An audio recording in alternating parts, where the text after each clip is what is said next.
As I'm trying to do something.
Okay.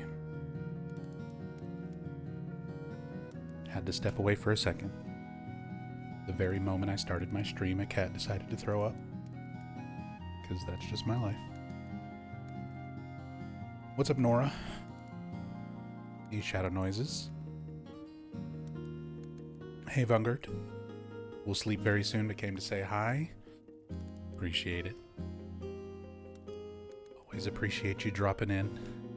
Hope you're doing well. Hope you get some good sleep when you do lay down.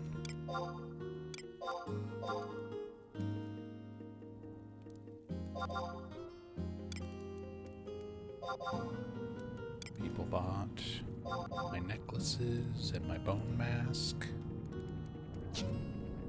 I need to send more of these fish to Pazuzu to be cooked.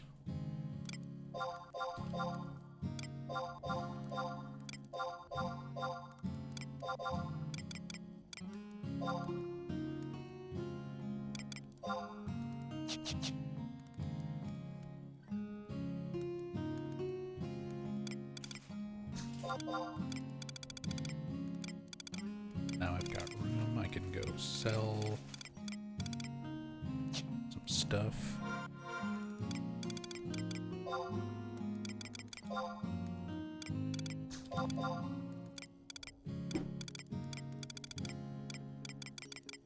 I had, extra bone leggings. I need to sell those.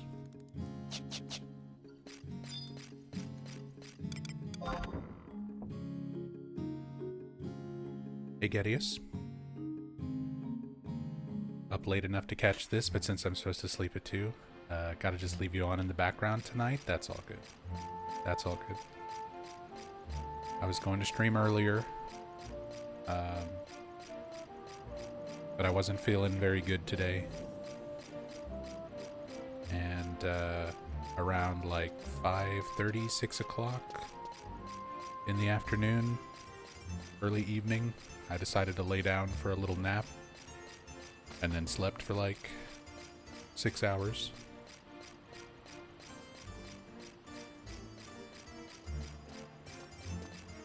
So now I'm gonna be up all night. Morning, I guess. It's already 2 a.m. for me, but you know what I mean. Time's an illusion.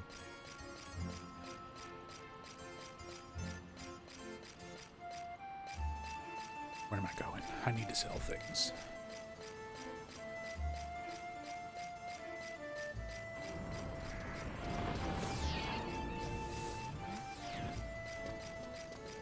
Thank you. Hope you have fun. This is Final Fantasy XI. Fun's not allowed.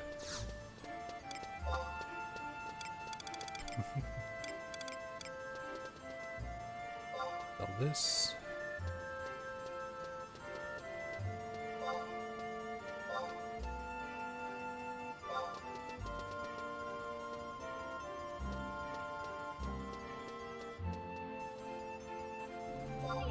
$77.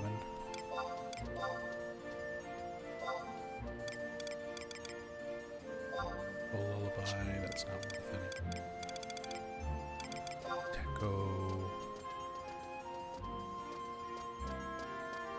That's not bad.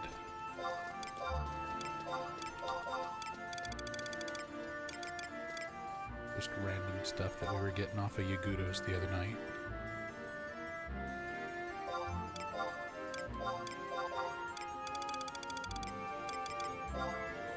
Yeah, those aren't going to be worth much.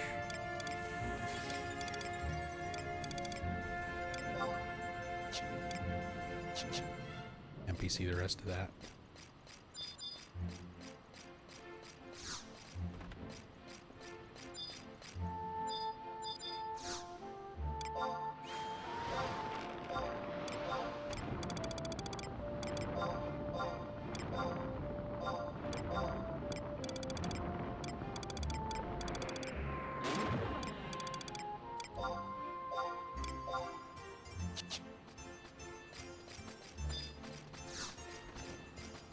Hey, what's up, Hirimi? Thank you for the 87 months. Caught your ass this time. I'm sorry about your streak.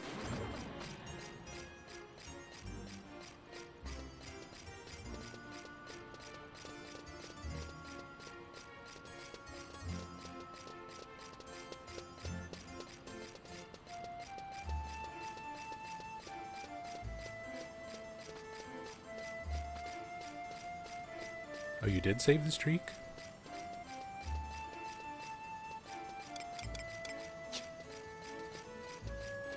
Nice.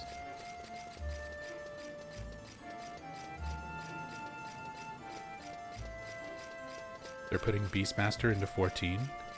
Beastmaster wasn't already in 14? What?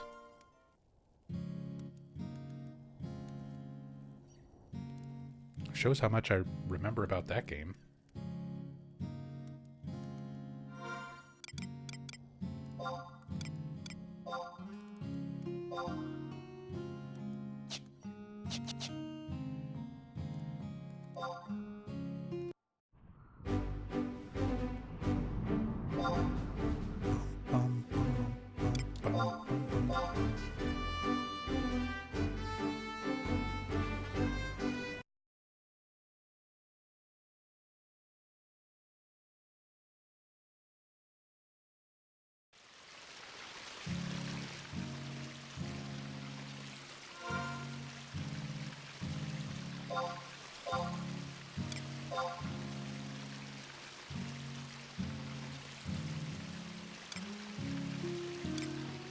People are buying my pumpkin pies.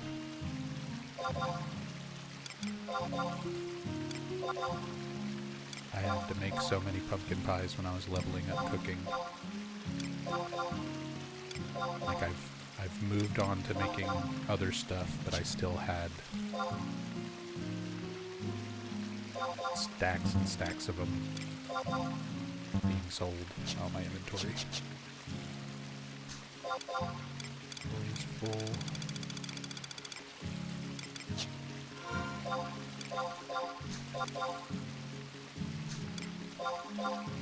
Thumbs up, put those up. So I can sell these I need to sell.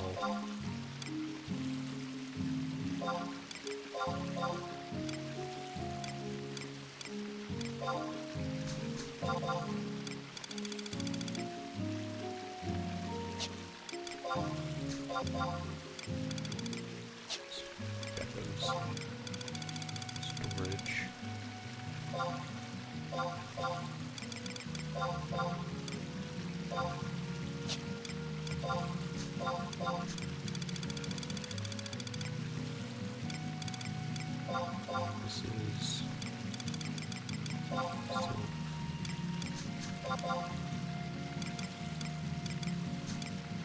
Some seals.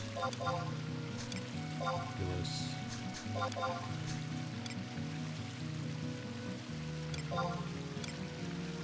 So we just drop.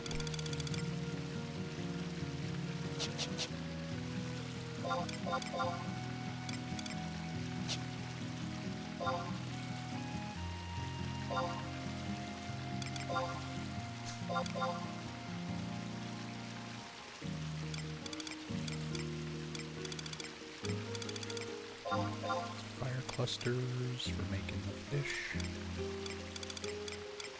Got some rock salt for the fish. I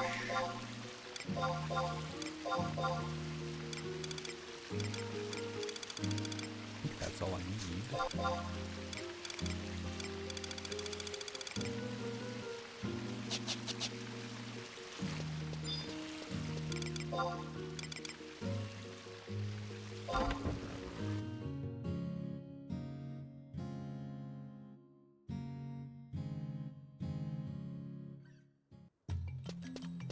Sell a couple things.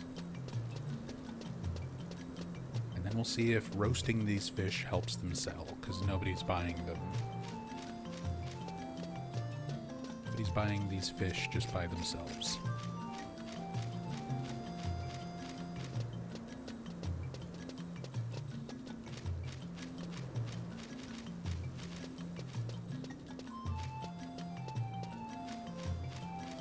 Hey, Jeffrey.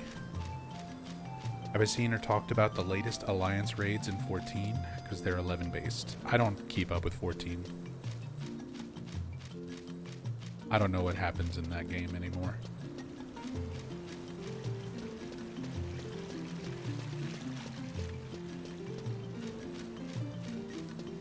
And there's already so much content in 14 that's based on stuff from 11.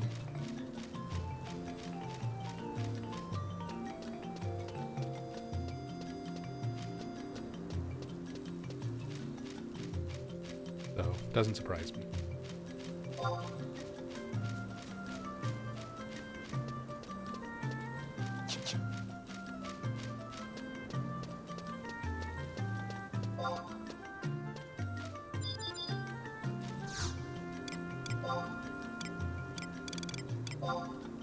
That's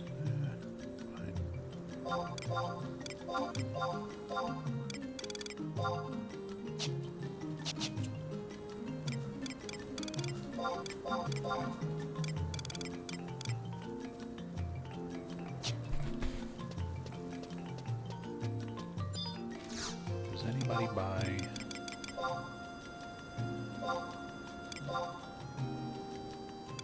roasted pipira?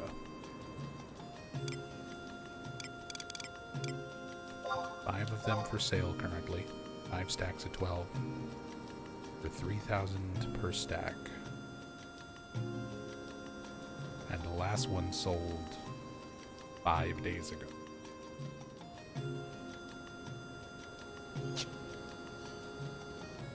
And then I think broiled is the HQ version. There's none of those. There are literally no applicable entries. Nobody's ever sold a stack of broiled pipira. So these things are just worthless.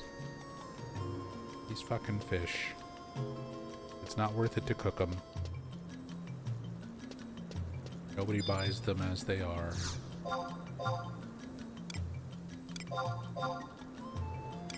Are they even decent? Is it anything that I could eat? Just to have food on another job?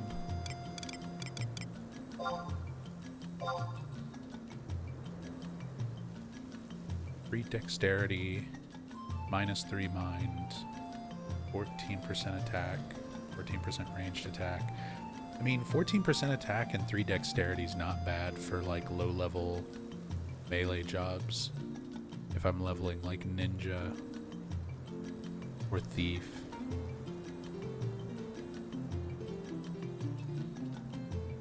Or dexter or ranger. Anything like that.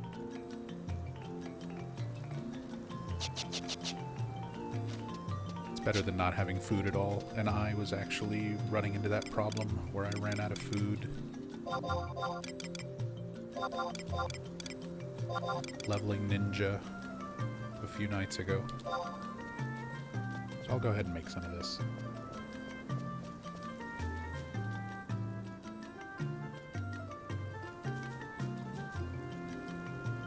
It's not just inspired, it's straight up Juno and Sandoria. I mean, that's cool. But I've fallen for those tricks before. I'm done with Final Fantasy XIV. I've gone back to it so many times, and it's fine for a little while, but I don't like that game the way I like this game. Playing that game just makes me want to play this instead.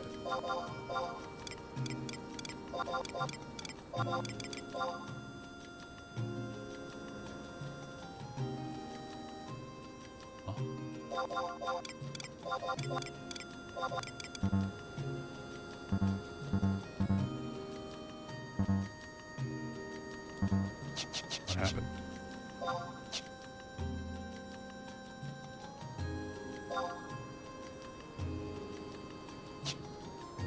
Broken. I have inventory space. Okay.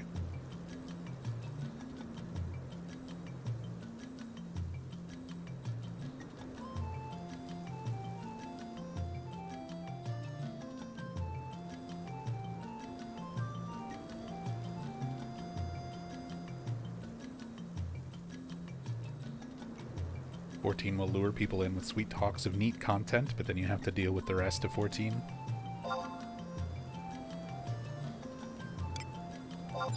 Pretty much.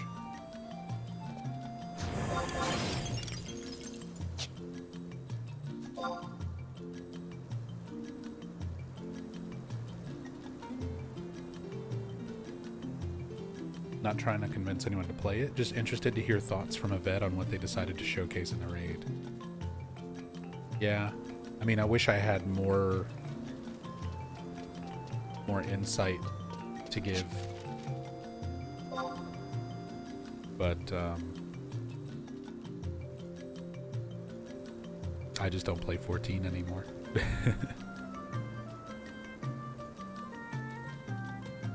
I think the last time I played 14 was like 2021 or 2022, so it's been like 4 or 5 years. Because I can remember Rachel and one of our other friends wanting to play it and starting up accounts. And I was like, yeah, I can go through and reactivate my account and we'll play. And I reactivated it for like a month or two. And I kind of did the same thing that I wind up doing in this game, which is you start with the prospect of, well, I'm going to have two friends, you know, consistently able to play, and we can get in and we can get stuff done together. And then out of the three of us, we don't all play at the same times, and then the level disparity gets a little bit too big where we're limiting what we can do together. And then after like a week, I'm just logging in and fishing. And that's all I do. And I was like, I'd rather just be doing this in Final Fantasy XI. Especially on Horizon, since I can do those. I can just log in and fish and not pay a monthly subscription.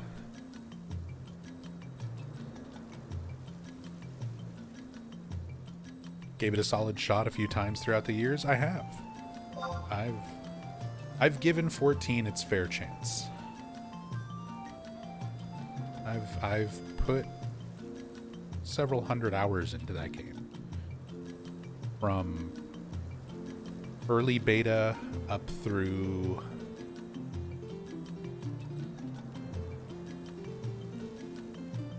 I mean, there's still a ton of content. There's still a ton of the expansion stuff that I've just never seen and never touched. Yeah, I played 14 in the beta, and I played 14 1.0. Like, I legitimately got through the darkest phases of that game and was there for Realm Reborn.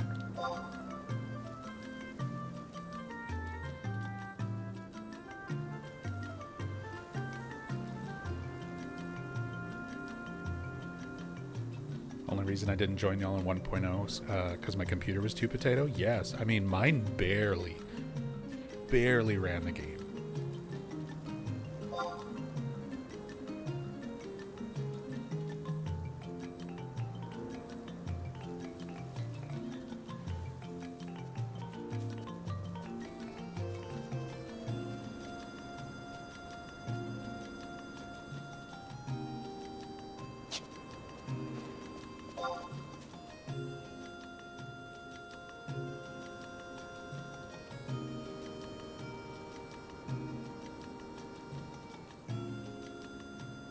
Hey, Excarius.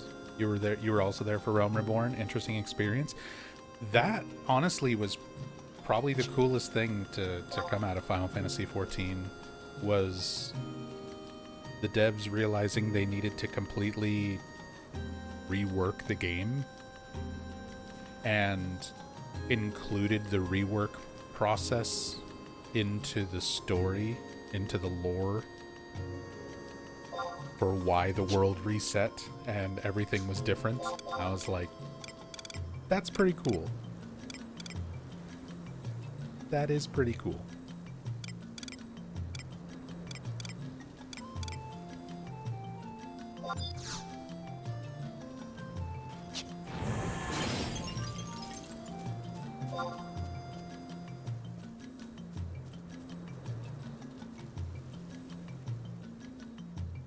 Hey, what's up, Tech?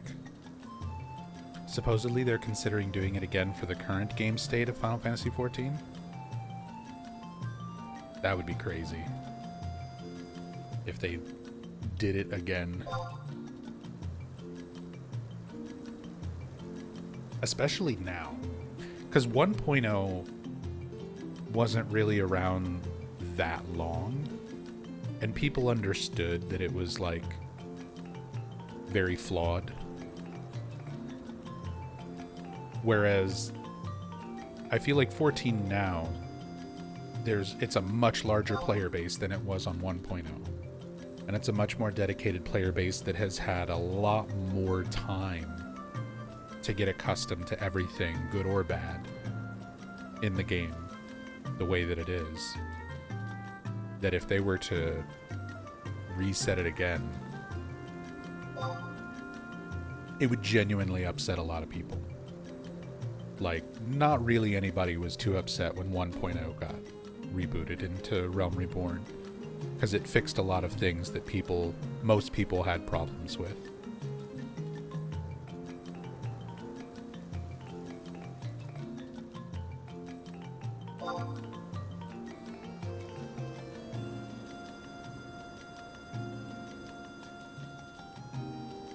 Also played this game back in the day on PS2, no less. Same.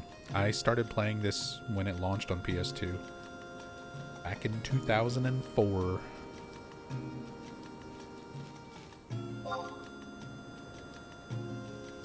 I was in high school and I had a job working at Sonic. And I used one of my paychecks to buy the white box set with Final Fantasy XI and the hard drive, and then the network adapter, and I wound up buying a controller keyboard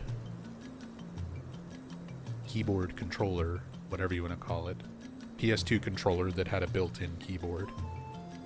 little tiny thumb button keyboard.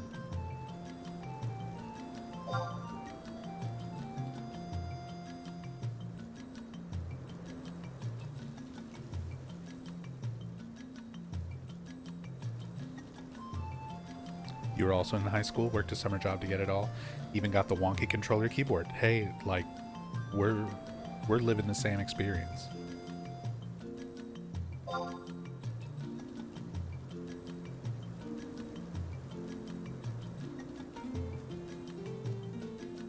Hey, what's up, Rim Ranch? Went to bed very late last night, did a lot of cleaning. And did you get Final Fantasy XI all set up? Get some playing, get some game time in. And I'm on now. Haven't logged on it. Well, if you decide to, I'm just getting started for the night. I'm probably going to be up all night / morning.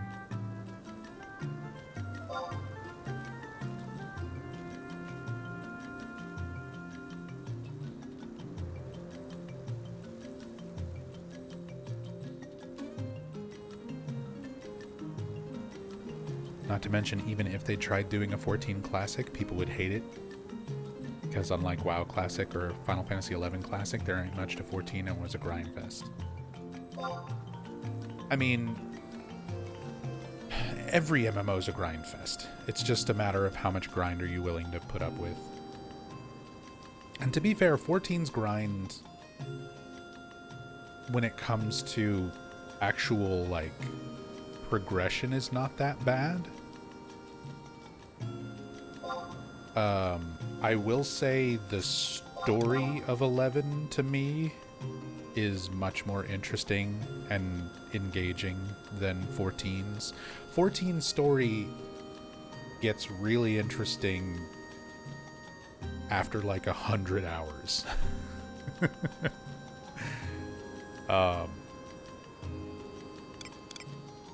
problem is getting through that first 100 hours is such a slog.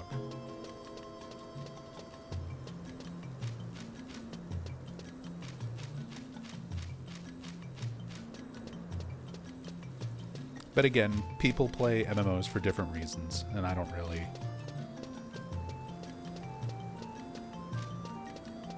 Everyone's different.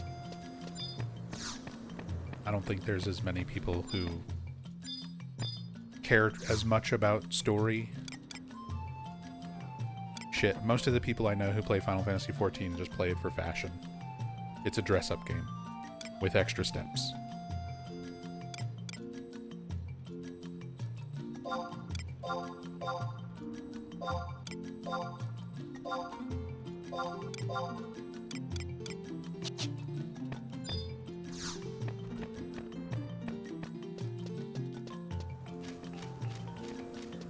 Replayed Final Fantasy XI on a random private server at some point, as I stopped right before the final expansion.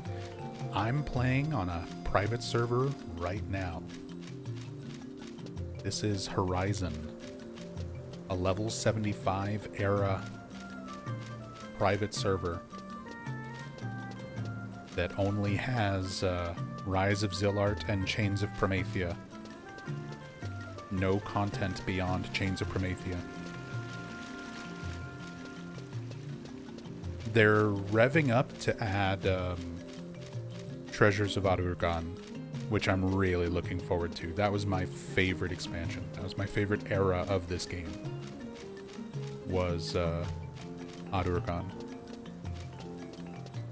Some really fun, really great areas, really fun jobs.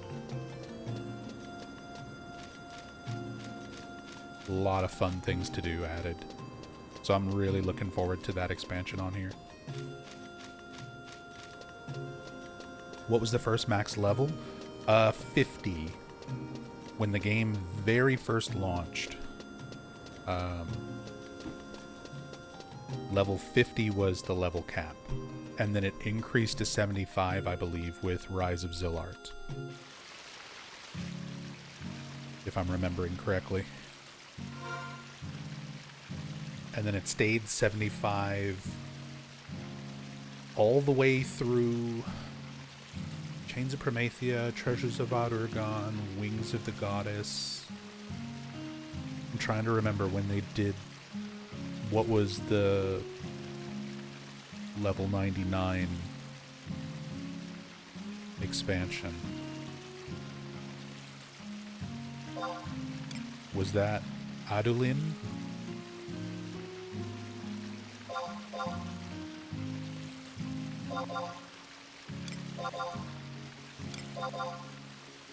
I think that might have been Seekers of Adulin.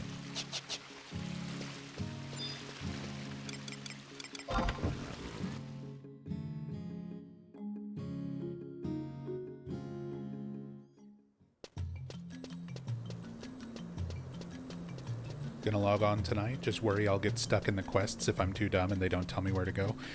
It doesn't matter if you're incredibly smart. Quests and missions in this game are not very intuitive to figure out like where to go and what to do. Most of the time, the actual like in-game dialogue and quest descriptors, like let me see if I've got quests. So some of them are kind of simple. You know, you open up your menu, you've got a mission tab and a quest tab. So you check your quest tab. So like, no one's onions. Client is Colo La Colo. You can find them in the warehouses. Behind the warehouses in Port Windurst. There are reports that the cat burglar has been loitering around the ghosty house in Windurst Walls. This looks like a job for the Star Onion Brigade. Gather 4 wild onions so Colo La Colo and his gang can create the perfect cat trap. So you need to get 4 wild onions and give them to Colo La Colo. That's your quest. The game does not tell you where to get wild onions. It doesn't give you any further details or anything like that. They drop off goblins, by the way, if you happen to do that same quest. But yeah, it's one of those things that you'll want to have a wiki pretty much on your, if you've got a second monitor, pull up a second pull up the wiki and just look up all of your quests and missions. Even after playing this game for like 23 years, I always do the same thing. I pull up the wiki on my monitor or on my phone, and I still double check quests and missions. Several of them that I've already done in this game before, but there are certain quests and certain missions where like you can easily mess it up if you do something out of order, or you know, there's a lot of ways to screw things up, and sometimes it can be a huge pain in the ass to like unfuck yourself from being able to finish that mission or that quest, because there's a lot of stuff the game just doesn't tell you and is not very specific about.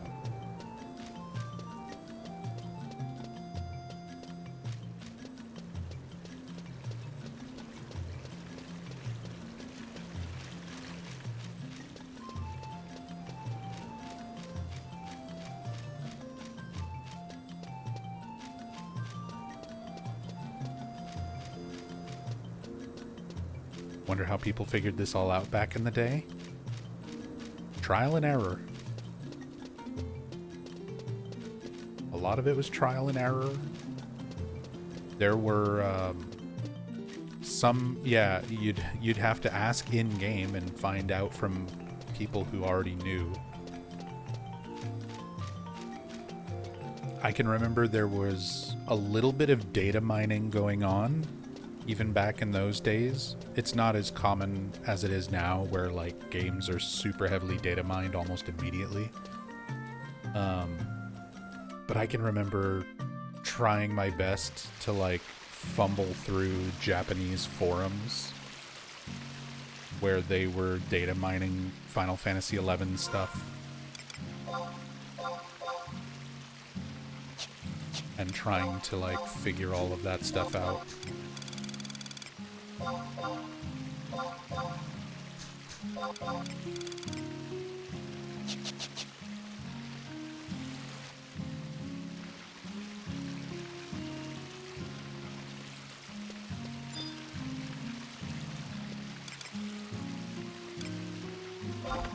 We've still got an hour worth of XP bonus.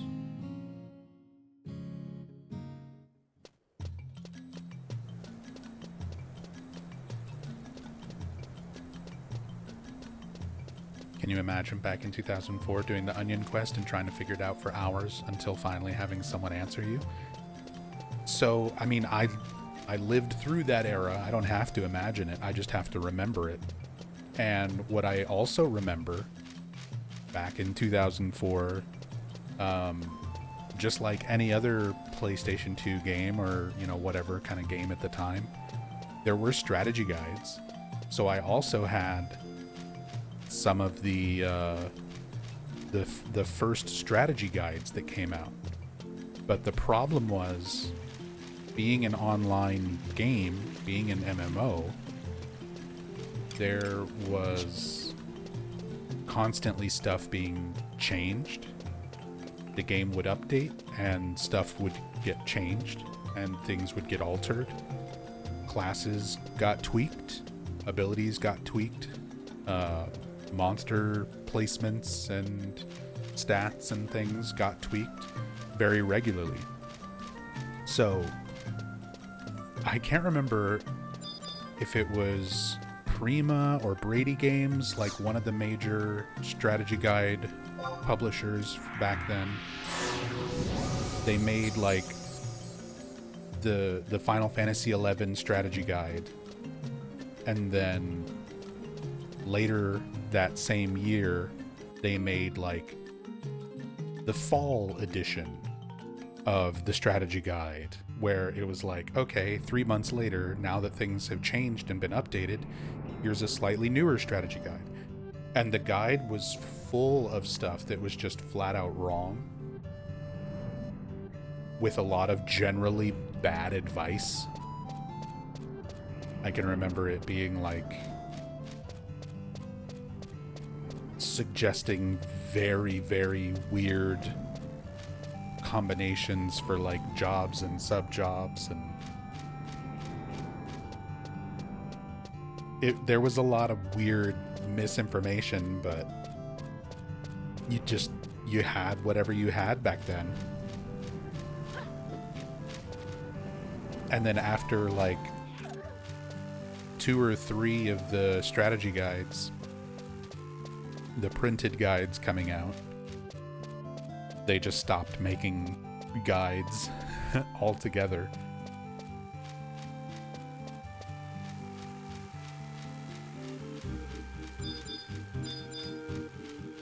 Now we have AI that does that. Let's see. That's why you just don't use AI. Don't use AI like a search engine.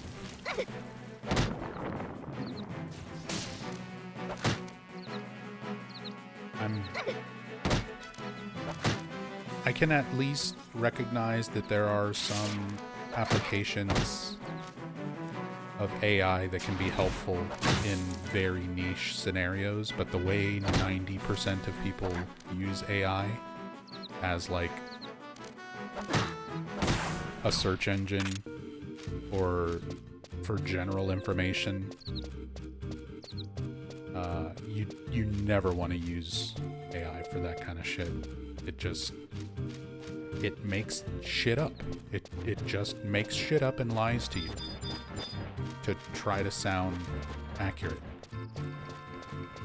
It is not doing what you think it's doing.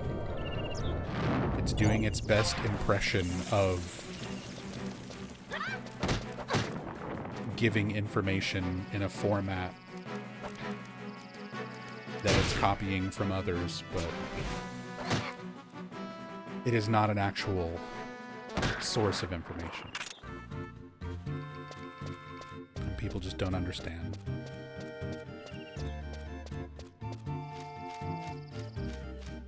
There's no reason to ask AI about MMOs Like,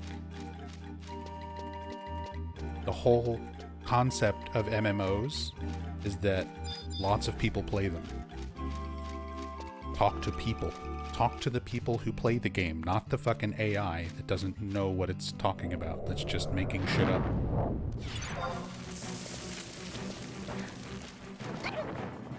Based on a general collection of words that commonly go together.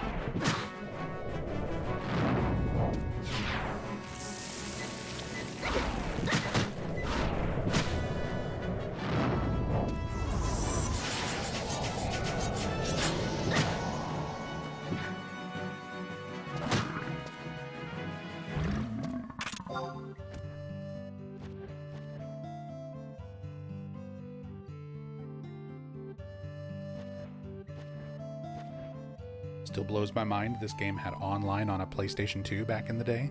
Must have felt like one of a kind. It was definitely interesting, but even for that time period, it wasn't like the most mind-blowing thing. Like, even so, I started playing this game when it launched in North America in 2004. 5 years before that, or 4 years before that, I guess, I had a Dreamcast, and the Dreamcast was one of the first consoles that had built-in internet connectivity. Like, you could literally just plug a phone line in to the back of your Dreamcast and go online.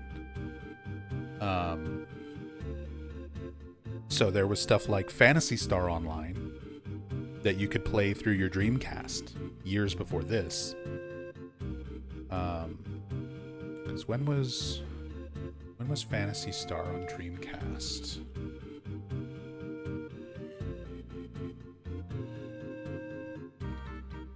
That was it was not a launch game. It was a little after launch, because Dreamcast was 1999, and then December 2000 was the Japanese launch, and January 2001 was the North American launch. So even a few years before this, before Final Fantasy XI, I was already like on my Dreamcast playing Phantasy Star. And before this, I had also played EverQuest Online. So that was the era where things like online consoles and online games for consoles started becoming more of a thing. Internet technology had gotten to a point where it could make that work more reliably, and more people had access to it.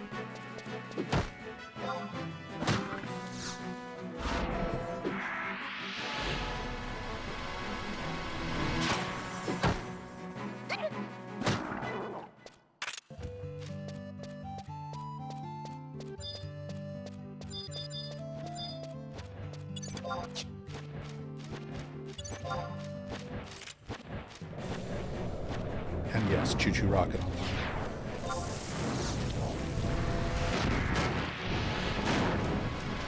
I loved Choo Choo Rocket.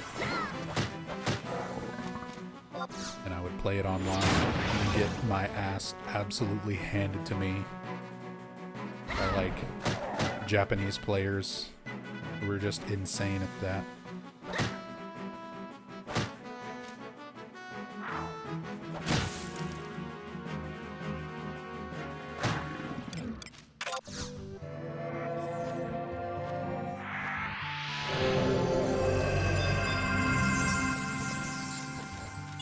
First time finally played Choo Choo Rocket, just sucked at it and it made me mad.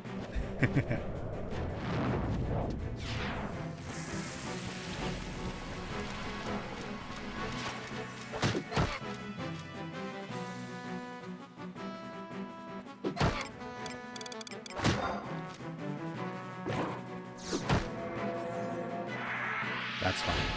The versus play in ChuChu Rocket was fun. I thought it was a lot of fun. It was something that I really enjoyed, but the puzzle mode of ChuChu Rocket was my favorite way of playing that game. That was like my favorite mode, where you would just be presented with a board and you'd have a limited number of arrows that you could place. So you'd have to place them, figure out the placement to get all of the mice into the rocket ships and not get eaten by cats. So you just had to figure out sort of the puzzle aspect of it, rather than the versus mode where you're just placing as many arrows as you want. Race against time, try to get the most mice before your opponents do.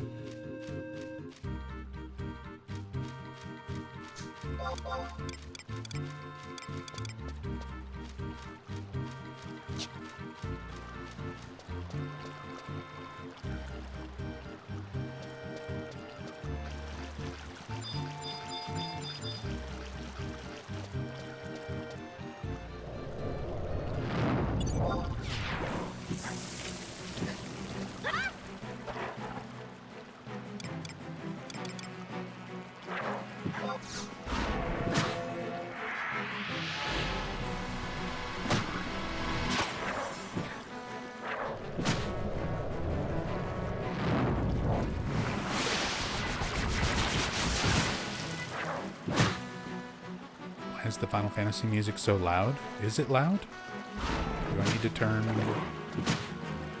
game audio down?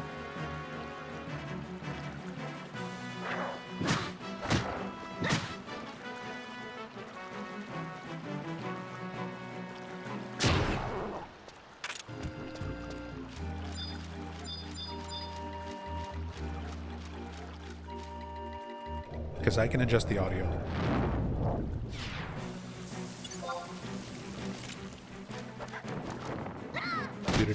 Booted it up, and Final Fantasy XI just decided I didn't need eardrums. Oh, like you're booting up Final Fantasy XI. Yes, it's very loud by default. The main menu music is very loud, and even the in-game music is very loud. Like right now, I've already got sound and music both turned down to like 50 and 45%.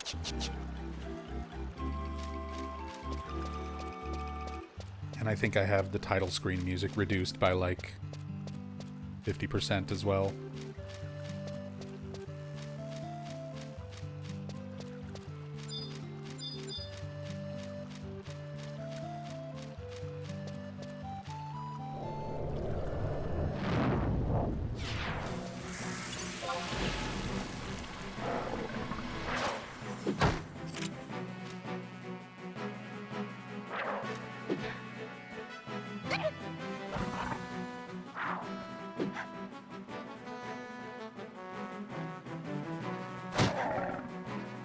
Lost whatever you had set up, so have to spend time setting anything up because new computer, but character is still there.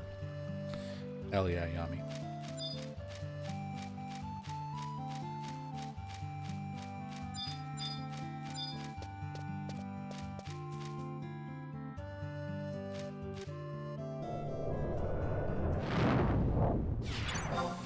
Slowly but surely, we're just gonna convert this community from a Silent Hill community to a Final Fantasy XI Horizon private server link shell.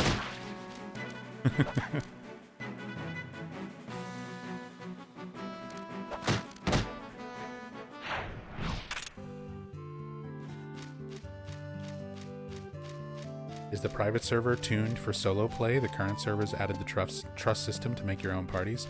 I don't like retail for that reason. I don't like NPC parties. I don't like the trust system. I don't like how streamlined it is to rush you through most of the game. And I understand why retail is that way, because most of the people still playing retail are all endgame. They're all at the end game. So for new players, there's not enough population to get through all that early content at the pace that it used to be.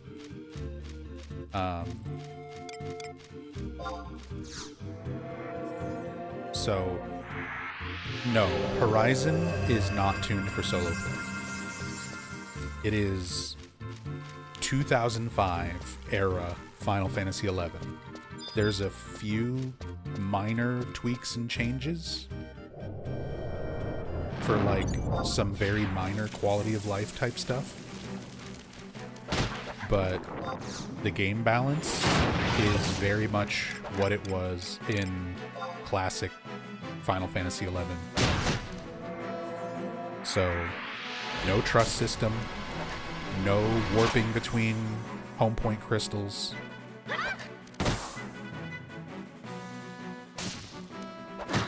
No sparks of eminence to like get you free gear while you level and do dailies.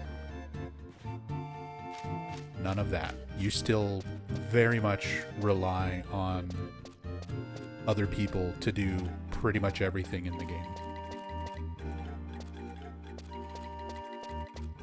Like right now I'm soloing because I'm level 11.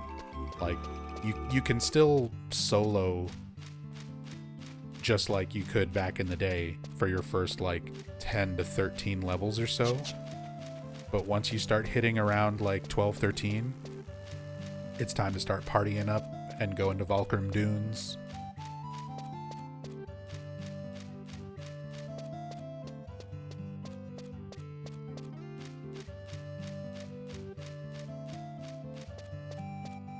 Into the Gobbo mines. The children yearn for the mines.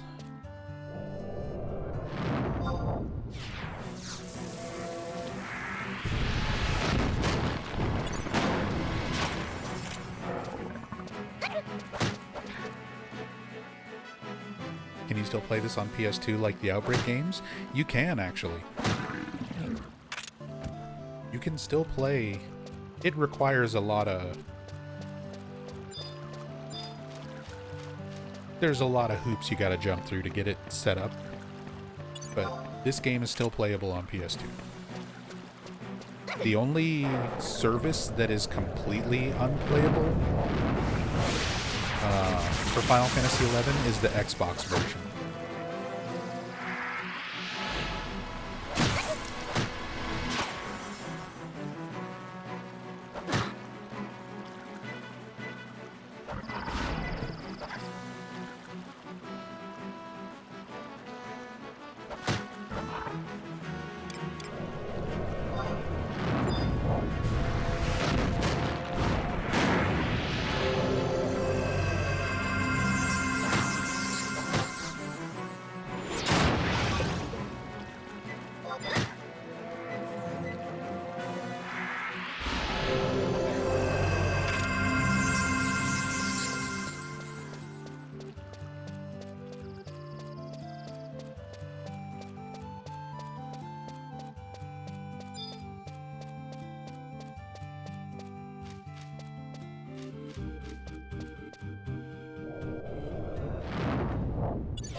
Probably gonna struggle, but I'll try it.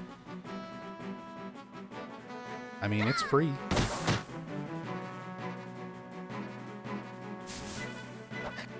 At the very least, you don't have to pay a monthly subscription like with retail servers. It's a free private server. So you can set it up, try it out for a little bit, see if you like it. If you join my Discord channel, we've got a Final Fantasy XI Horizon channel for it.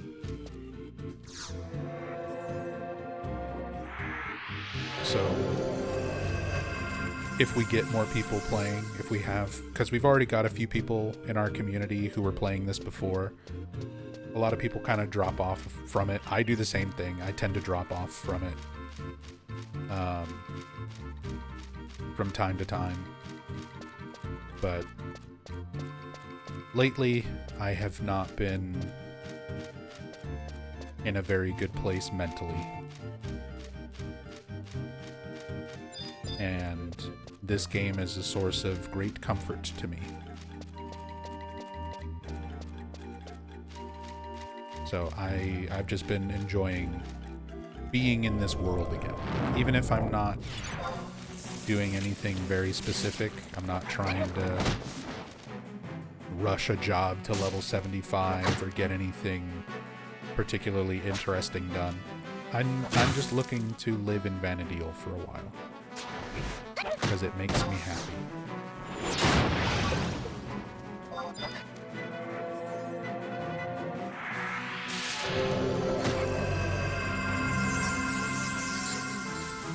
And if other people want to join,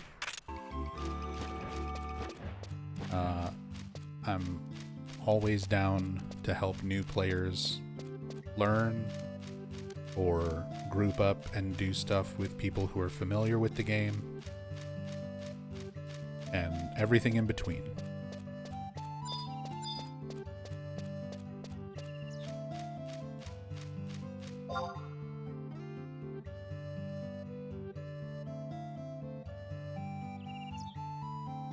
But yeah, Yami's got a link to our community Discord. And again, I've got a Horizon Final Fantasy XI text channel in there. So even if I'm not streaming or live or anything like that, if you're playing the game and you're logged in, you can always leave a message in the Discord, and if I see it and I'm around to jump on, I can jump on and help with stuff. As we get more people in our community joining and playing, you'll have even more people to play with.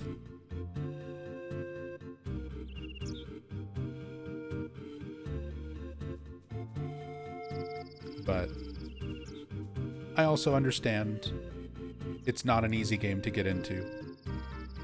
It's a very archaic MMO. There's a lot of stuff in it that is very unintuitive. A lot of systems that are really needlessly complicated because that's just how they were back then.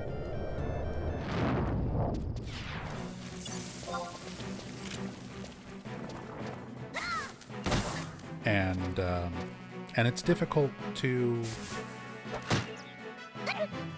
progress and do anything by yourself.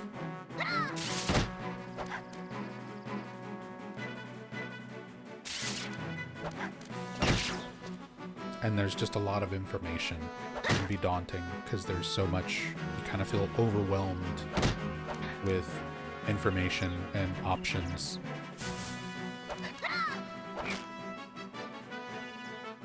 Archaic? Man's talking like it's EverQuest. I mean, it's not quite to that level, but compared to a lot of modern MMOs, where things are much more streamlined, like something as simple as trading an item to another player can be confusing. Something as simple as inviting another player into your party can be very confusing. Like, if you jumped into this game with absolutely no frame of reference and no looking up guides or knowing how to do anything, let's say you can figure out enough that you can probably fumble your way through your first, like, 10 or 12 levels, just running outside and hitting things. But you're probably not going to really get missions done. You're probably not going to get quests and stuff done. And if you do quests, it's probably not going to be the ones you really should be doing. And then once you actually get into, like, the phase of the game where you need to level up with other people, you don't know where people level. You don't know where to go. You don't know what to do. You don't know what to say. Like, how to find a party or how to be found by a party that is looking for people to join. How to invite somebody to a party. How to set up level sync.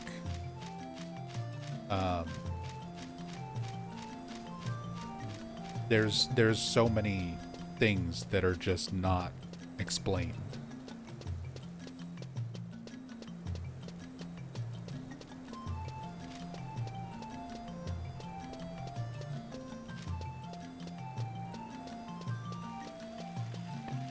You gotta look for a party yourself? Yes.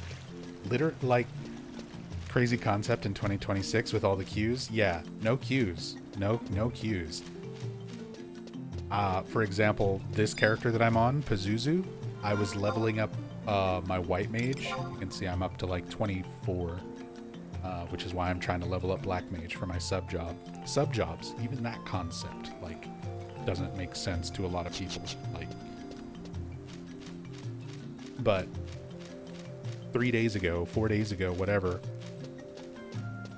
I was just running this character to Valkyrim Dunes and then shouting like, white mage looking for party, need sub job items, and then just hoping somebody will invite me. I'm like, everybody always needs a white mage. It should be easy. But a lot of people don't want to help if you don't have like your sub job already, because they know a person who's the same level who already has their sub job done is going to have more benefits, more things that they can do with their character because they've already got a sub job. And a lot of people don't want to help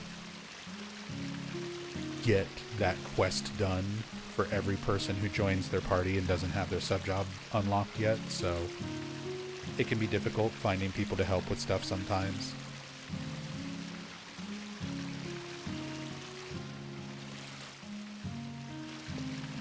But yeah, it can be a lot. It can be a lot for new players to deal with.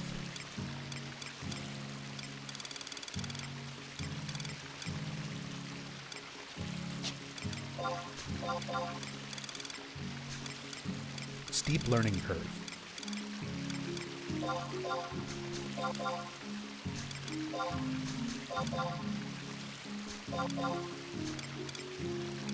It's a fairly steep learning curve. I can go turn in some calculi.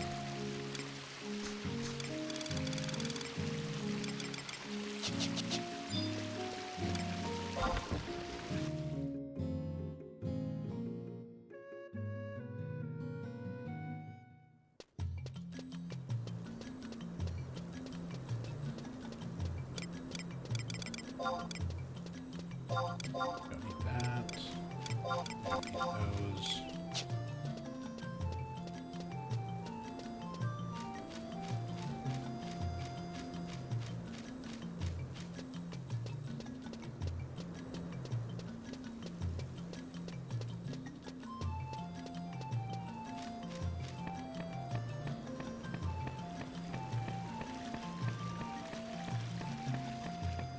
But yeah, this is just one of those games that takes a while to figure everything out. It takes a long time. Learning how macros work, that's a big hurdle for a lot of people because you can get by playing this game without macros, but like I play the game fairly minimally when it comes to macros. Like I macro certain things, important things that I tend to use more often, but I'll also manually cast and use abilities and use weapon skills. But for somebody who's new, like there's so many different ways to do the same thing. Like if I want to cast Cure on myself right now, I can make a macro. So I go into my macros and we make a macro, Cure Me, and we do /MA quotation marks, cure, end quotation marks, space, you know, greater than, me, less than. And make a macro, and then you can just press Control 5. And you cure yourself. You can also target yourself, press Enter, go down to Magic, press Enter, select Cure, select yourself as a target, and cast Cure.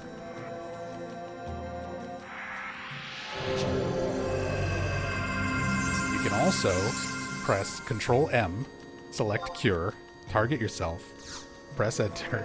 Like, so there's all these different ways to accomplish the same thing. And a lot of it is just learning and getting comfortable with what works for you. But when you're brand new and trying to understand everything, it's a lot. It's very overwhelming.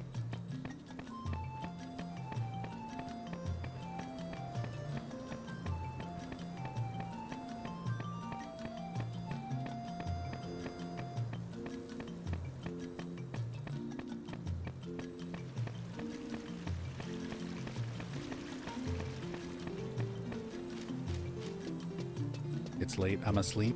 Alright, have a good one. Get some good sleep, Yami. Because it just occurred to me, I pinned the Horizon site in the Horizon section of the Discord. Did we not already have that? Okay, cool. Thank you for doing that.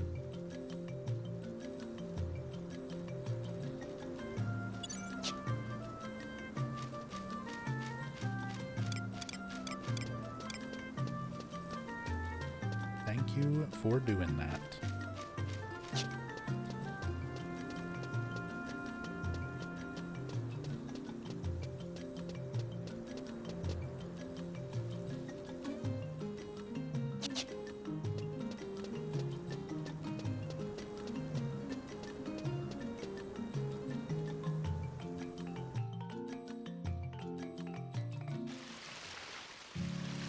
But yeah, feel free to join the Discord. Keep up with what we're doing. Keep up with when I'm going live with streams, when I'm playing what games. And again, if you want to get into Final Fantasy XI on Horizon,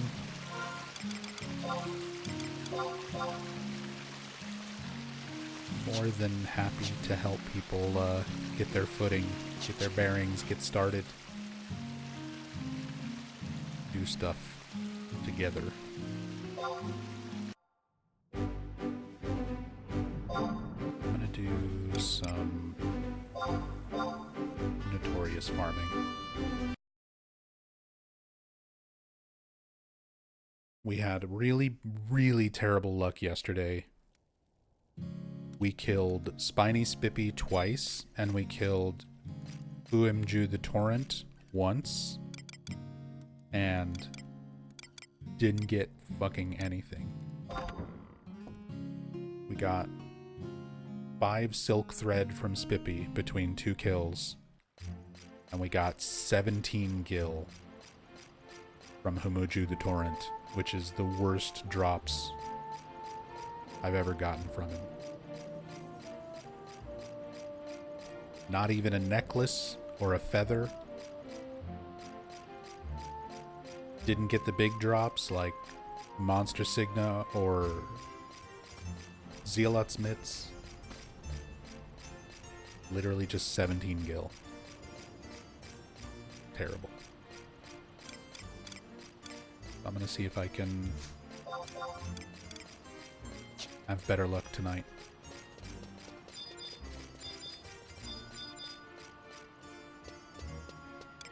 Let's see. I need to grab an insta-warp.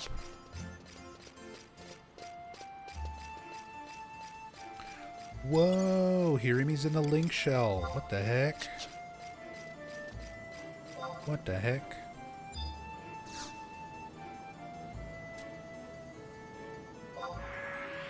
It's been just me in the link shell for so long.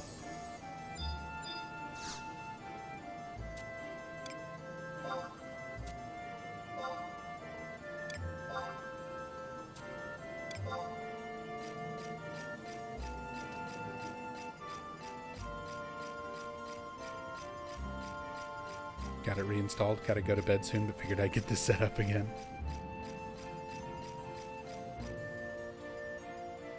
This is gonna be the run where we get you to 75 Red Mage.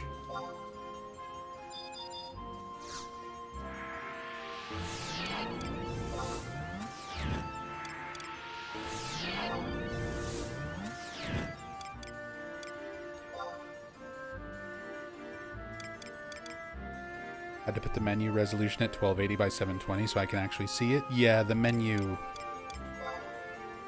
resolution definitely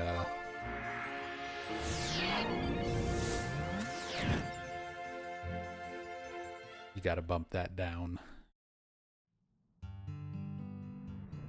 Mine's not too bad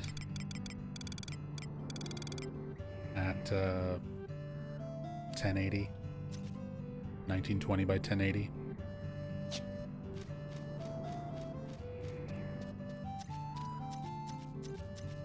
It's still a little bit small, but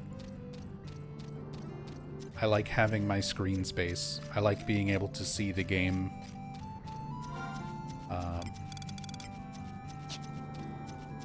Which is why I try to like jam all of my UI stuff together and as small as it can be. I gotta work on my UI because it's kind of ugly. It's kind of just thrown together.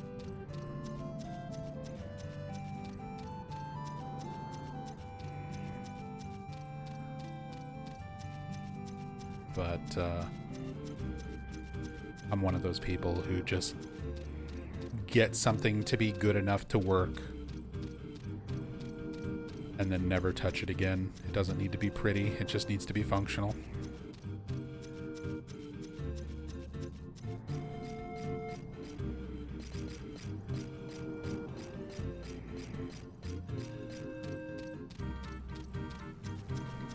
Gotta get you to remind me which extensions to use. I mean, most of the extensions and things are built in by default that you're gonna want to use.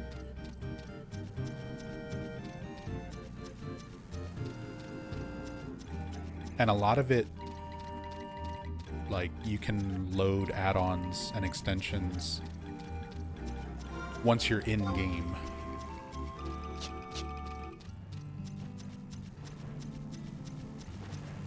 Don't even have a mini-map. I think that's one of the extensions in the launcher. But I think you can do like load add-on mini-map. Load add-on map. Shit, I don't remember what the actual command is. Most stuff you can load in game if you know the name of it. /load minimap.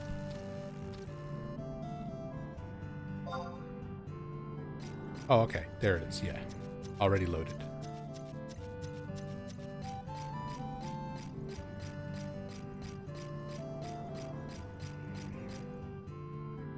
There you go.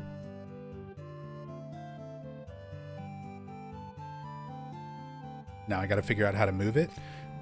Use your mouse and hover over it, and then press left shift and left click, and then you can drag it around.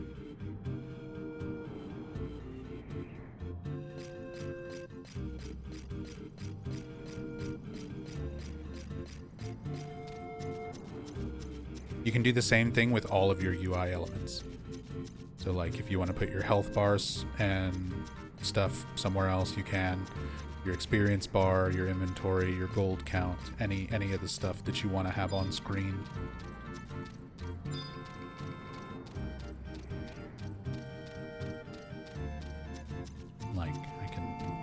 extends a lot of this down a bit. A little further down there. Move my inventory. Oh, right, I have this over here, because if I'm in a party, this extends upward.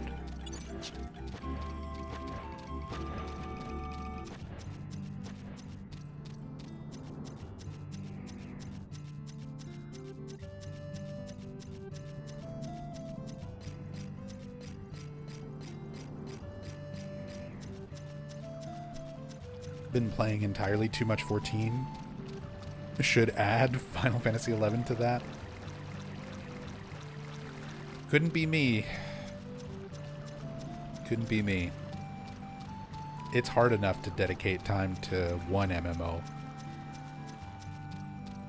let alone two. And again, at this point, I do not take it personally whatsoever if people don't want to invest time into this game. If people are curious and jumping on and playing and doing stuff, I'm always down for it, but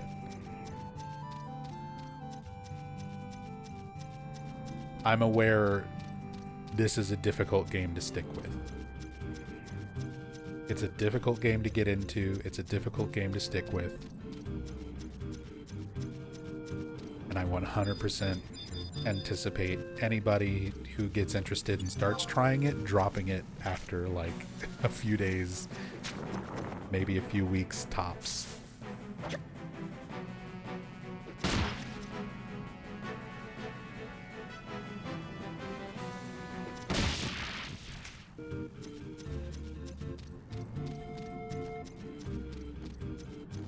Definitely one I'd take slow and goof around in, but maybe, just maybe, I'll finally see 75 Red Mage someday.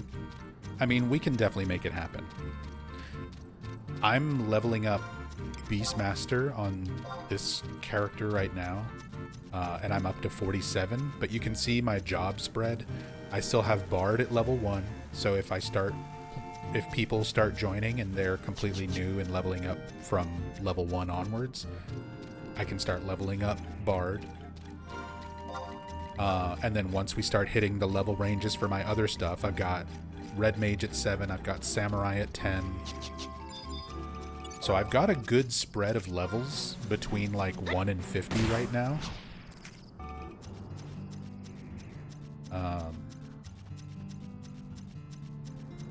To just jump on and be able to do stuff and help people with things and play together pretty much no matter what point of the game you're at, other than beyond 50 into end game.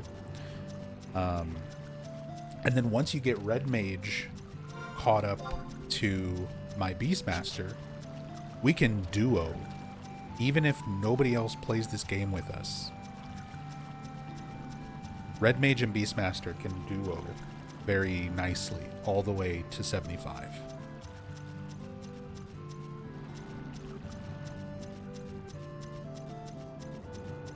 Because I'm already pretty much going to be doing Beastmaster mostly solo to 75 anyway. And then duoing with a Red Mage to also have some extra heals, some extra damage, some extra support with like refresh. Just makes the process go even faster.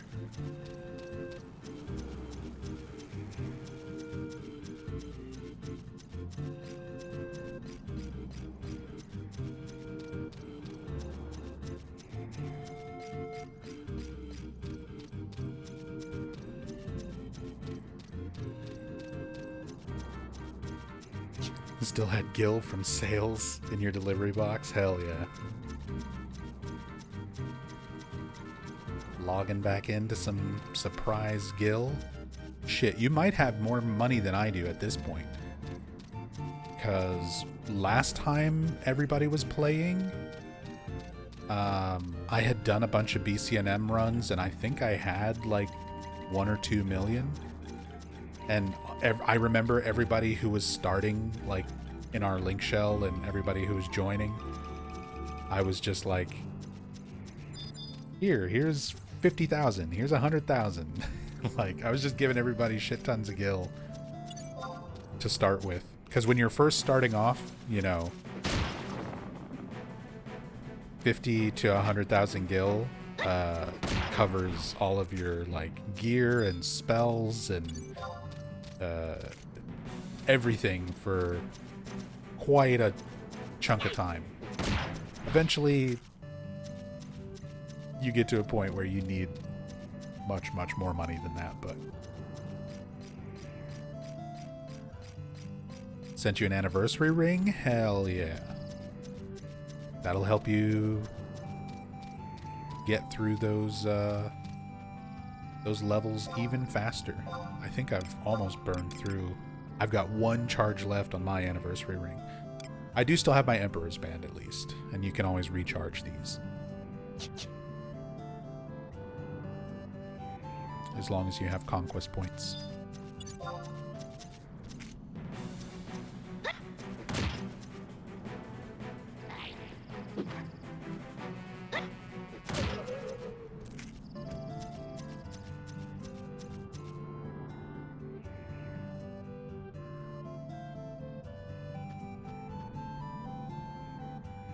What's up, Hell Smasher?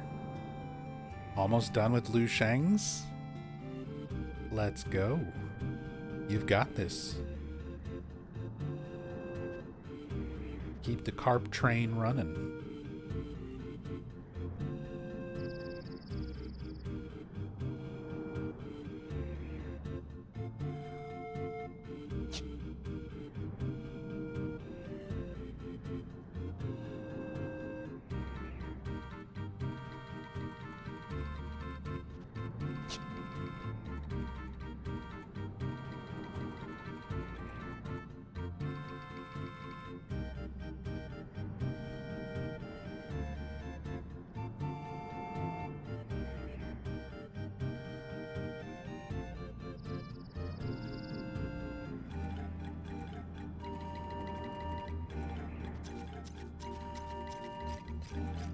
Yeah, as much as I like fishing in this game, I don't know if I'll ever actually finish the Liu Shang's quest.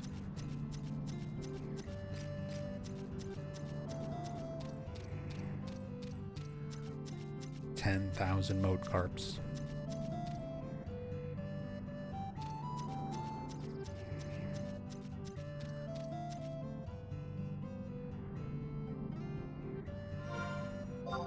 Like right now, I just would rather level my fishing skill. Fishing Initiate 25.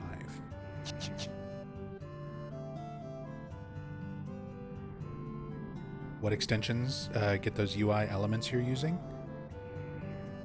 I can log out and check the launcher because I don't remember off the top of my head. Actually, can I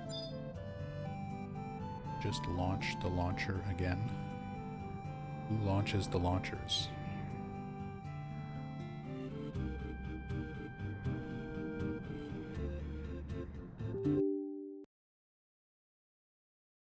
Oh. Did that break everything?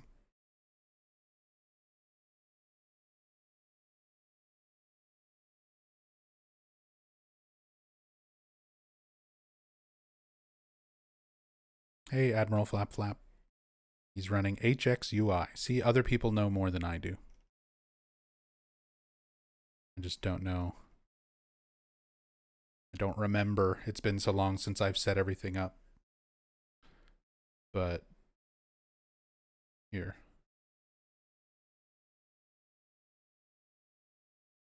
Here we go. There's my launcher.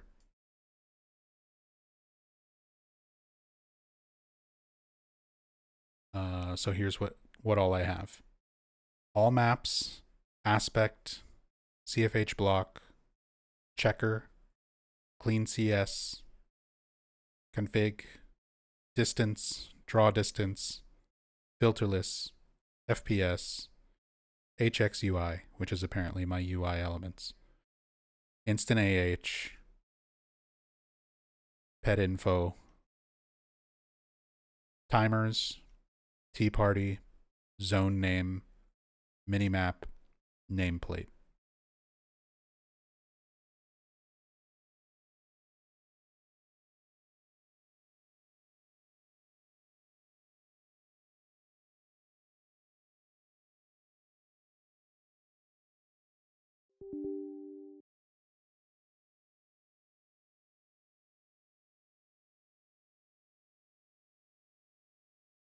Sorry I made you crash. It's fine.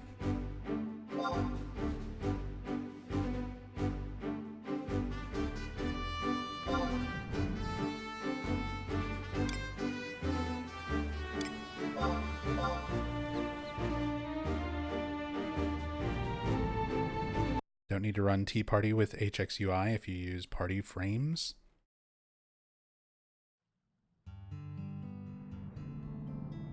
I don't know, man. I'm used to playing this game vanilla as fuck.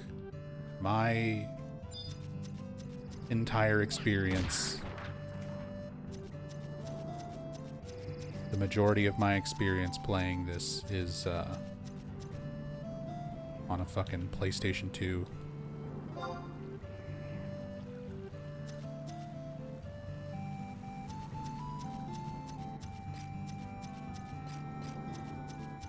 So I don't even know what add-ons are redundant or not.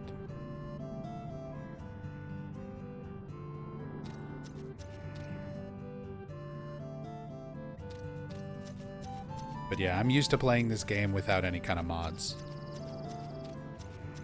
I used to play it on PS2, just vanilla as possible. And even when I played on PC and stuff back in the day, I used Windower.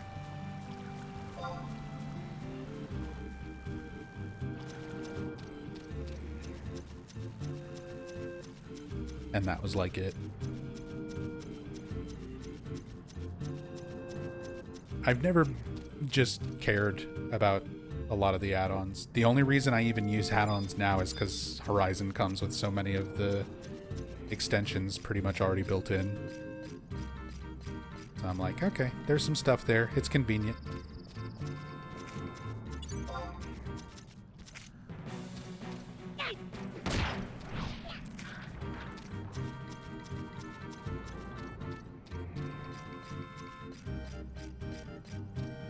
But thanks for the heads up. I can disable Tea Party. I guess unload Tea Party. Plugin is not loaded.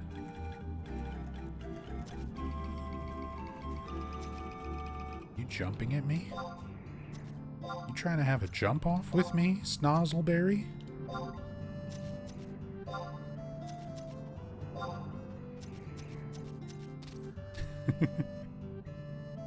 Flash add-on unload Tea Party. Thank you.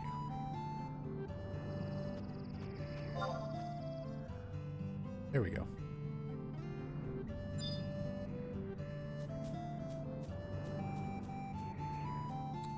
I realize now I had this higher up so that it doesn't clash with my inventory.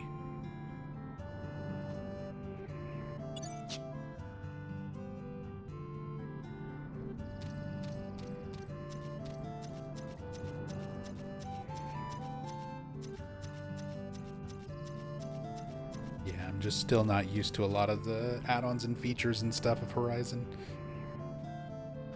Again, I've got a lot of experience playing this game, but I've never really used extensions and add-ons and stuff like that.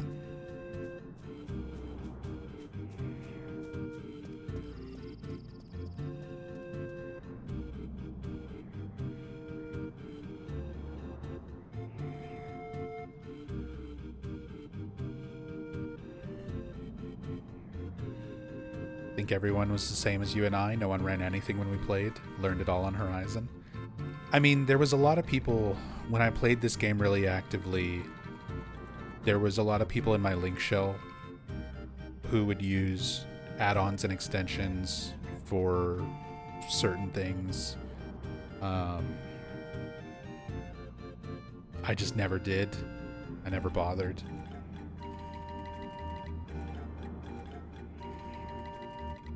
I'm one of those people that very rarely do I go out of my way to like mod games.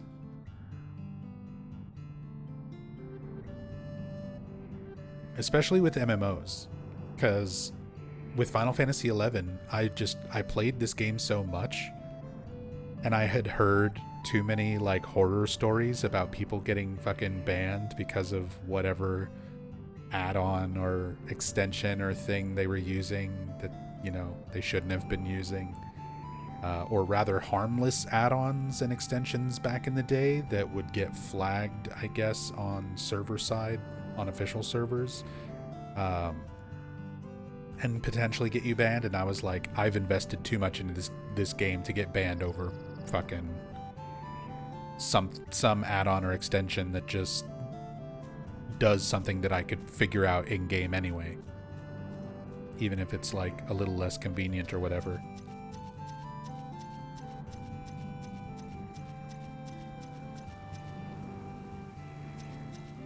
So I never wanted to risk it.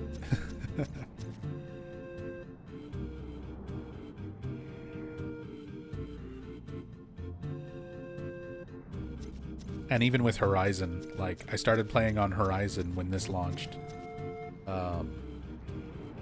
But I don't play like I used to back in the day. Even after, I just kind of play on and off over the last few years. Mostly fishing and cooking. Very rarely, like, actually, like, leveling and doing stuff like that. So, I don't even have, like, a level 75 job. What's my time played?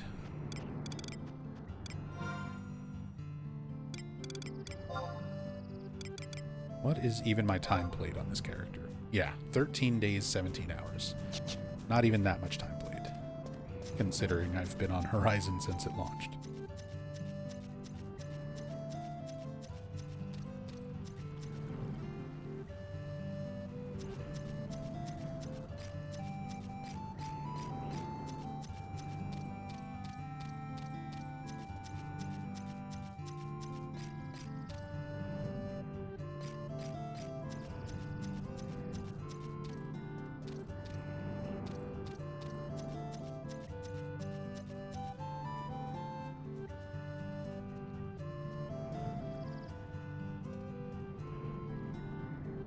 And thank you for the follow, Admiral Flap Flap. We've had a few people joining, and I hope you won't be disappointed to find out that I'm predominantly a horror streamer that is mostly known for playing Silent Hill. But lately, I've been wanting to play Final Fantasy XI. This has been one of those games that I've just... I first played it back in 2004, and I played it very regularly from 2004 all the way up until like 2016 or so on retail servers, and then got out of it for a long time, and then around like 2020 or 2021, I started looking around and getting interested in playing again. I started up on retail servers again, and I didn't like the state of retail servers. I don't like being able to rush through so much of the early game content with trust systems and sparks and all of that kind of stuff, just fast tracking you to endgame. I understand why retail has to be like that, because so much of the game population is just all endgame, and there's just not enough population for a lot of the early game stuff to really play it the way you used to. So I understand why retail is the way that it is, but yeah, it took me like a month, and I got jobs up to 99 and jumping straight back into endgame stuff when I was just not... I don't know. I didn't like the pacing of it. So I started playing on Nozomi, because I wanted level 75 cap era Final Fantasy XI. Like, this version of the game, this era of the game is just what I enjoyed, what I loved so much more. So I played on Nasomi, and Nasomi was okay. But the population was a little bit low. The numbers not quite as good as Horizon, so it could be kind of difficult sometimes finding people for stuff. And it was a lot buggier. There was a lot more stuff that was just weird and didn't seem to work right. It was a pain in the ass just trying to do like simple things like trade items, and it'd be like, oh, I need to trade this thing to my friend, and the trade function just completely bugged out and stopped working, and we gotta close the game and relaunch the game. Oh, now the party invite system just randomly broke. Now I gotta restart everything again. So it was okay, but I didn't like Nasomi. It was a little too janky. And then started hearing more and more about Horizon getting ready to launch, and I was like, this seems really promising. So I started playing Horizon when it launched. And I've been playing on and off on Horizon ever since. This is like the experience that I wanted. It feels like the classic Final Fantasy XI era that I remembered and loved. It plays very well. There's very little like jank to it. It's got just enough sort of quality of life changes, trying to make some tweaks to jobs and abilities and balance, but not touching those things like too much.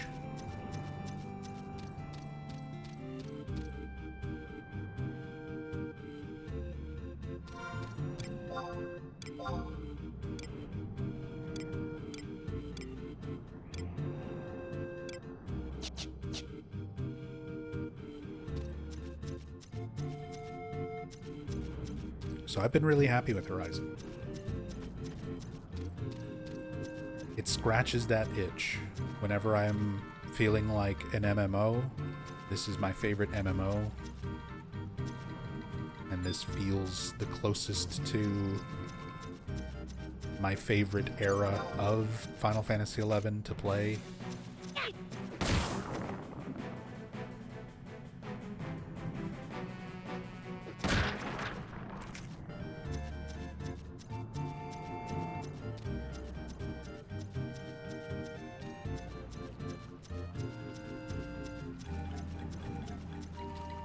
Lately, I've kind of been going through a lot. I haven't been in a very good place mentally. So I've kind of been desperately craving comfort games as an escape. Something to take my mind off of the real world a bit. So this past week, I've just like started playing Horizon again.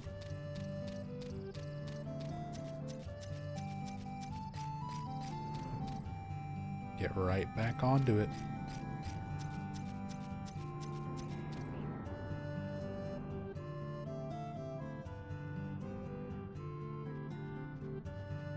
Playing a horror game right now. Don't think I blacking out like I did doing the final limit break fight, the fight against Matt. It depends on your job.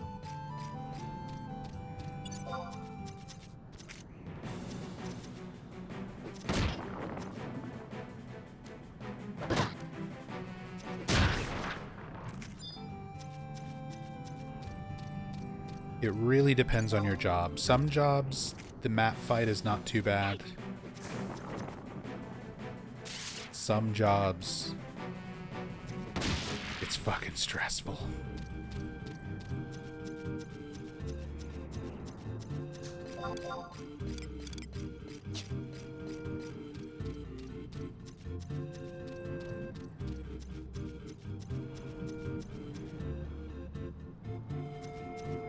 Although one of my favorite memes from back in the day was for Dragoon, where your final limit break, your final Matt quest was just a Dragoon and Matt sitting next to each other with their party flags up. And it's like, whoever can get invited to a party first, just get invited to a party before Matt. That's your final quest. Good luck, Dragoons. Tells you a lot about that era of the game where people didn't want Dragoon.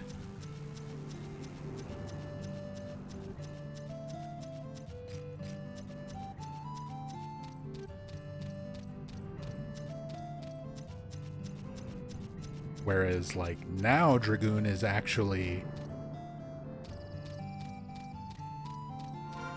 a really good DPS slot to have.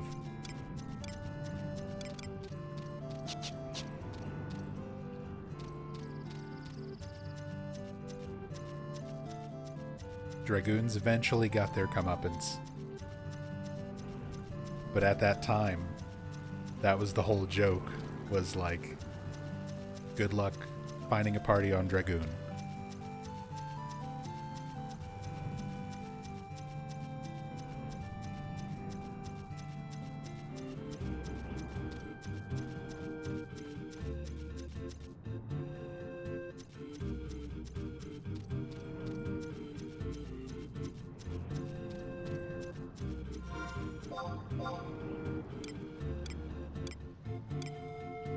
Come on, Spippy.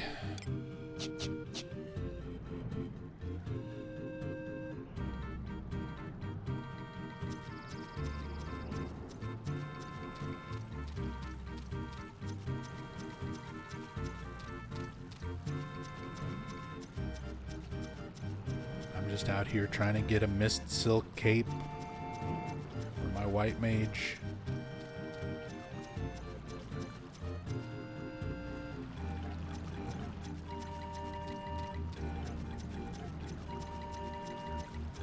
And after this, I'm going to go to Gideus for Umuju the Torrent, see if we can get a...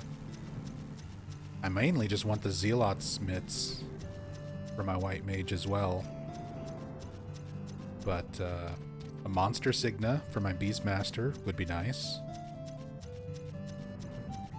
Be really cool to have one of those and not have to spend 400 grand on it.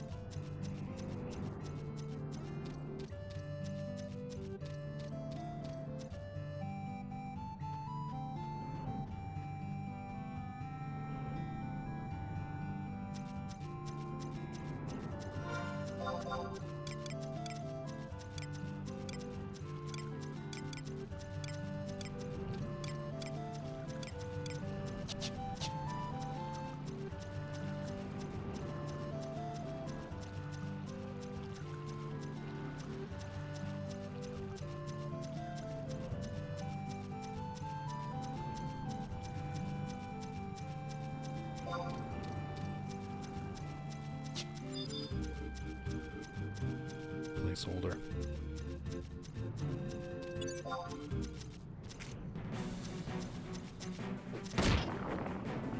Not sure what the window is when Spippy was last killed. But that's...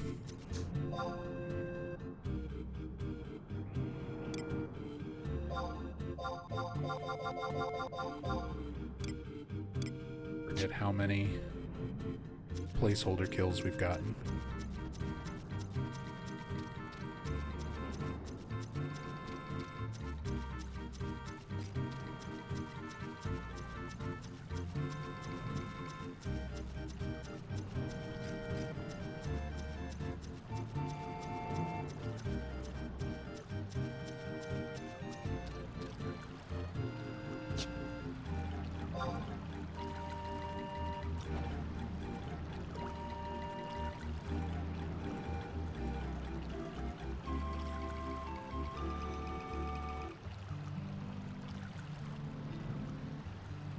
Not sure if I can catch anything. Maybe with sabiki.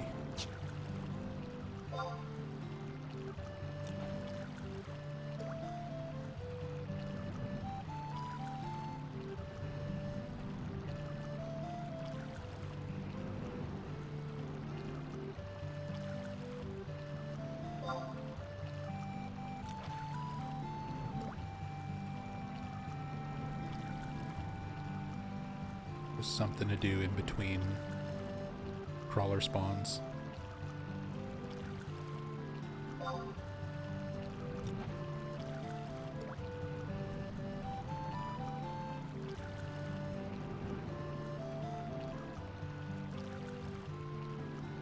It's too bad the spawn isn't closer to the lake over there, because that's actually where I'm leveling fishing. I need 4 more levels of fishing there. Yeah, I'm at 25. I can get up to 29 catching Pipira over in that lake. But it's a little too far to running back and forth between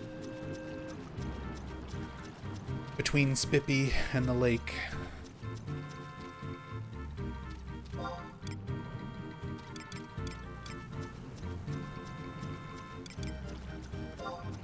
Didn't get anything with lugworms.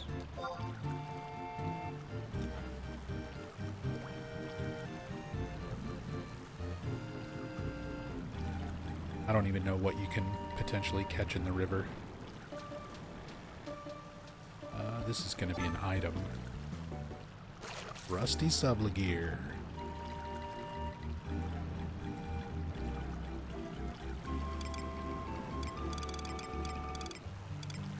Do not need no rusty underwear.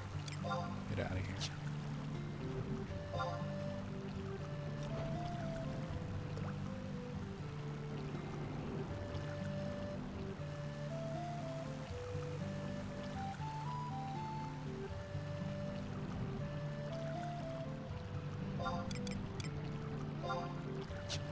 Sinking minnow's probably not going to do anything in the river.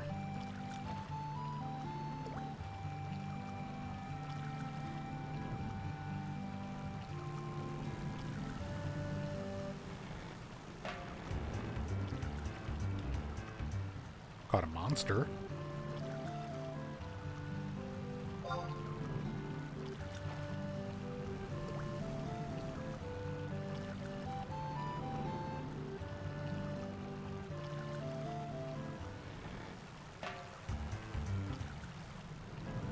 Apparently that is something.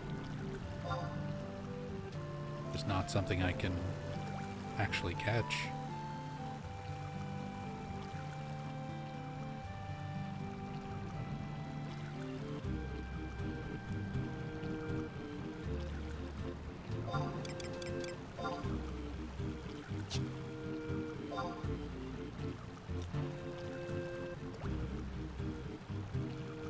Placeholder should be up now.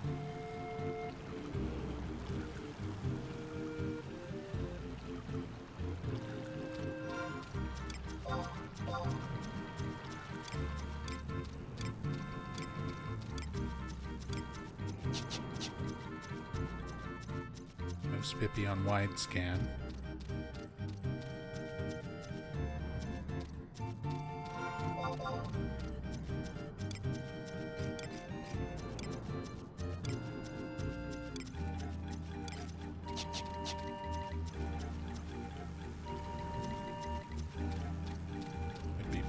Here in like a minute.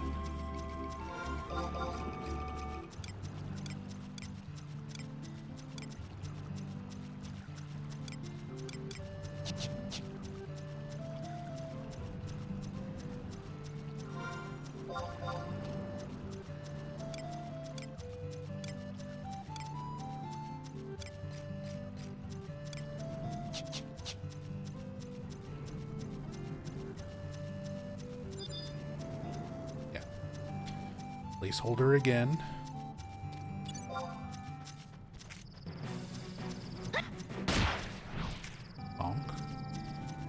wait another 5.5 minutes.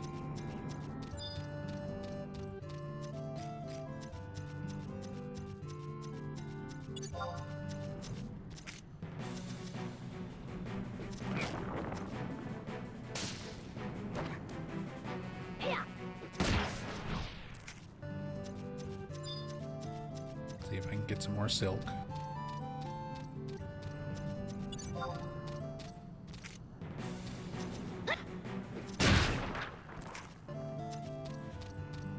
No luck.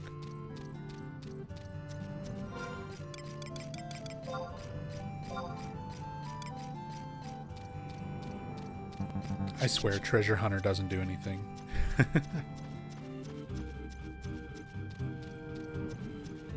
With my Treasure Hunter 1 and with our friend Cypher helping us out yesterday with Treasure Hunter 3. And we still didn't get fucking anything for drops.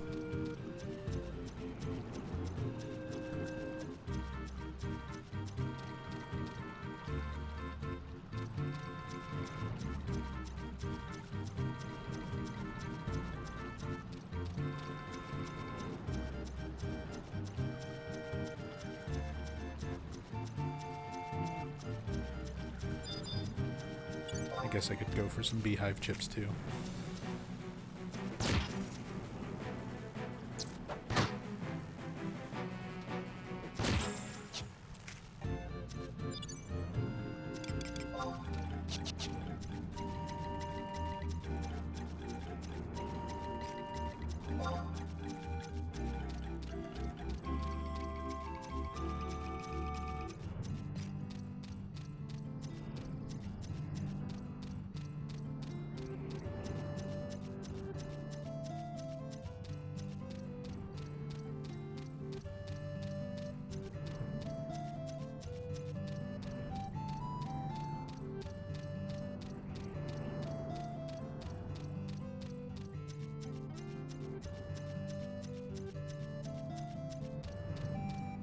Hopefully it keeps my chat window settings this time.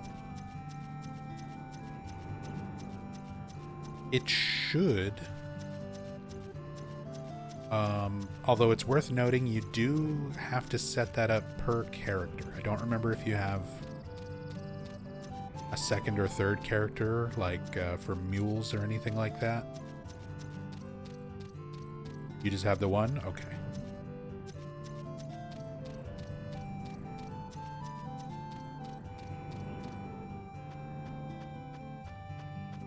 Yeah, it took me some messing around to figure out how I wanted to do my chat windows. Ultimately, I decided on this setup.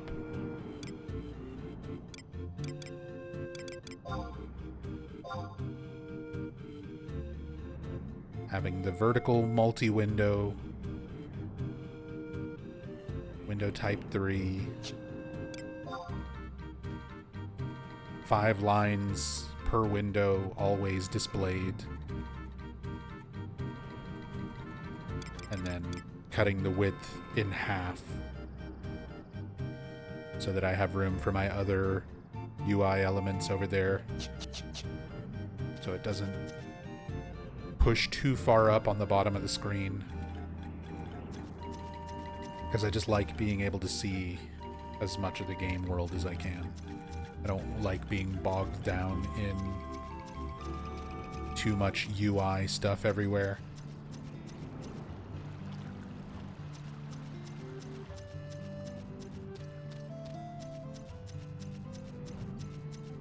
Was logging in and out so much, it probably just didn't stick that one time. Oh, one other thing I would really suggest doing, because I only found out about this recently. Join the Horizon Discord channel.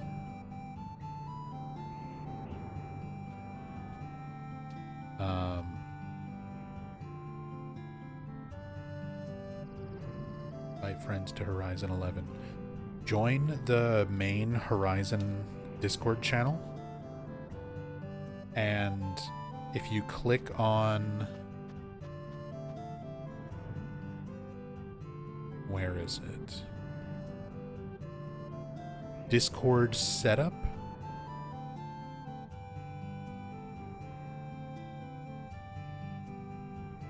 Over on the left, there is a channel that just says Discord setup. Join the Discord, go to Discord setup, and then it'll say register character. And it'll give you some steps on how to do that. Basically, you'll log in to your character.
I just realized I've been talking and muted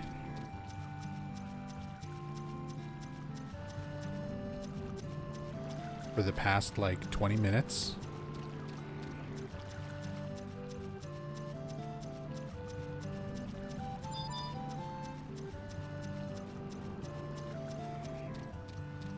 Thought you might have just been in full vibe mode. No.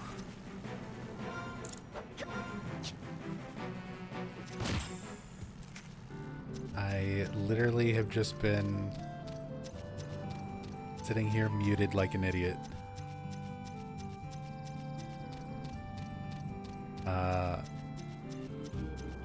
Thank you for the raid. Thank you, thank you.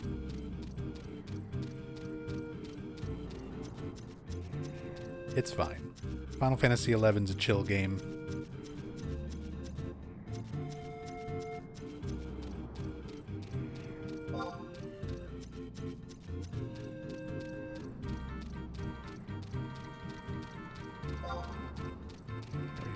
Some better draw distance. I forgot I logged out and undid all that as well. Now I can see those nice mountains off in the distance, speaking of areas holding up. But Dave, thank you so much. I really appreciate the raid. Welcome everybody. I'm Nub Zombie. Most people know me for horror games and Silent Hill, but I've been trying to stream a lot more variety and stuff lately. And this past week, things in real life have been very difficult and weighing heavily on my mind. So I haven't been in the best place mentally. And I've been needing some good quality comfort games. And Final Fantasy XI is one of those games that is just always warm and cozy for me to come back to. Because, yeah, Dave, I started playing this game back in 2003, 2004. And I played this game very consistently from 2004 all the way up until 2015, 2016. And then I stopped playing for several years and picked it up again in like 2019, 2020. And I didn't really like retail servers by that point, because retail servers are designed to sort of speed run you to the end game, because that's where most of the population that's still playing on retail is all at end game. So retail is designed for you to have like NPC parties called the trust system, where you basically just summon NPCs to fight alongside you. So you make your own party of NPCs and grind through the game very quickly to get to end game. And I just didn't like that pace for Final Fantasy XI, so I stopped playing on retail and started looking into private servers. So that's what I'm playing on, is a private server. This is Horizon, which is a level 75 cap era private server for Final Fantasy XI. So the only expansion content that is included is Rise of Zilart and Chains of Promethea, the first two expansions. So this is like 2005 era Final Fantasy XI.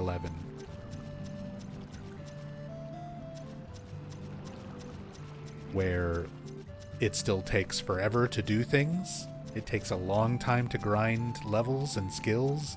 It takes a long time to traverse the world and get from place to place. And everything is very brutal and difficult, and almost any form of progression that you want out of the game has to be done with other people. Like, you can do very, very little solo. And that's just what I like. That's the era of this game that I always enjoyed the most. So I've been really happy playing on Horizon. And if anybody ever feels like getting into Final Fantasy XI, whether it's your first time or whether you used to play back in the day, Horizon is free. You don't have to pay anything, no monthly subscription, nothing like that. It's free to download, free to set up, and start playing. Which is also very nice, because I'm broke as hell.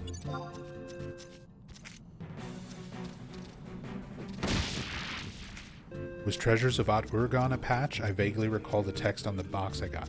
Treasures of Odd Urgon was the expansion after Chains of Promethea, which the developers of this private server are currently working on. They are planning on implementing Odd Urgon.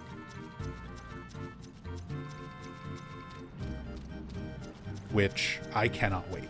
That expansion was my absolute favorite era for this game. That was when I was playing the most, and enjoying the game the most. Odd Urgon introduces some of my favorite places, some of my favorite things to do, some really fun jobs, because that's where we get Blue Mage and Corsair and Dancer, Puppet Master,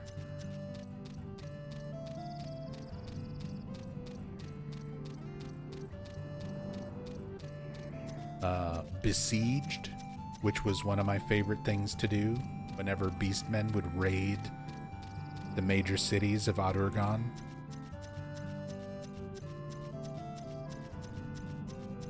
have to like group up with the whole server and fight them off. There's a lot of really fun stuff in Autoragon that I can't wait. I can't wait for them to add that.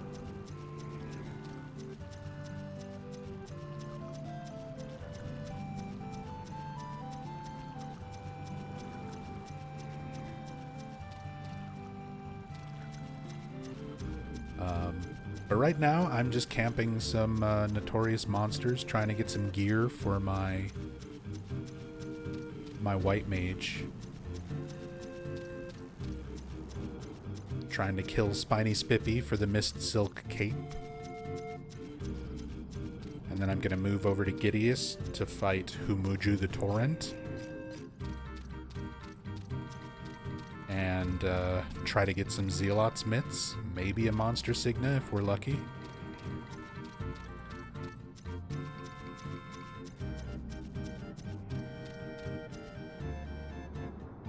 But that's why I'm just like running back and forth right here. We're trying to get a Notorious Monster. Waiting to see if he'll spawn.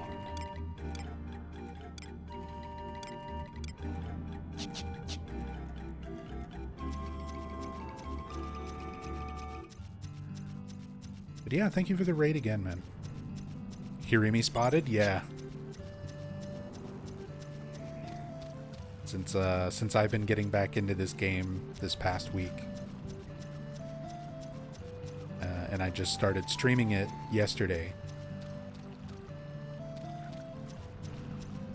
Because usually this is like one of my off-stream comfort games to play, but I'm trying not to play too much stuff off-stream anymore. I'm trying to make myself not stress out about what I'm doing and if it fits the channel or if viewers are going to enjoy it.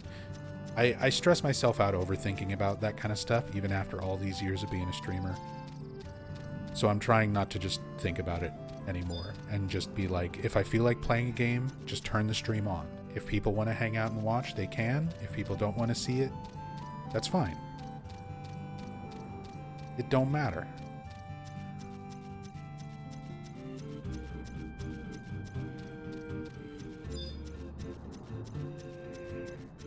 I'm just trying to play games that I love and share them with people. And for the people that want to be here and... Oh!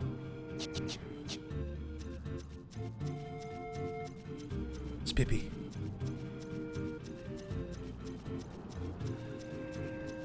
The boy is here.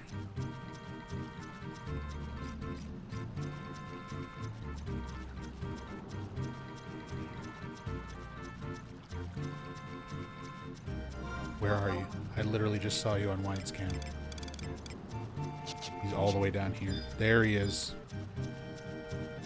Give me the cape. You owe me a cape. We killed this thing twice yesterday and didn't get it.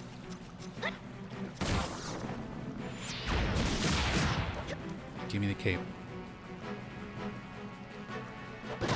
Give me the cape, Spippy. Do it for Dave. Son of a bitch. Okay, let's go to Gideus.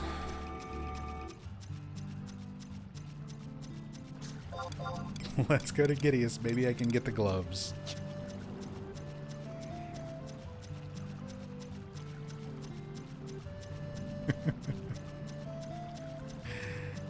Yep, 0-3 on Spippy. It really was a different time. For everybody who just came in and raided, I've been here waiting for this spawn for the past, like, hour and a half. Or something. Somewhere around there. Just killing placeholder crawlers and waiting for Spippy to spawn. That's the first spawn of the night that we've gotten. And we didn't get it. We did not get the drop.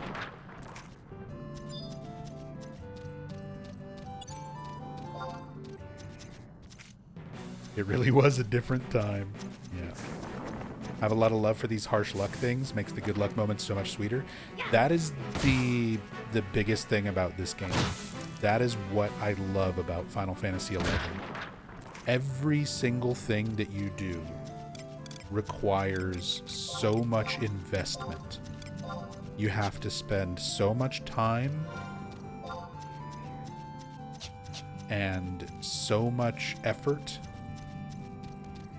to get even the smallest things to happen. Every little bit of progression, whether it's camping an NM to try to get some gear, or leveling in general, or leveling up crafting abilities, missions and quests, everything requires so much effort. So when you do accomplish things, it feels so fucking good. It feels so nice.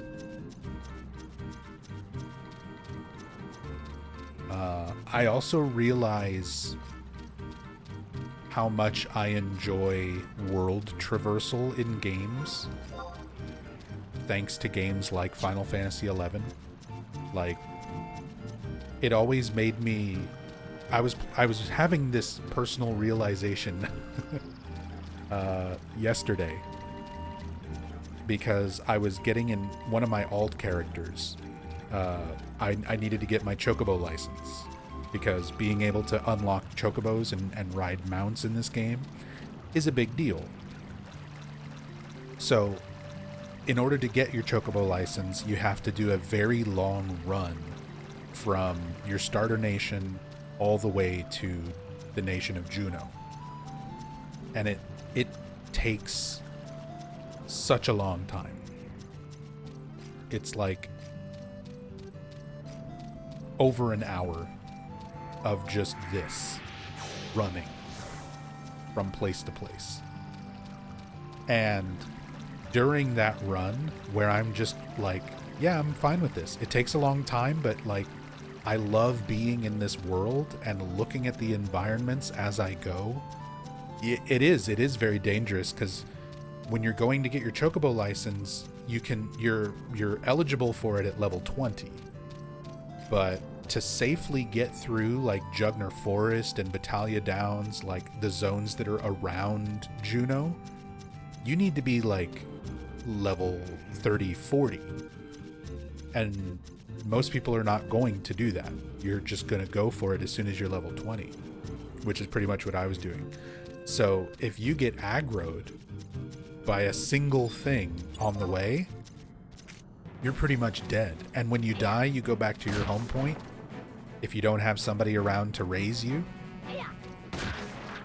not only do you die, you also lose experience points in this game whenever you die.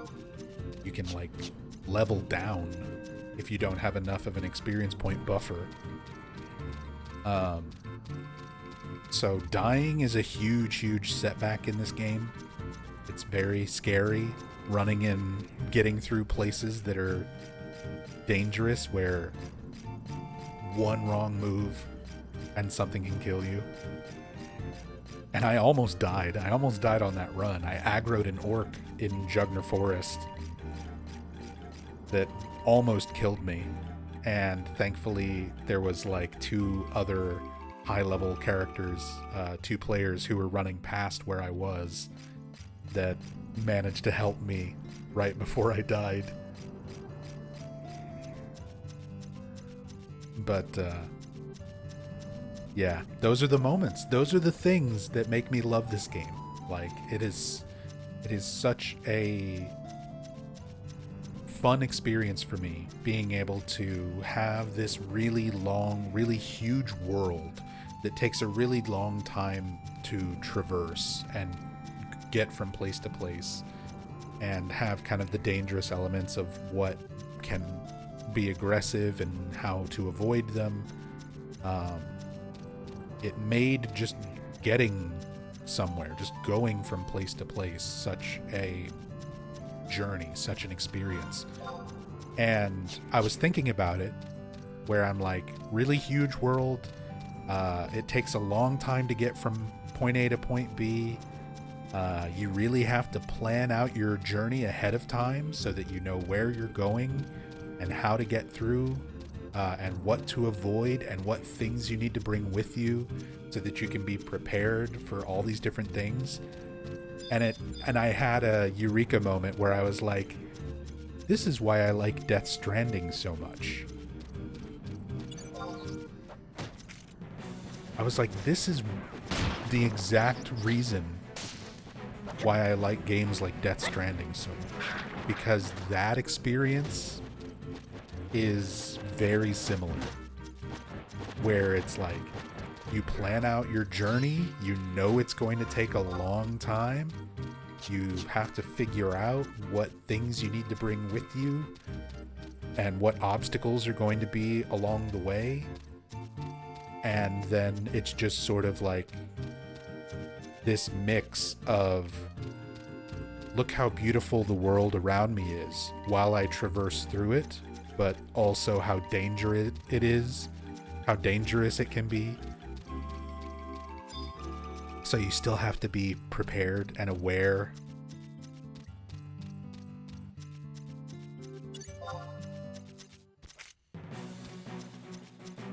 Hey, Il Palazzo. This is Horizon.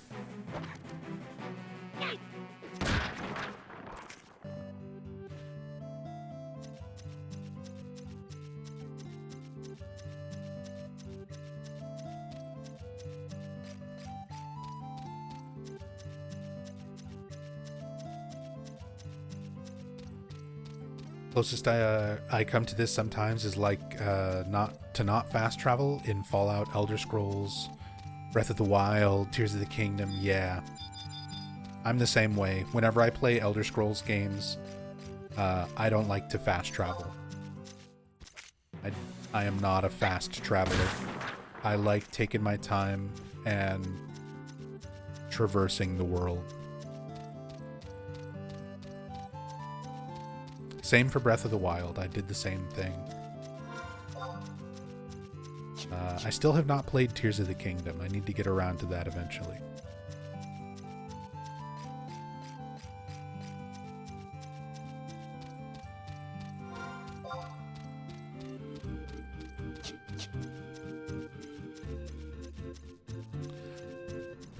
But yeah, this is one of those things I just love in a game.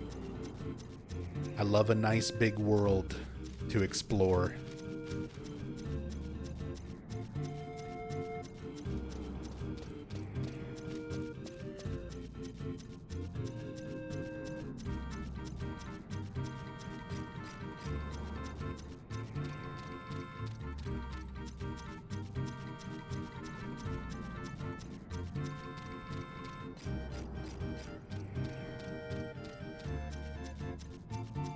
That's why high-speed flying mounts in WoW make me sad. Really shrunk the world and removed humans from it too. Yeah. Retail Final Fantasy XI is similar, where home point warps and like there's too many things that just skip the traversal element of the game. And again, I understand why that kind of stuff is implemented. Not everybody has the time to dedicate to, you know, investing so much of your day into a game like that. Like, if you've only got 4 or 5 hours to play an MMO between your real life and your job and, you know, everything like that, and you're gonna, in this game, you're gonna realistically spend 2 to 3 hours just getting from place to place.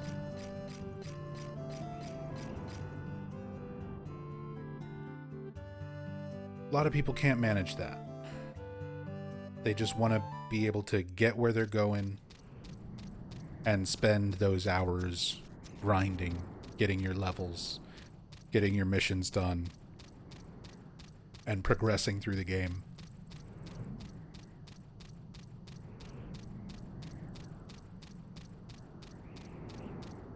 Because all of that already takes so much time.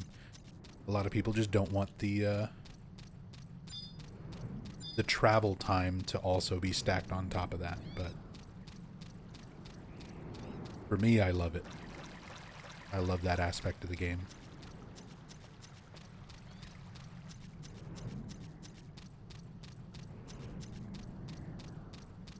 Want to give this a try? Been playing the single-player Final Fantasy games in order. Finished 12 last month, but I really want to look at this sometime. Heard that to get some places, realistically, you even have to form convoys with other players, which sounds really appealing too. You need other players to do most things in this game. There's very little that you ultimately have accessible to you if you're just trying to play completely solo. This game is built around emphasizing the social aspect of MMOs. You're meant to ask for help. You're meant to find people who need the same quests as you, who need the same missions as you, who are around your level and need experience points. And you're meant to form groups and friendships to get shit done. The more you level, the more you do have opportunities to do stuff, to do things solo. But the majority of the game is built around that social aspect.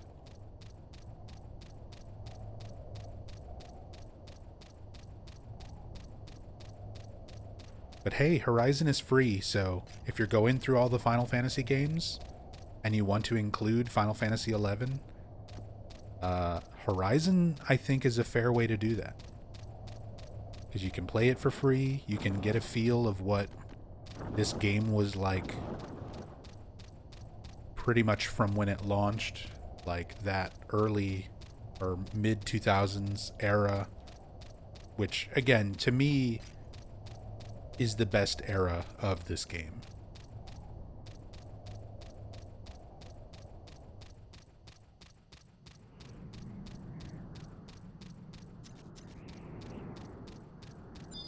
Let's see how many people we got camping. 2 at least. A little bit of competition for this one.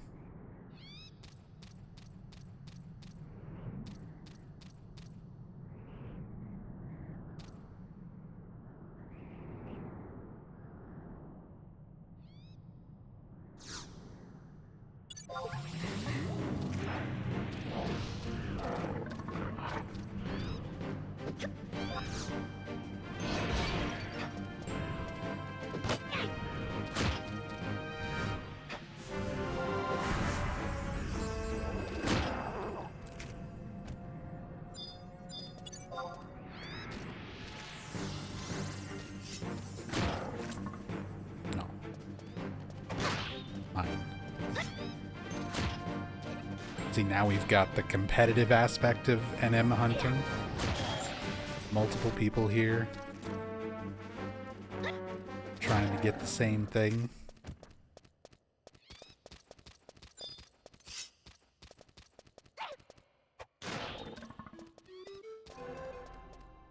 Oh boy, the tagging war? Yeah. Although I'm on Beastmaster, I have Charm, which is one of the fastest abilities for claiming a mob that you can have in the game. So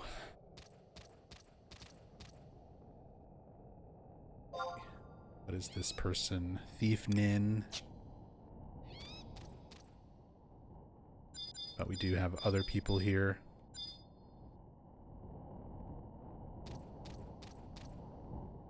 So now,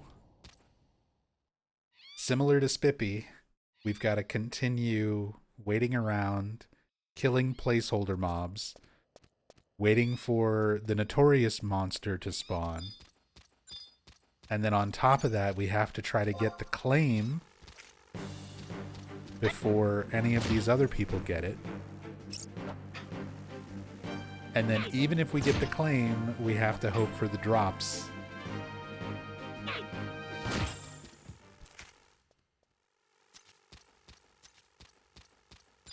So even more so than like, oh, we waited around for an hour to get Spippy and then didn't get the drop. We could spend an hour or two trying to get Umuju here and just not get the claim, not even get it. Let alone if we do get it and it's still a small percentage to get the drops.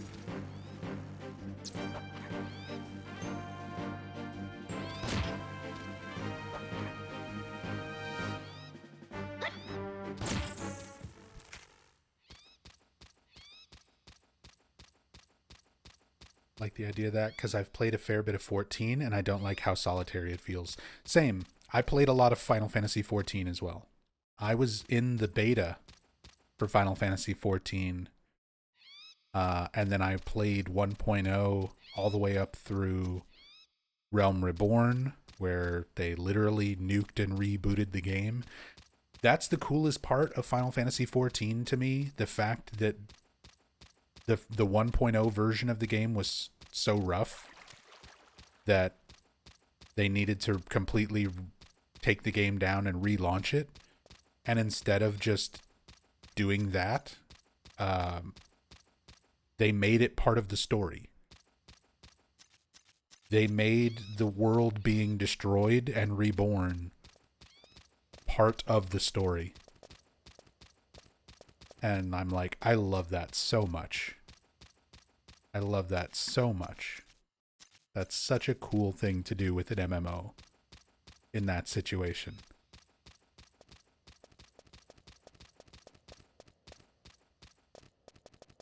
Early 14 was so good, but just not the same. Nah, it's just not the same. It's a good MMO, don't get me wrong. Final Fantasy 14, I think, is a very good MMO. But I've sunk several hundred hours into it, and I've given it such a fair shake so many times to try to stick with it, and I just never do. I just never do. I can never justify to myself the monthly cost versus how much I'm actually enjoying Final Fantasy 14. It's just not enough for me. And the absolute best aspects of Final Fantasy 14 are all things that I'm like, I would just rather be playing 11. I would just rather play this game instead.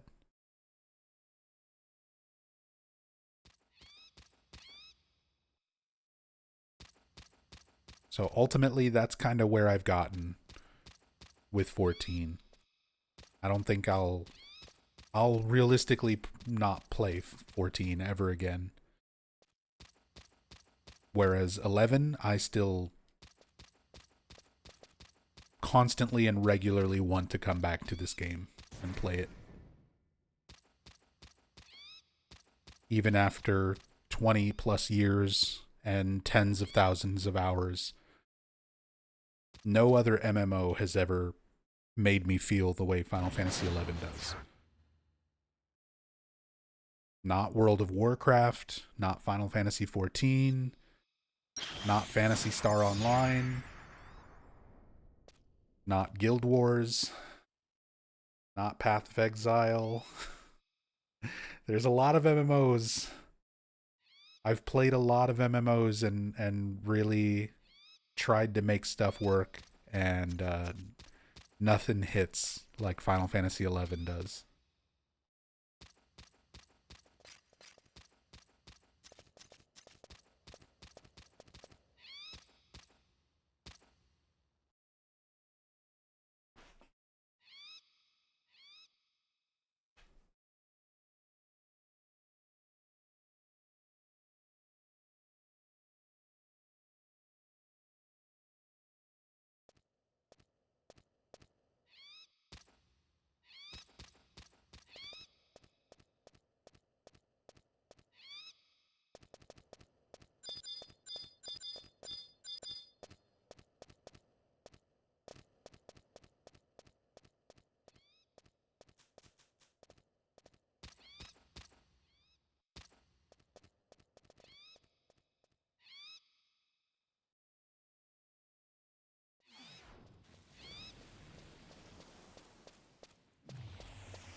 Oh.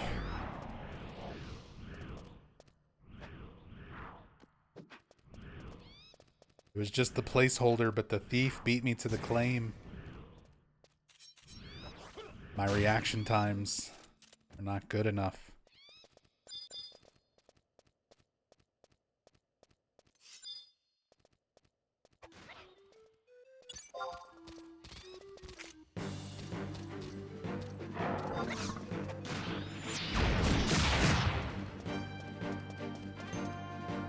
Yeah.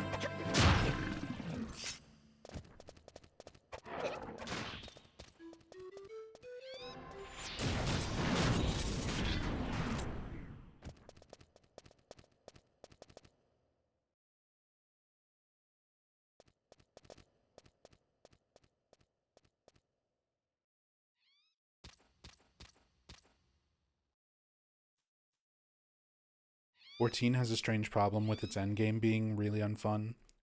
Hate how scripted the endgame feels so restricted and makes me feel so stuck. Yeah, that's another thing. The really restrictive nature of 14 in general. One of the things I like the most about Final Fantasy XI is there is no limit on or restriction on how you build your party. That was one of the very first things that turned me off from Final Fantasy XIV was queuing up to do something with players and being told like your party composition is missing a DPS. So you have to have a DPS for this slot, or you have to have, you know, this job, this class for this slot.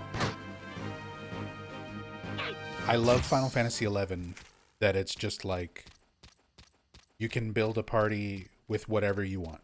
You can make so many different things work, even if it's not the format, the formula where it's like you gotta have your healer, you gotta have your tank, you gotta have your DPS. It's like, fuck it.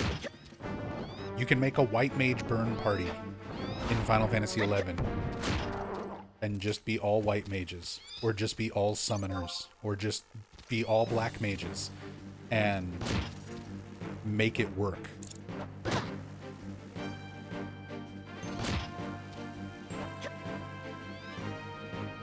You're not limited in like your party construction.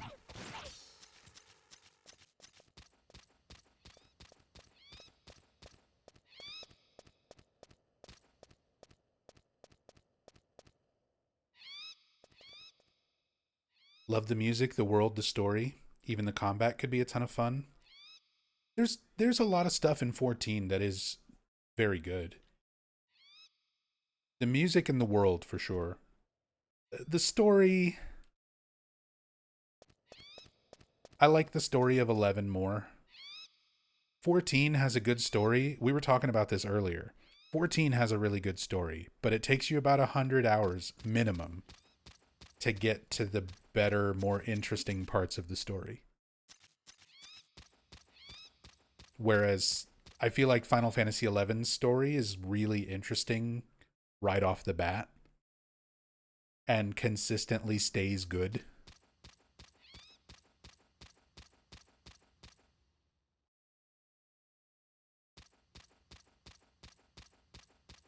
There's a lot of stuff in Final Fantasy XIV's story that just feels like unnecessary fluff.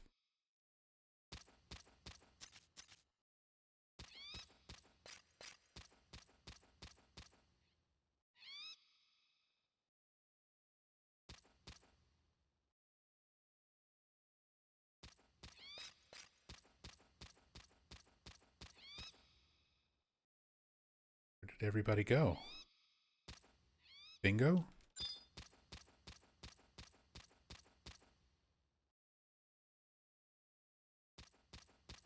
Why did these other people leave?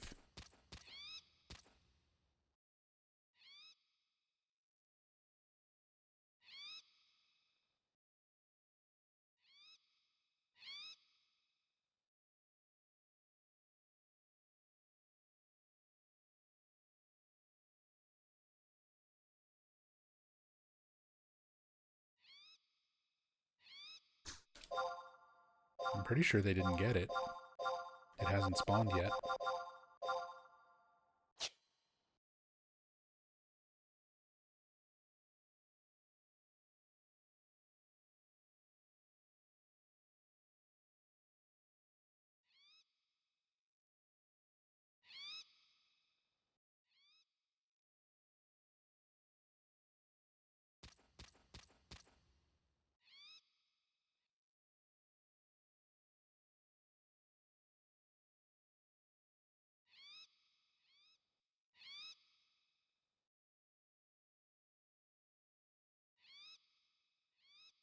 Problem with 11's story, the only reason you know it is because you went to YouTube to watch cutscenes.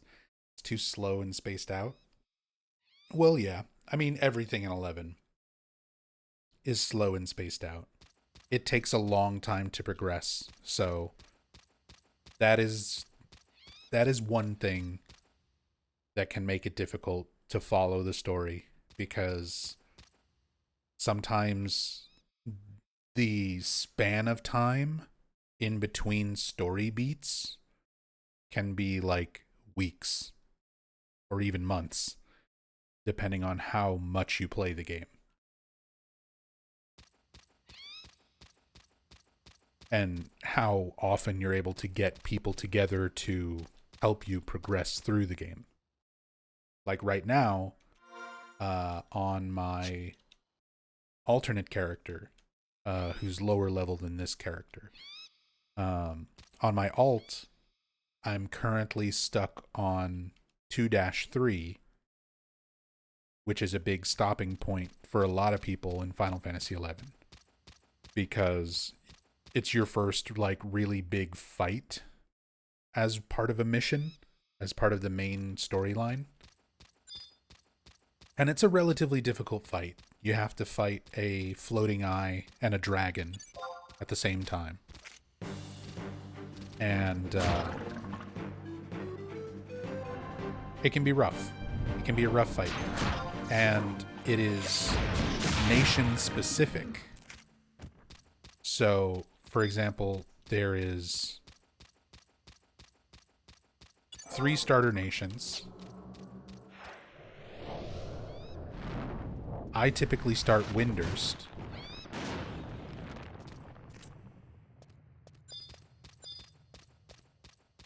And Windurst is not a very popular nation compared to Sandoria and Bastok. So, trying to find other people who are on 2-3 that are also from Windurst. And then there's multiple pathways that you can go for that mission. You can go to Bastok first, or you can go to Sandoria first. And if you go to Sandoria first, you fight the dragon and eye in a dungeon that's near Bastok. And if you go to Bastok first, you fight the dragon and the eye closer to Sandoria, in a dungeon near Sandoria. So, like, I started Windurst, I went Bastok first, so now I've got my dragon fight right outside in Horlea's Peak, near Sandoria, and almost nobody does that route. So I can't find other players that need that same fight. And I can't do it myself either. So I'm kind of stuck. And if you're invested in the story and trying to follow along with all the story beats that are going on, and it takes you days or weeks or whatever to finally find people to help you do stuff, it can be hard to keep up with the story beats. So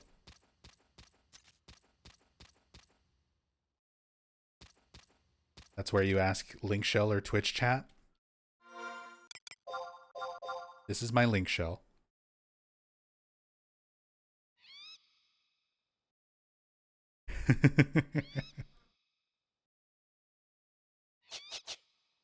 And I've only started streaming this literally yesterday and today. Normally I play off stream, and we've got, I think, 2 or 3 people from chat who are like, yeah, I'm gonna get into this game and play it. So realistically, it would be easier to just help new players level up and get missions done, and eventually we can all just do 2-3 together.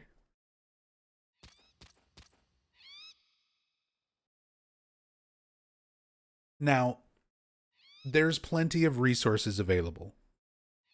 I could go on the Horizon Discord. I could find a social link shell that's not strictly like endgame and H&Ms and shit like that, and be able to find people who will help with stuff. But I don't like using outside resources very much. I like being able to do things within the game naturally.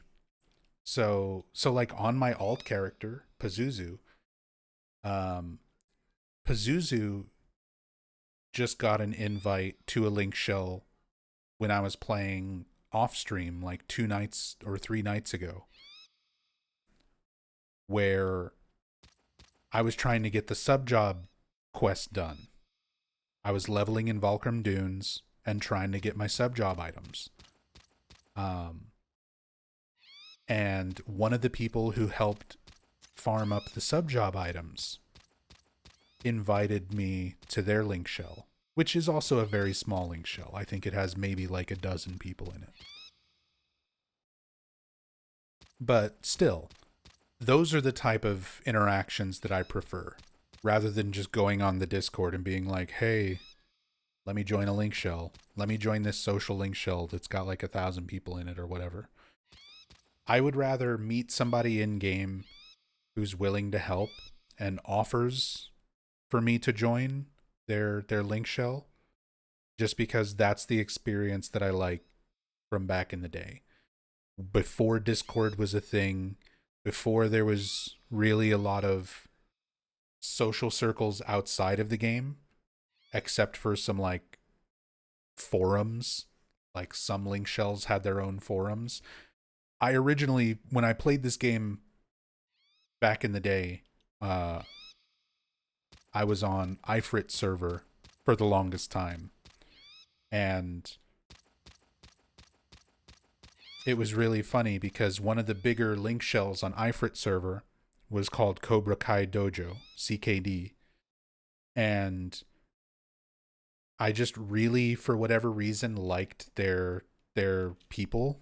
I ran into a lot of members very often and wound up becoming friends with them, but they were more of an endgame link shell, and I hadn't quite hit endgame levels yet.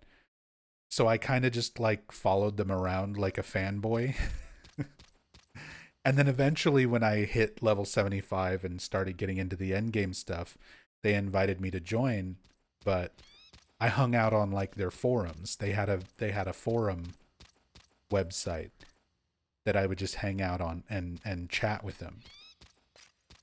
But outside of that, I didn't really do any interacting with social circles and link shells and stuff outside of the game itself.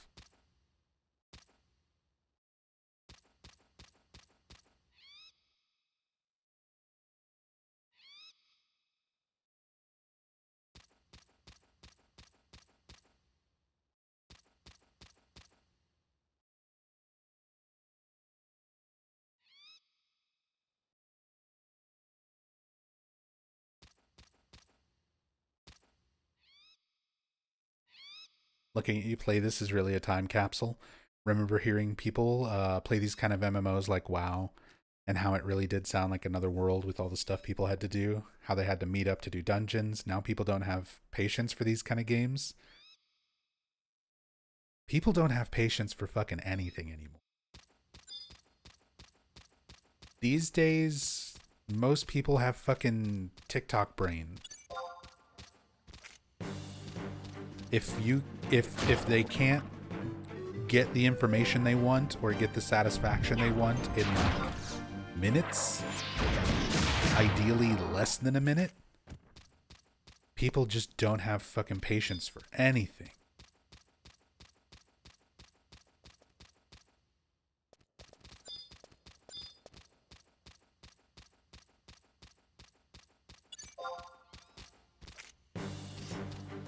Yeah.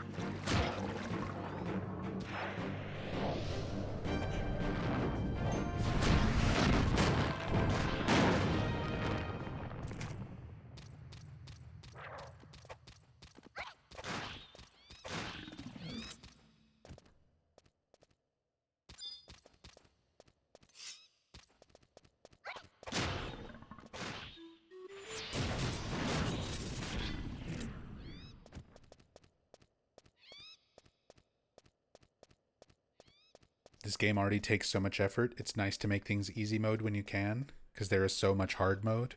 I'm fine with that. I'm fine with that. That's the experience that I fell in love with.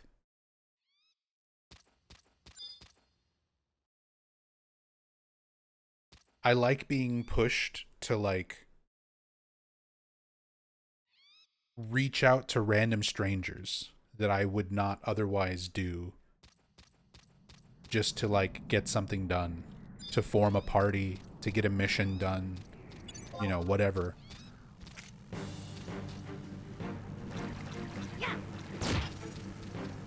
And I like the idea that sometimes if you do it that way, it doesn't work out.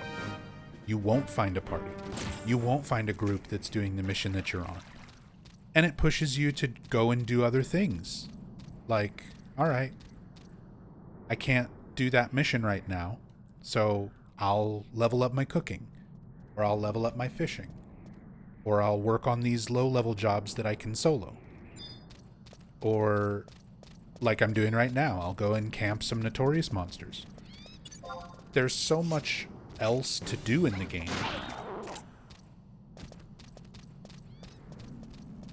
that sometimes I like having my options get limited.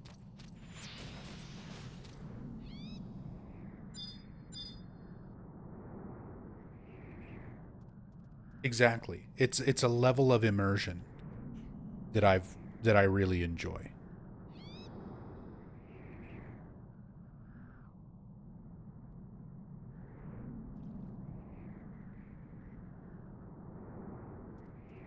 It really makes you feel like a part of this world, not the main character.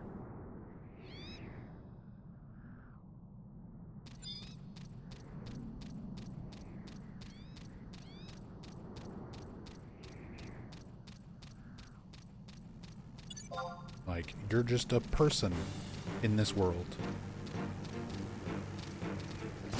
Not everything is going to be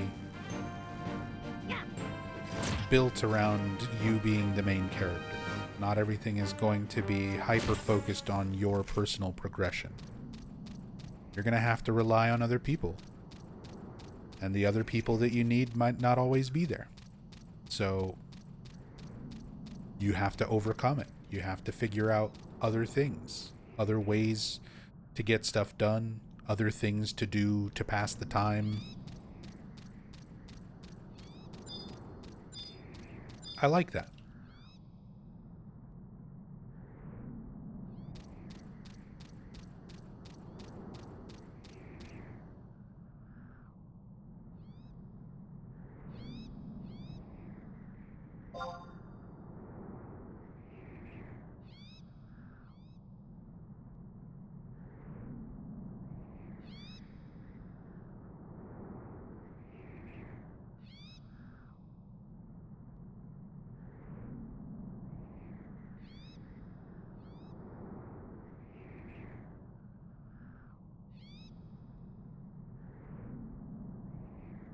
Think if this got re-released as classic and was heavily promoted, a lot of new people would play it and get addicted? Probably. I think there's a lot of people, especially people who play 14, where there's so many things that are from Final Fantasy 11 that people who play 14 that never touched 11 don't realize how much of that game is taken from this one. I think there's a lot of people who play 14 that if given an official like Final Fantasy 11 classic type of mode or server, I could see a lot of people really enjoying it and getting into it.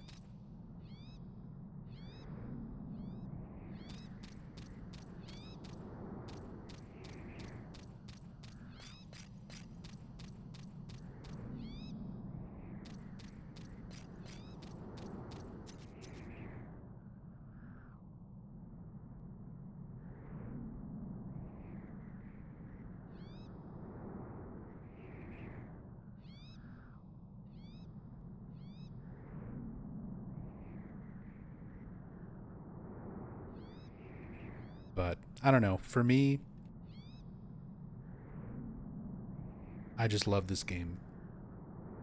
I've spent so much time, so many years in the world of Vana'diel that it just feels like a second home to me. Even if I'm not doing anything productive, I like just being in this world. I like playing this game just to be in the world of Vana'diel.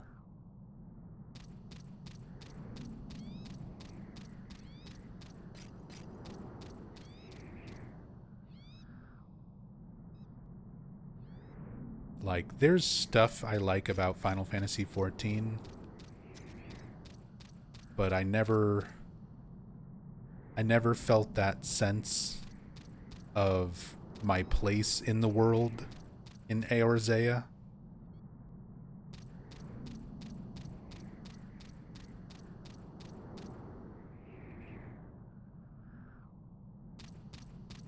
Not the way this game makes me feel.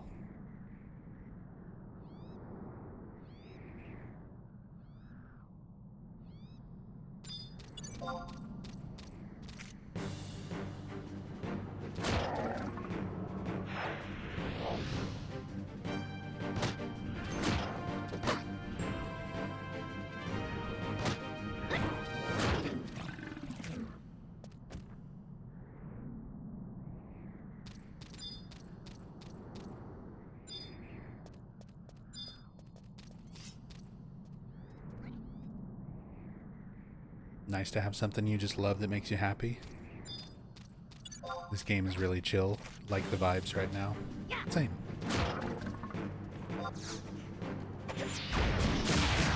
Same and agree.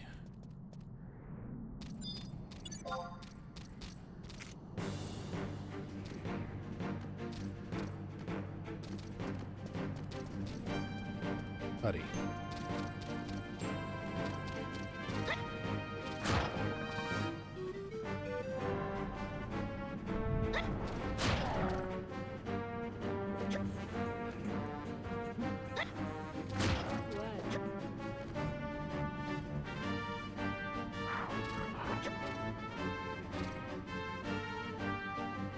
Zippy!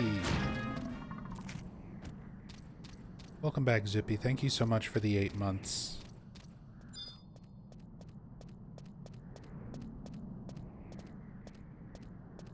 Thank you, thank you. Hope you're doing well.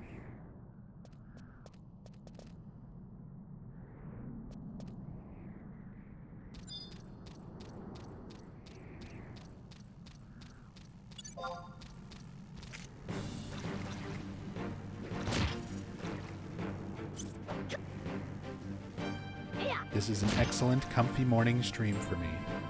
That's good.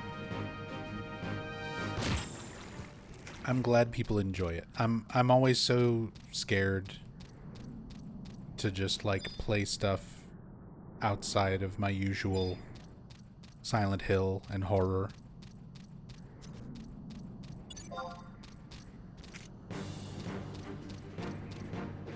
because I know the majority of my audience does not give two flying fucks about me or my mental state or what I feel like playing. They just wanna see me play Silent Hill and talk about it.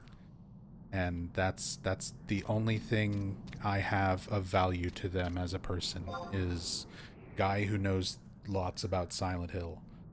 So I'm always really scared to stream stuff outside of that, and exceptionally appreciative of anybody who comes by and enjoys when I'm streaming and playing stuff like this.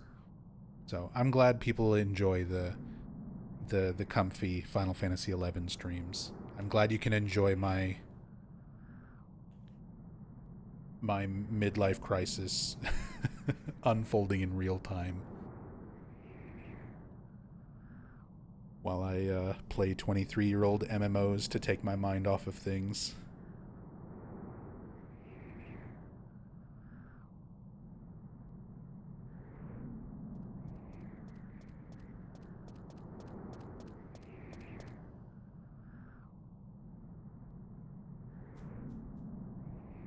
You're fishing right now and wish you weren't, experiencing the game through you. When you say fishing right now, do you mean in-game or in real life? In this game? In 14? In real life?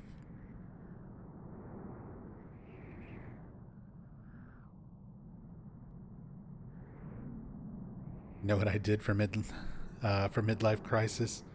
Moved to Thailand, started taking testosterone and going to the gym, started a business, and dated a lot. Happy as fuck now. I don't think that particular... I'm glad that worked for you. I'm glad that worked for you, and that you're happy as fuck. I don't think that would work for me. I don't think my wife would appreciate it.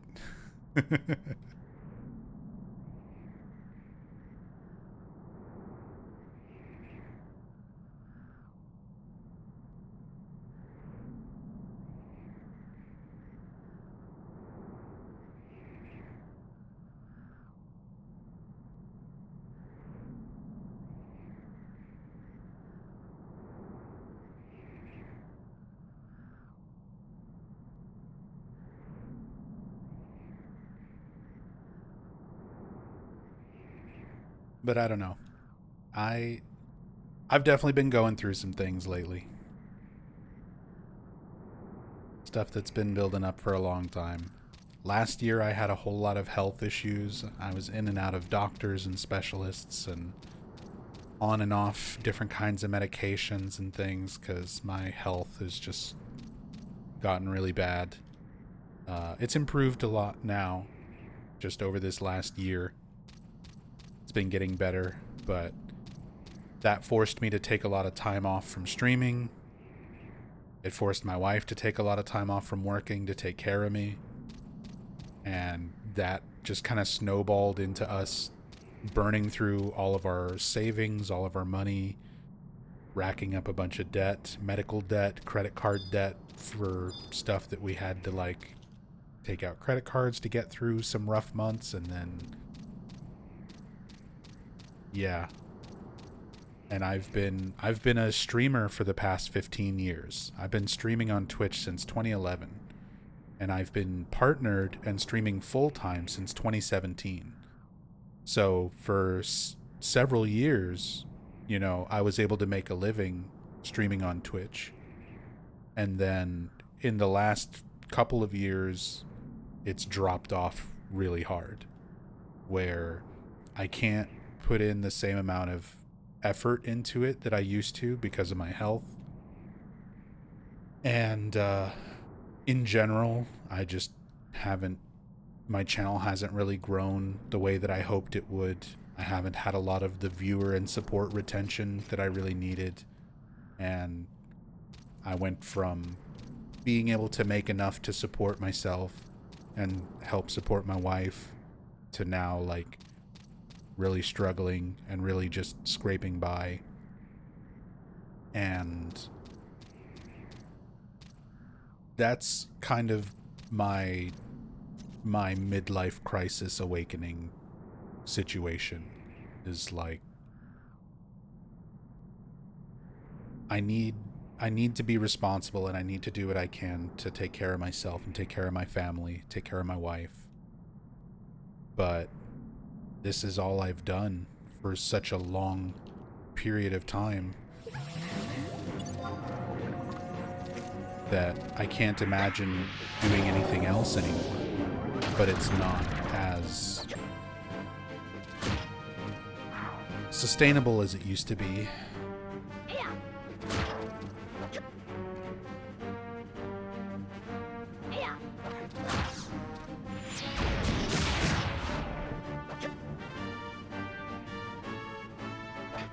So I'm like, I don't know what to do.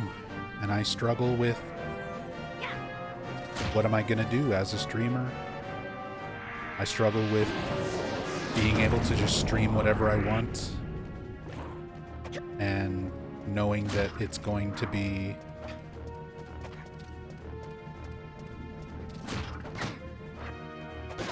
less support if I'm not streaming what people followed me for.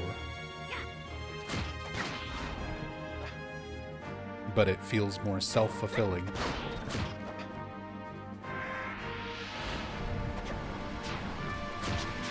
I don't know. There's a lot. There's a lot that's just been going on. That's made things kind of weird, kind of rough. Dude, nothing again? I killed this dude yesterday and got 17 gil. I killed him today and got 41 gil. I'm not even getting his gloves. I can understand not getting the monster signa, like it's super rare.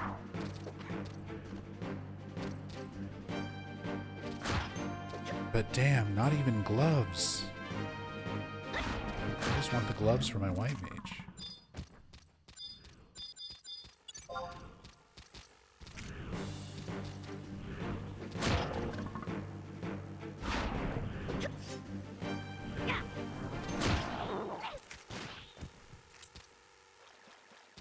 Alright.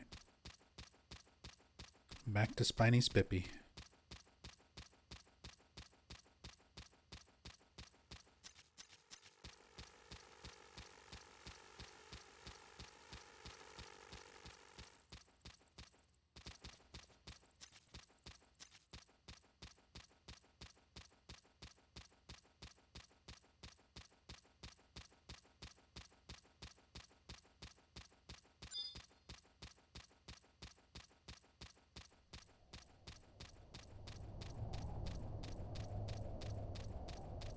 But I don't know, man. I stress myself out. Things have been very stressful. We've been struggling the hardest that we've had to struggle in a long time.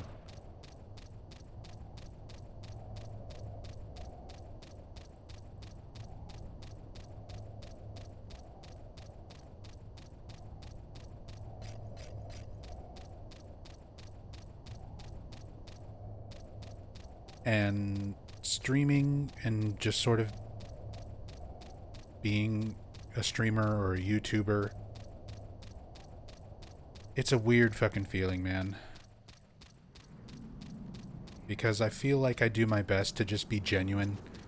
I don't put on an act. I don't try to be a character. I don't take a bunch of brand deals and sponsorships and things like that. I don't go out of my way to try to, like, promote myself in gross, you know, over-enthusiastic ways. I just try to be myself and play things that I like and share them with people who also like those things. And I've always kind of had this mindset of, like, I've been doing it for long enough. If I keep doing the things that I love, it'll eventually work out. But it's also painful as fuck to see, like, streamers and YouTubers who have just started and within like a year or two far surpass me in success and channel growth. That's just kind of the way that it is. Even people who are doing very similar things to what I'm doing.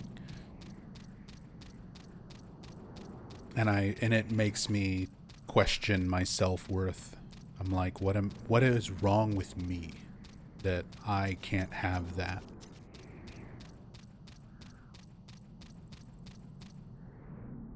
That some YouTube channel that has AI fucking narration and scripts written by ChatGPT and AI generated thumbnails spouting out mostly incorrect Silent Hill facts can have 1 million subscribers on YouTube.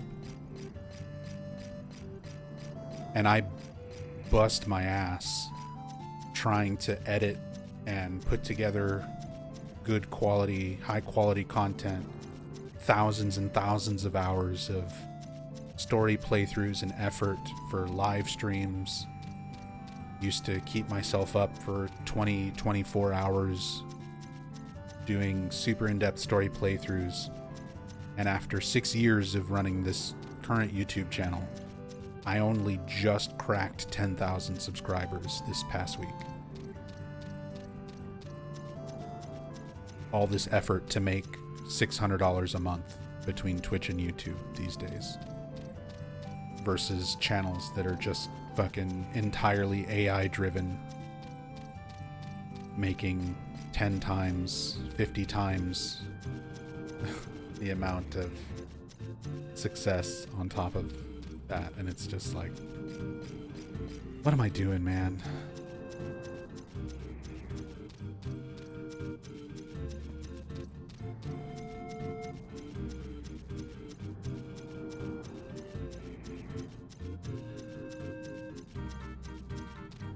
I said, I find myself questioning daily, what's wrong with me?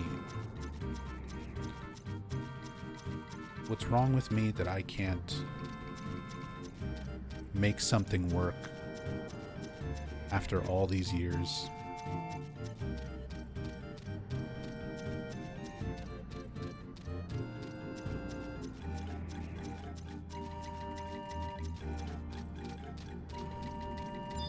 After all these years, after all this effort, to still struggle this hard.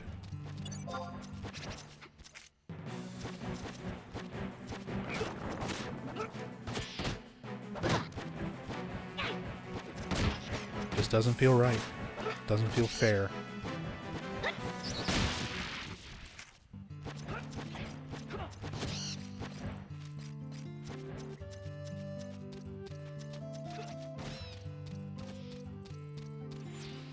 But I don't have anything else I feel like I can do.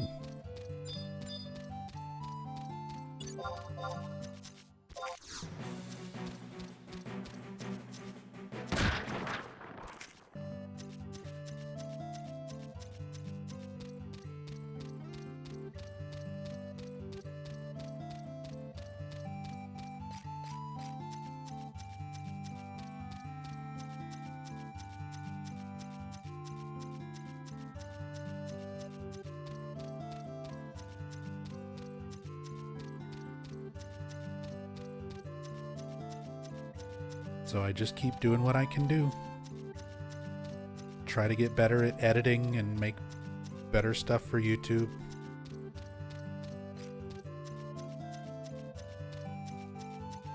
Even stuff like that is sort of like, you know, I'm at the mercy of an algorithm that is also like AI driven.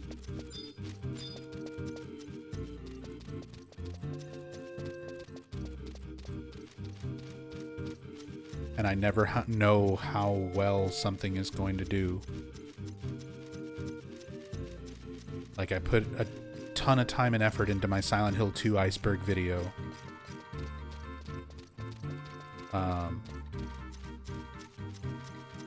And that was like the biggest thing on my YouTube channel. It's already up to like over 600,000 views. So I kind of like got it in my head, like, okay, if I can, it takes so much effort, so much research, so much playing the games and recording footage and writing the script and recording the narration and getting all of the sources for all of my information all together and putting it together in an interesting and entertaining way. It's so much effort to put together those type of iceberg videos. But I did it for Silent Hill 2 and it popped off and it did well. So I was like, maybe I can just focus on trying to do those kind of things. If it'll be that same level of success, then I'm down to put in that effort and put in that work and make it a thing. So the Silent Hill 2 iceberg did really well. And then I was like, all right, it took me like a year and a half pretty much of working on it, and finally put together the Silent Hill 1 iceberg. Silent Hill 2 iceberg, over 600,000 views. Very successful. Very worth all the work and effort that went into it. Silent Hill 1 iceberg, it's sitting around like 25,000 views, which is not terrible, but not underperforming based on expectation. Based on how well Silent Hill 2 video did, I figured Silent Hill 1 video would be comparable. Not even close.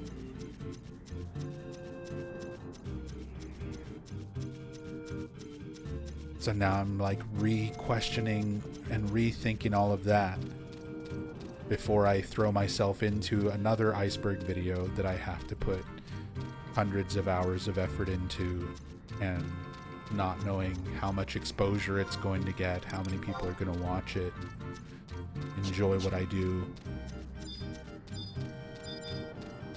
Meanwhile, there's other Silent Hill channels that are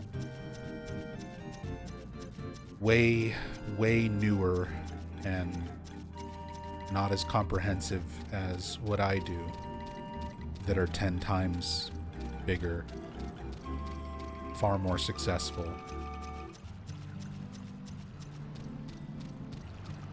and way less effort.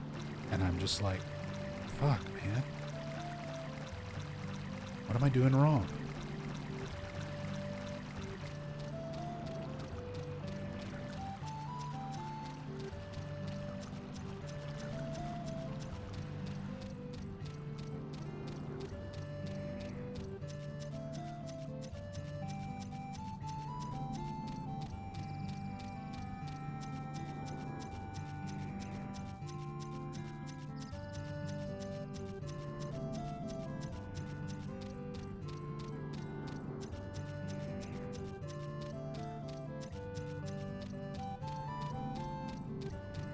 Easier said than done, but comparison is always the thief of joy. Basing your self-worth off of the worth of others is a good way to bring yourself down. In no position to talk about this, being guilty of it myself. But all we can do is our best. When I do my best and it's not enough, I always tell myself that there wasn't more I could have done. And sit happy with the fact that I did my best. It's tough times, so just keep on keeping on. Yeah. I used to have a much easier time keeping that philosophy in mind when it was just me. When I was the only person I had to worry about. But now, like, if I do my best and my best only earns $500 a month, you know, my wife and I can't pay our mortgage. We got our phone service turned off for like weeks.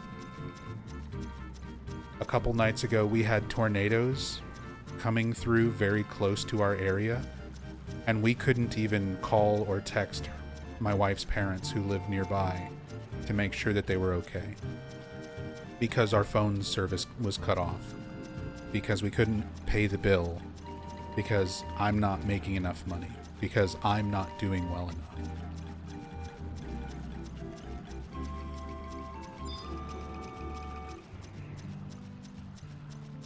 And when I'm sitting and looking at YouTube channels that do the same thing that I do, but cut all the corners and let AI write their scripts and do their narration and practically make their videos for them. And I'm like, nobody cares about how passionate you are. Like, nobody cares about how much effort goes into the thing that you make. The vast majority of people out there that are watching a stream or watching a video on YouTube, they only care about the end product. They only care about their level of entertainment from what you're giving them at the end of the day. Not how many shortcuts you took or how passionate you are or how even accurate anything is. Like, I pride myself on information accuracy. And there's so many things out there that just give blatant misinformation because it's all fucking AI generated shit anyway, and people eat it up. And I'm just like, I can't bring myself to do that kind of shit. But the stuff that I am doing is just not good enough.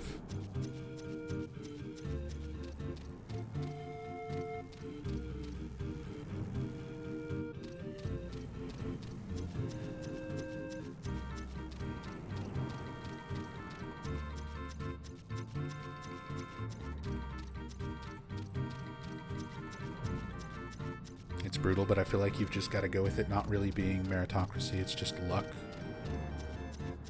Who succeeds in cases like that? A lot of it is luck, and unfortunately, I guess I'm very unlucky. I mean, I shouldn't say that. There's a lot of people who stream just as long as I have who would love to have the audience that I do, the amount of support that I do. Who deserve it much, much more and don't have it. So, I mean, that's always the way it is, you know? But I don't know. Like I said, this is just what I've been doing, streaming and making videos, and it's been all I've really done for the better chunk of the last 15 years of my life. And I'm reaching a point in my life where, for the sake of my stability and supporting my family, supporting my wife, like, realistically, I'm probably gonna have to give this up. Because with my health the way that it is, and just getting older in general, I don't have the energy in me to like work a full-time job and also stream. I'd pretty much have to pick one or the other. And if I do start working a full-time job again, it's going to be very difficult finding anything even in the first place. Because, first of all, we live in a pretty rural area. There's not a lot of job market opportunities to begin with. And there's not going to be very many people who are going to hire somebody at, 40 years old who has spent the last 15 years playing video games for a living. Outside of general low-level, entry-level experience, but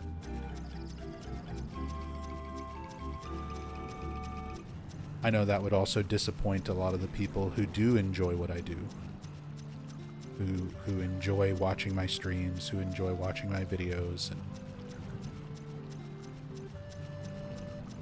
there's so many people who've reached out about how my content gets them through difficult times, helps them sleep at night. And I feel like if I have to give all that up, I'm letting those people down, and I don't want to do that.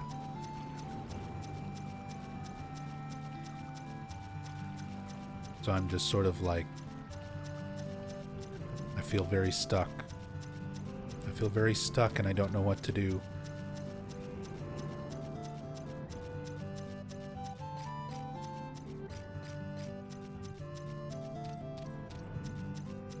I feel like I don't want much out of life.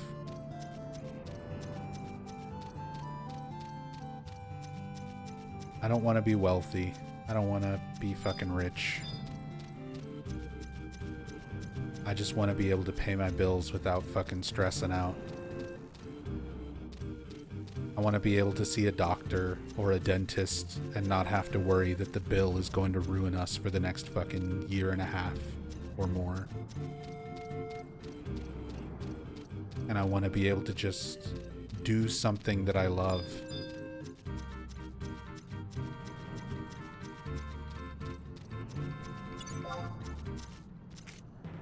And games have always been such a huge part of my life. Streaming felt very natural to me when I started as like something I wanted to do.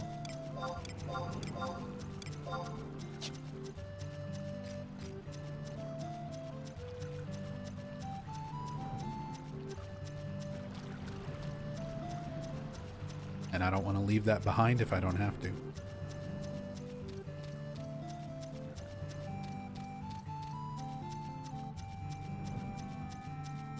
But it's rough, man. Sorry to get all existential on you guys. Like I said, I've had a lot of this stuff weighing on me for quite a long time. And it's only gotten worse this past year with age and health and everything else kind of becoming a more pressing factor into all of it. That's why I'm playing Final Fantasy XI. That's why I'm sitting here in a world that I used to sink away into during a time of my life that at the time felt so difficult. But looking back on it now, I didn't realize how good I had it.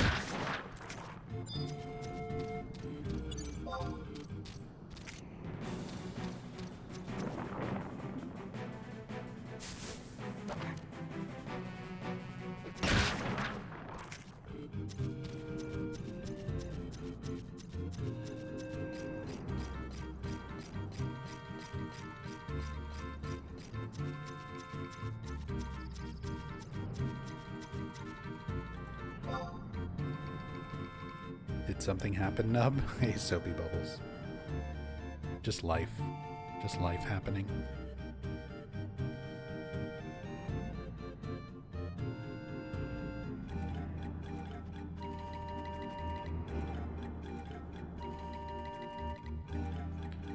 Just life happening, and I can't keep up with it anymore.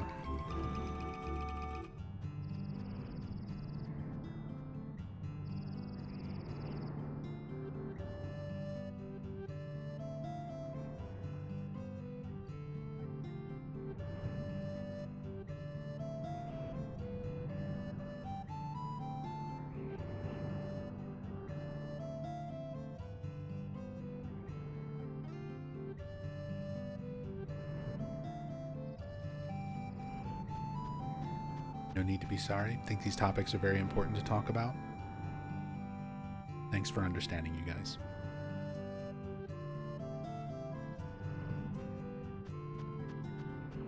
Are you logged in, by the way, Ram Ranch? Have you been playing this?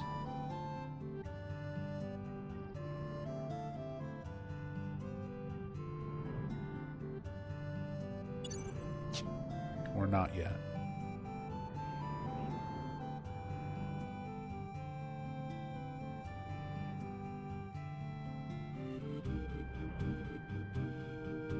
About to log in right now, actually. Just got done doing my duties. Nice.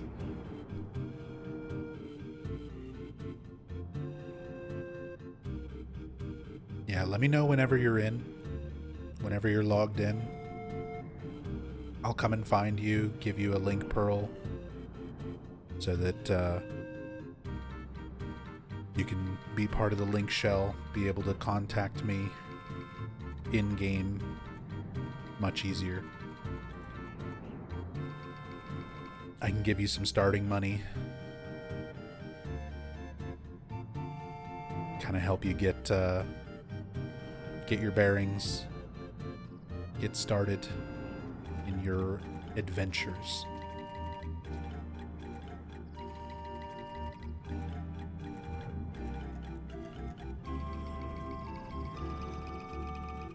Hey, Dancing Magus. First live watch. I'm sorry to hear you're kind of down right now. We've all been there in one way or another. Don't sell yourself short on what you offer the world. Thank you very much, Magus. I appreciate that.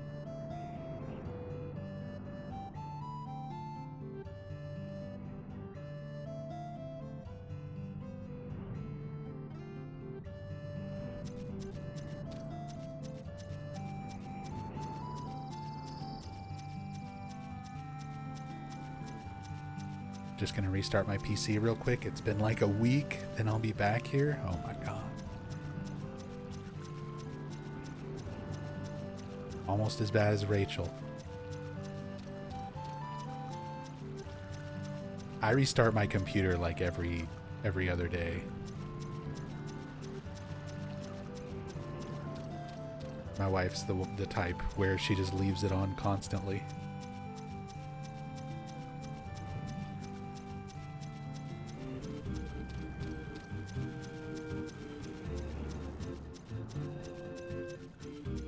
Kept your computer on for more than a month before?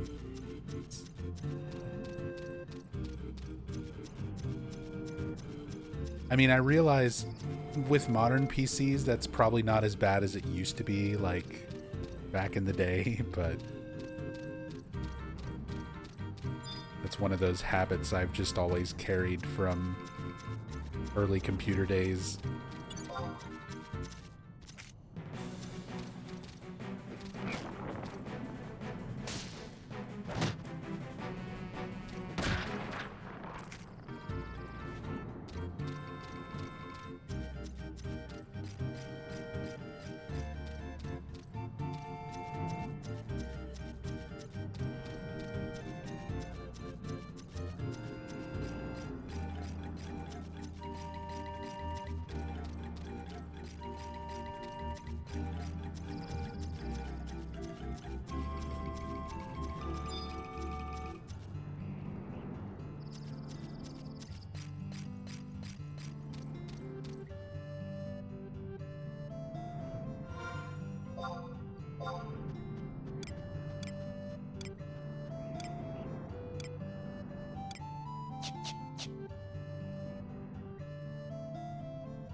With SSDs, it's so quick to restart. Yeah, I mean, shutting down and starting up a computer is definitely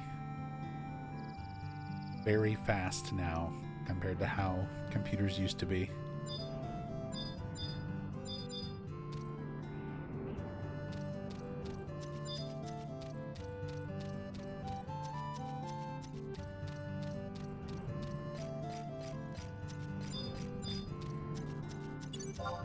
But I get real nervous about leaving my computer on, especially with the cost of computer components right now, and it's only getting crazier.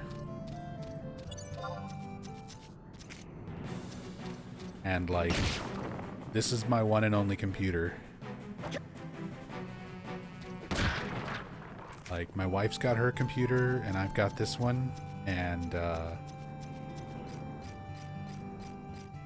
I stream and make YouTube videos for a living. Like, if this computer goes, that's it. I can't afford a new one.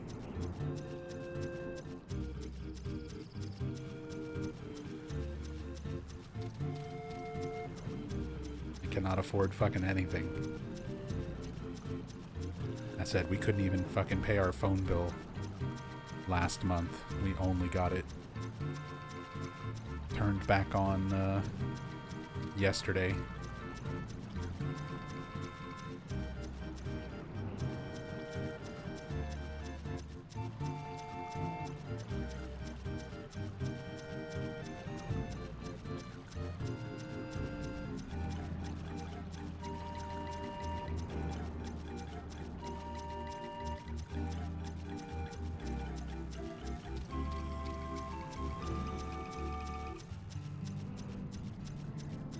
open Final Fantasy XI and see how she goes. Good luck, Ram Ranch.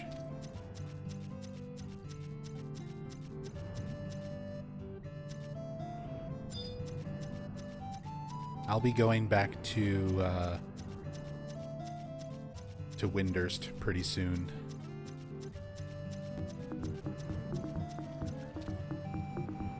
I can help you get started. Hey, Mom Zombie. I hope you're doing well, Mom. Love you. Thank you for gifting a sub to Slonic.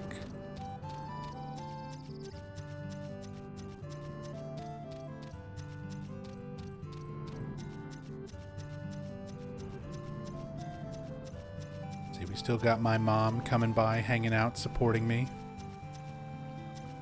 It's not all bad.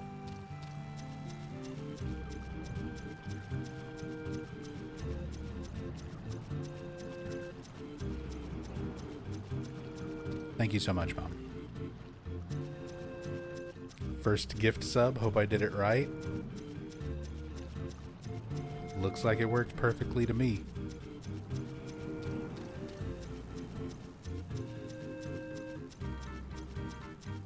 Slonic, enjoy that gift sub. The first ever gift sub from the one and only Mom Zombie.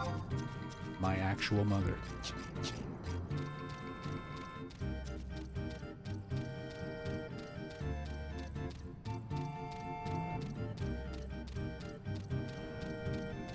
Name in game is NZ Fighter.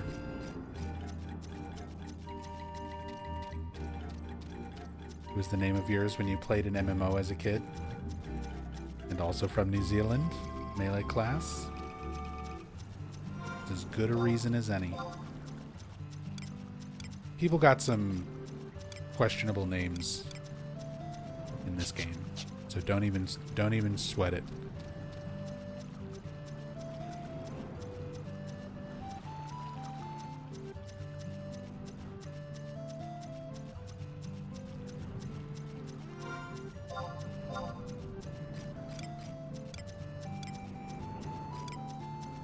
Just hanging out, trying to get this notorious monster. If it doesn't spawn on this go-around, if we get the placeholder again, I'll just head back to town and go meet up with you. If I can get you some stuff, get you started, and there's the placeholder. I'm not even going to kill it. I'm just going to leave it there and head back to town.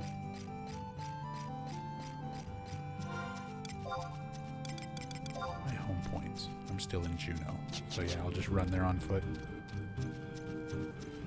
Getting used to the camera and menus at the moment.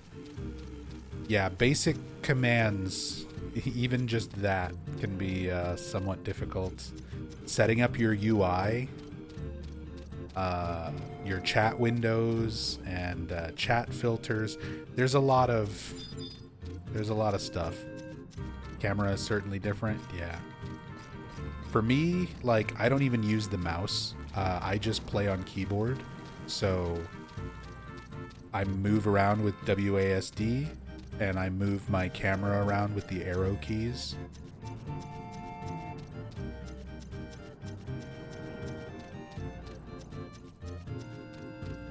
That's what works best for me. You can also press 5 on the numpad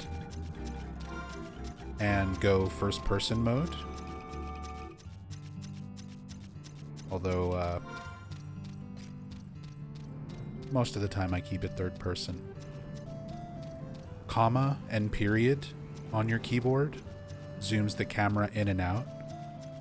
So you can kind of find how far in or out you want your camera, what's comfortable for you. I usually try to leave mine pretty zoomed out.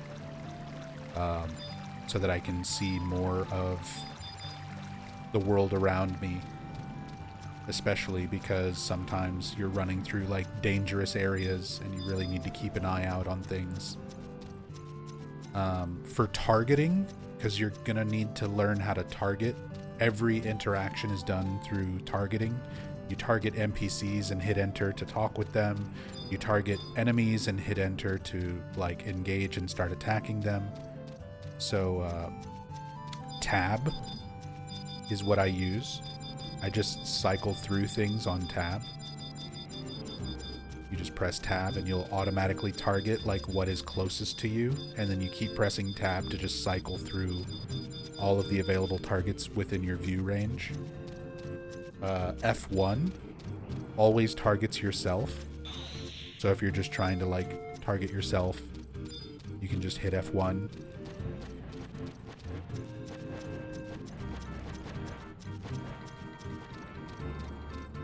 Ms. Polly. Ms. Polly, thank you so much for the raid. Generic raid message. I love that emote. That's great. Ms. Polly, thank you so much for the raid. Welcome. Welcome, raiders.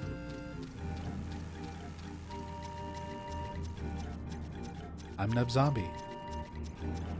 Most people know me for horror games and Silent Hill, but I've been going through some stuff and needing to play some nostalgic comfort games. And Final Fantasy XI is has been one of my comfort games for over 20 years now.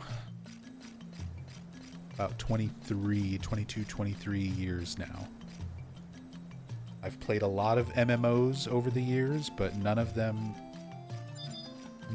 ever hit with me the way this game, the way Final Fantasy XI does. So that's what I'm currently playing. Final Fantasy XI. And I'm playing on the Horizon private server.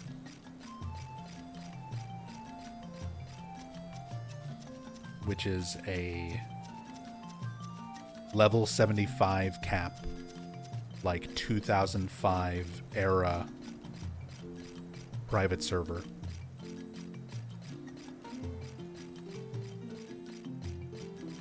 So it's like Final Fantasy XI classic mode. Very, very different from the current retail servers.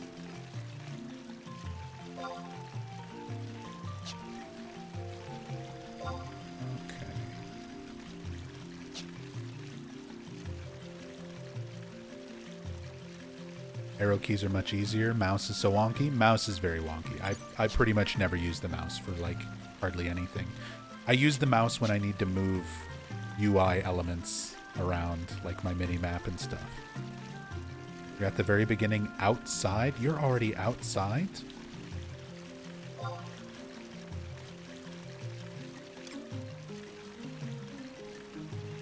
You're in Windurst Waters. Don't worry, I found you. I found you. Let me head over to Waters real quick. So this starting nation, Ram Ranch, is Windurst is split up into 4 districts: Woods, Waters, Port Windurst, and Windurst Walls. So like I'm in Windurst Woods right now. So I'm gonna head over to Waters where you are.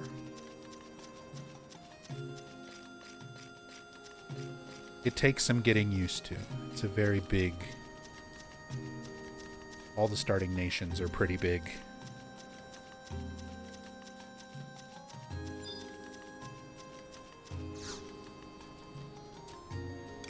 But yeah. Just kind of walking around and exploring is totally fine. That's the best way to experience it. Ms. Polly, have to do a raid and run? No, it's all good. I hope you had a great stream. Thank you again so much for the raid. I appreciate you bringing your community over here. And definitely no worries about having to raid and run. It's pretty late. I don't know what time it is for you, but it's almost like 6 a.m. for me. But I know how it can be. It's very tiring after you finish your stream. You want to go rest. You want to go eat. You want to get up out of your chair to take it easy. Thank you again so much. Okay, Ramranch. I need to teach you to do a couple of things that will help me find you real quick. So, in-game, press spacebar to open up your chat window. Type //T, just like I'm doing in my chat window. And then type my name out, VIVITI. And using the less than and greater than symbols as like brackets, you're going to need to type POS, just like I have it in my chat window at the bottom of the screen there. If you type that in, /tel /t space vivity space POS. Perfect. So you are at L11. That tells me your position on the map so that I can try to find you. L11. So that would be over at the residential area.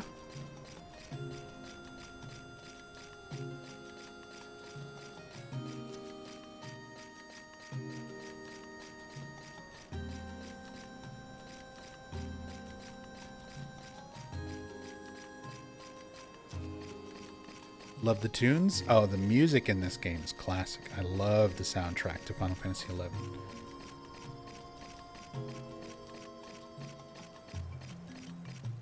I actually was lucky enough to meet one of the composers many years ago at San Japan, an anime convention in San Antonio, Texas, that I used to work for.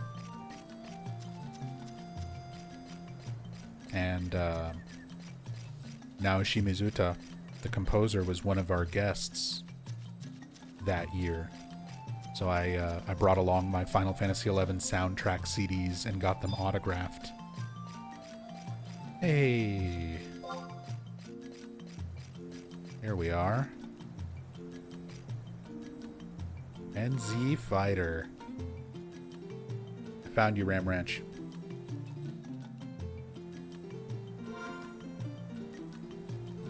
So, I'm going to create a link pearl. And I'm going to trade this to you. So now you have to learn how trading works. If you press on your number pad, on your keyboard, if you press the minus key on the top right of your number pad to open up your menu, fifth from the bottom, you can see there's trade. Oh, dude, you're already trading me. Already know what's up. Link Pearl. And hit OK. And then you'll have to hit OK on your window as well.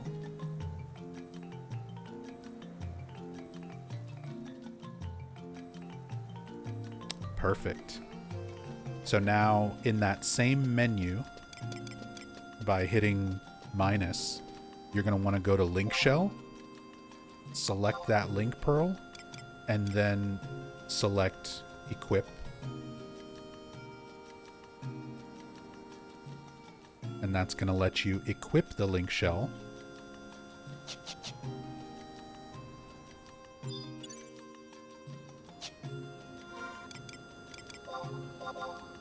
Perfect. I see you in there. So now, if you target yourself, if you press F1, you can just easily target yourself. Press enter to open up this submenu in the bottom left where it says chat. Hit right, go down to link shell, and then hit enter. And now your default way of talking in game will be in the link shell. Just like that. Perfect. So now whenever you hit space and type anything, it'll pop up in the link shell and I can see it. And whenever we have other players, other people in our community who are online and in the link shell, we can all see each other's messages. So it's like our own little guild chat, basically.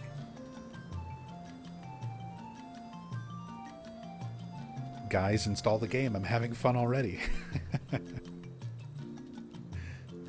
Just getting link shells set up. All right. I'm actually going to go... Let me invite you to a party.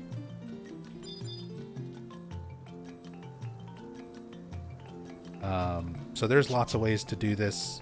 The way I like to do it is type /SEA, which is short for search, and then type the first few letters of somebody's name, and it will pull up this list with that person.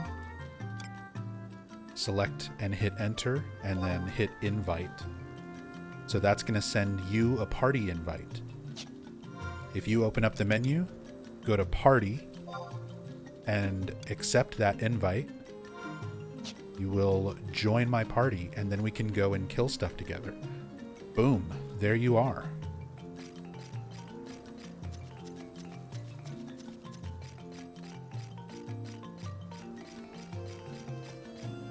So now we're in a party, and I'm going to go switch to a low-level job so that we can go outside and kill stuff together.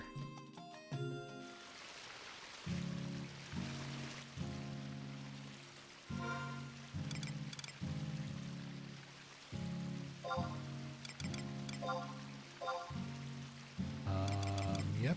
Looks like I'm playing Bard. That's my last level 1 job on this character.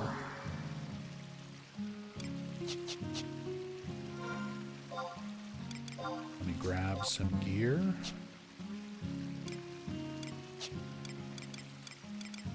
Look at all those classes. I didn't know there were so many.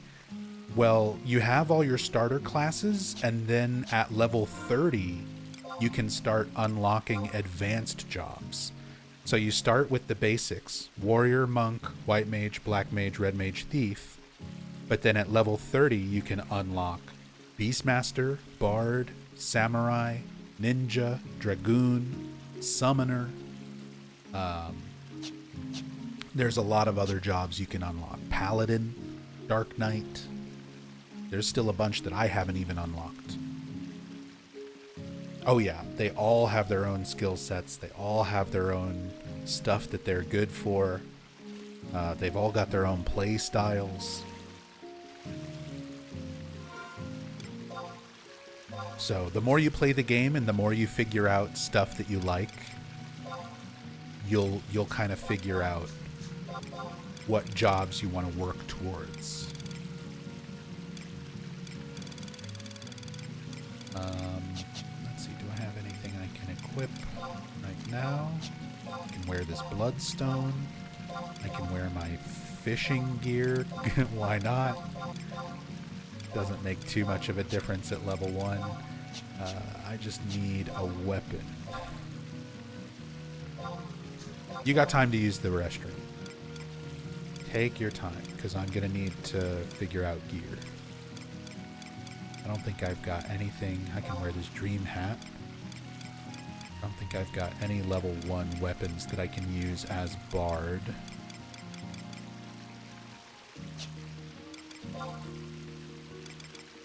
Also got the starter Taru set.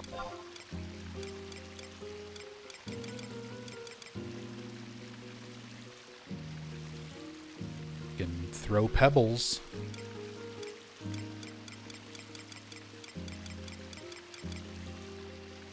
Take my Windurstian ring. Put that on. Put the Emperor band on for some experience gain. Let's put the Dream hat on.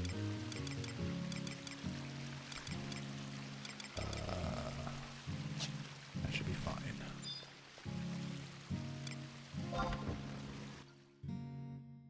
Blue Mage, my favorite. Blue Mage is not in Horizon yet.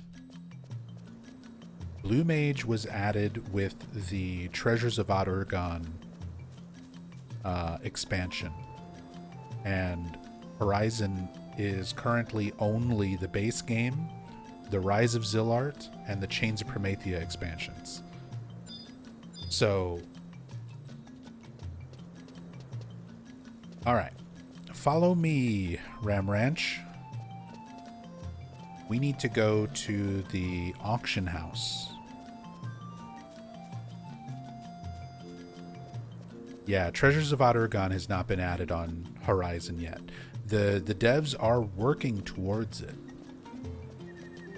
So we'll probably have Adargon added within the next year, hopefully.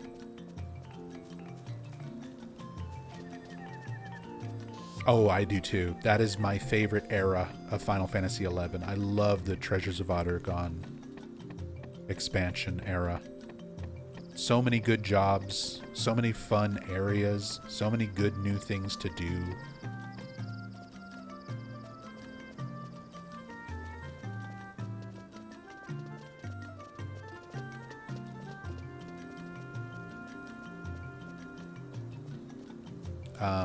So Ram Ranch, there's certain NPCs that can like help you get around town a little bit faster. So this is a good one to memorize. Just remember this little guy down here, Tonana. We're gonna talk to Tonana, and he's gonna offer to warp us over to Windurst Woods.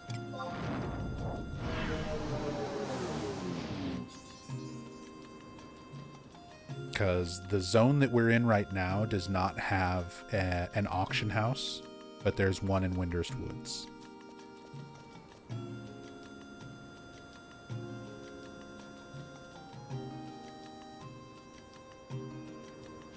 Perfect.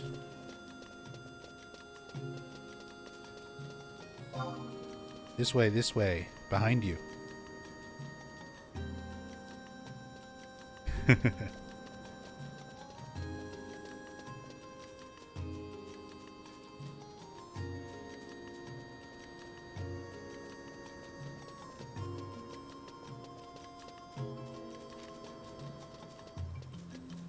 Okay, so this right here is the auction house.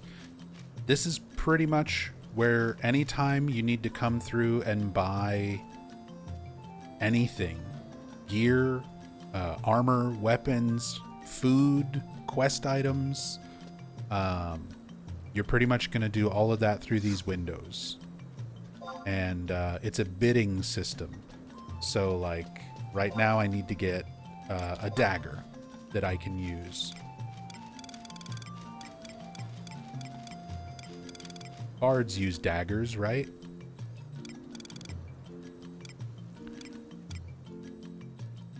So, guess it doesn't really matter. Bronze dagger is 400, rusty dagger is 700. So I'm just gonna get this one for 400. How long was Final Fantasy XI online? It's still running. It's still going on retail servers. It never went offline. But you should already have your starting equipment. You should have a starter weapon in your inventory. So if you hit Control and E, it'll bring up your equipment menu. Select the top left slot where it says main weapon and hit enter, and then select your weapon from your inventory. You should have, yeah, the onion grade axe. Perfect. Let's see, I should also have songs that I can use as Bard. So let me see what I have. Knight's Miney. So that's defense enhancement. Be able to grab that for 900. Nope. Maybe 1,000. Nope. Maybe 1,100. Nope. Maybe 1200. Nope.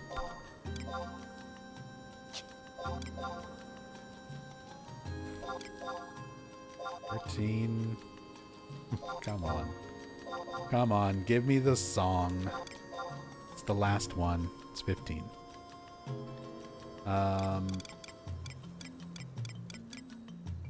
Here we go. So now I can sing songs for us. And I've already got Faux Lullaby ready for when I hit level 16.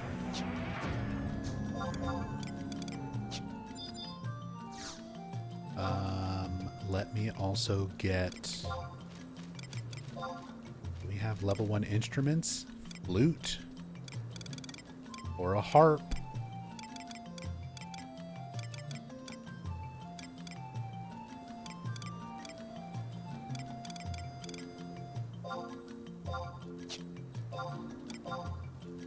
$400 for a flute.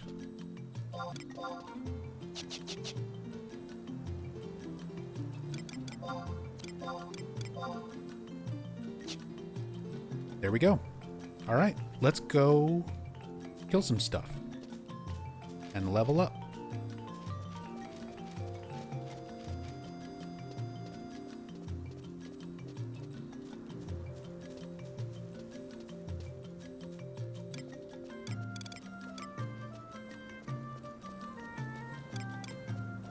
Oh, I should have grabbed some of the food that I made on my other character. But that's fine. We don't need food to start off. It's not super necessary. Okay. So this person, if I could type, anytime you do like anything in this game, you always want to have a status effect on called Signet. And you get that by talking to this NPC here. And then the top option, would you cast Signet on me? Anytime you're going anywhere, there's always going to be one of these NPCs, at least for our starting town, for Windurst, any of the gates that lead outside. There's going to be an NPC with WW at the end of their name, like this one. Always make sure you've got Signet up.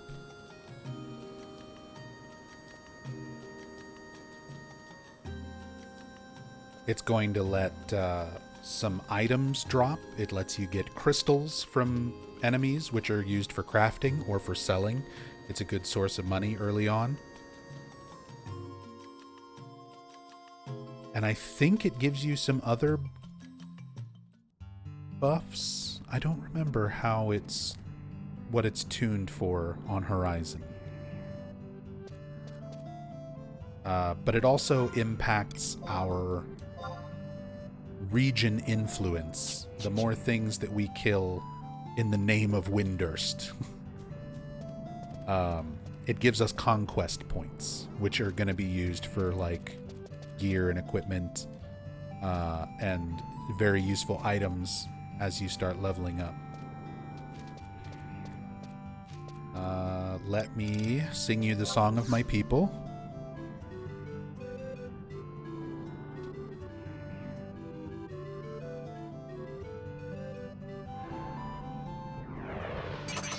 I should have changed my sub job over to over to White Mage to help cure. But don't worry, it's fine. We'll be fine. So see these tiny mandragoras? Use tab to target them and select attack and start whipping them. There you go. Get them. Or at least we're going to try to get them. We're both whiffing pretty hard.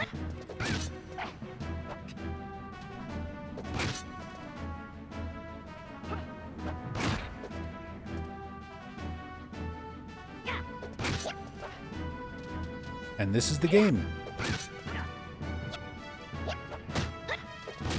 This is going to be pretty much it for a lot of our lower levels. This is the experience point grind. We just want to keep going from enemy to enemy until our health gets too low, and then we're gonna rest, and then do it again.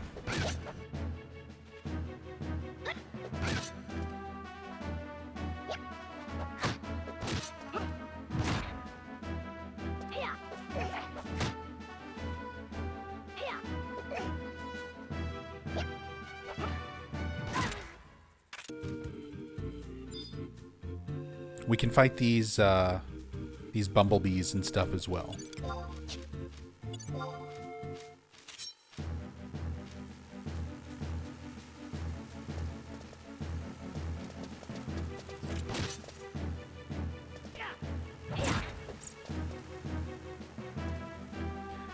Feel myself getting stronger already, one small step at a time. That's how it is.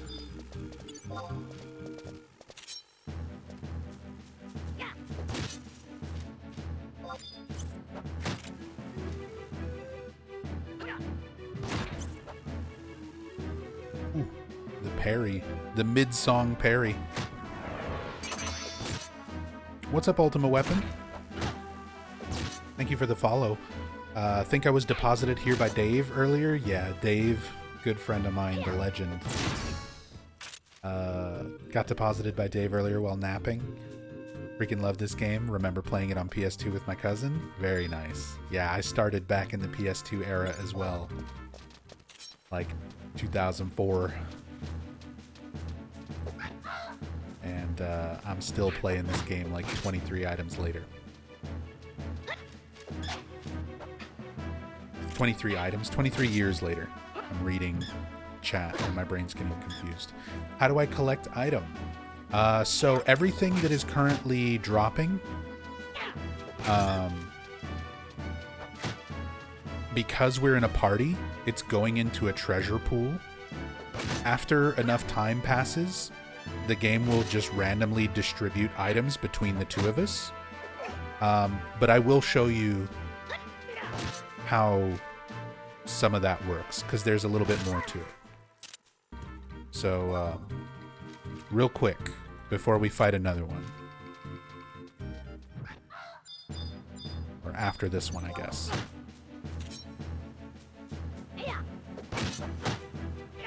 If there's something specific that drops that you want, you can basically cast lots for it. You're basically rolling dice to see who gets the bigger roll and who claims the item. So, if you target yourself, hit enter, go down to where it says treasure,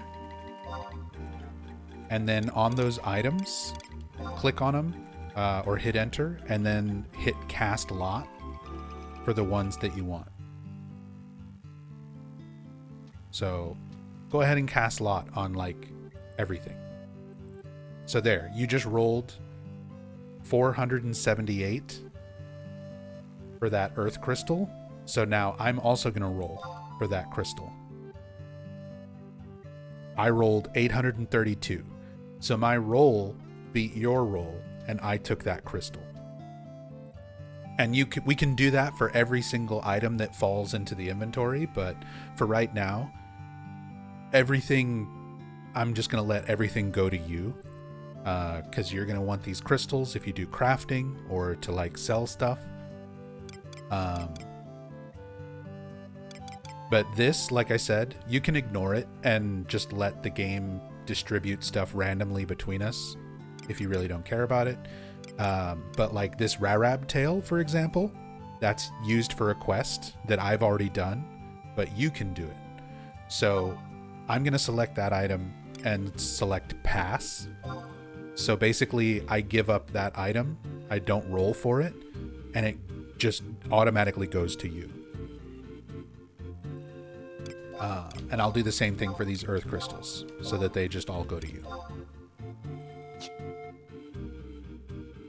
So that's the way items work when you're in a party. If you're doing stuff by yourself, if you're just out here solo and fighting things, everything will just automatically go to you. Also, I highly recommend, if you hit your menu, the minus key on the number pad, if you press that twice, it brings up your secondary menu. And if you go to config and gameplay at the very top, down here where it says inventory, sort, select on, so that all of those earth crystals will automatically stack in your inventory. And most things in this game stack up to 12. There's a few exceptions, some stuff that goes higher, some stuff that goes lower, but for the most part, things stack in stacks of 12. But that way your inventory is not getting cluttered up by a bunch of individual crystals when they can all just start going into stacks, and that'll automatically sort them into stacks for you.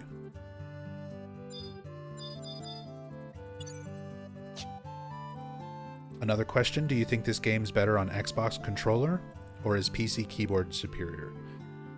A lot of that comes down to personal preference. Personally, I always play this game on a keyboard if I have the option. Controller's nice, it's comfortable, but I feel like I've got more control over what I'm doing with a keyboard, with a full keyboard. It makes it easier to chat, because as you start leveling up, things will get more and more complicated, and sometimes you're going to need to do like call outs for people in your party to let them know like when you're ready to do a weapon skill or when you're ready to use an ability, and you kind of need to go back and forth between like communication and then inputting actual combat commands and stuff like that very quickly. And I've always found that to be much smoother when you're just playing on a keyboard versus playing on a controller. So it'll be personal preference. I would say if you have the controller and it's more comfortable for you, try it out and try to get used to it. But for me personally, I think keyboard is the way to go.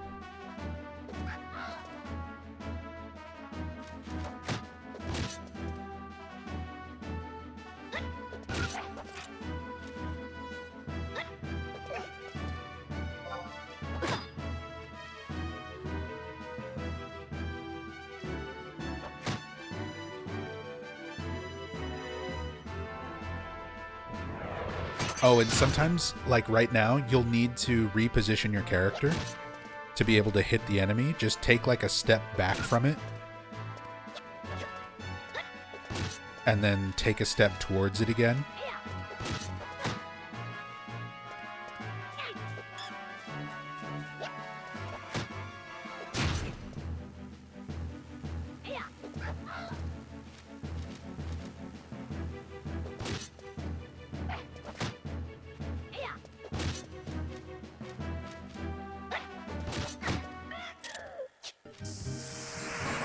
There you go, you're level 2.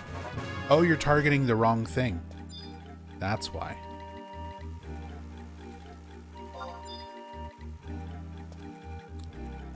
That's because you're targeting this bumblebee over here.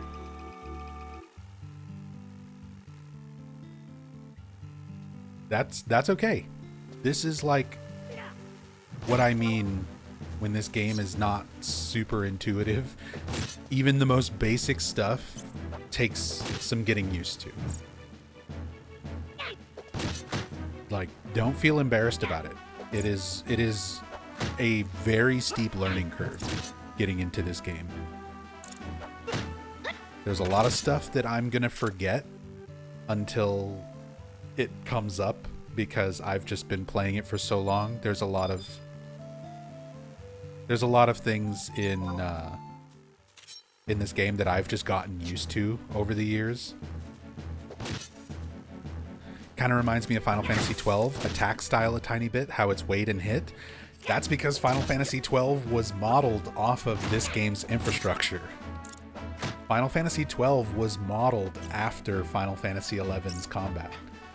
just in a single player format instead of online. So yeah, if you're familiar with Final Fantasy XII, a lot of that'll carry over and kind of help with how you play 11, because it's not that different.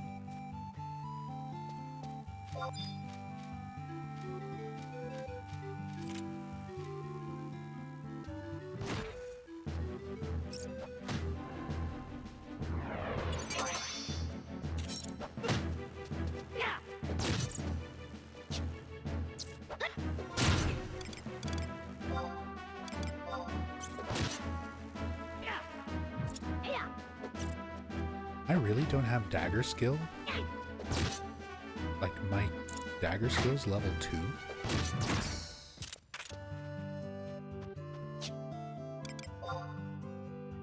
How did I level Thief to 15 and never leveled Dagger? What am I doing with my life?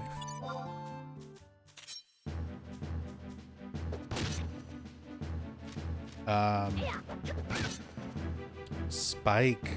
This 23-year-old MMO sure saved my sanity. It's doing wonders for mine as well. I love this game. Even after many, many years and tens of thousands of hours. I've played a lot of MMOs, but none of them hit the way this one does for me. I always come back to Final Fantasy XI. Such a good game.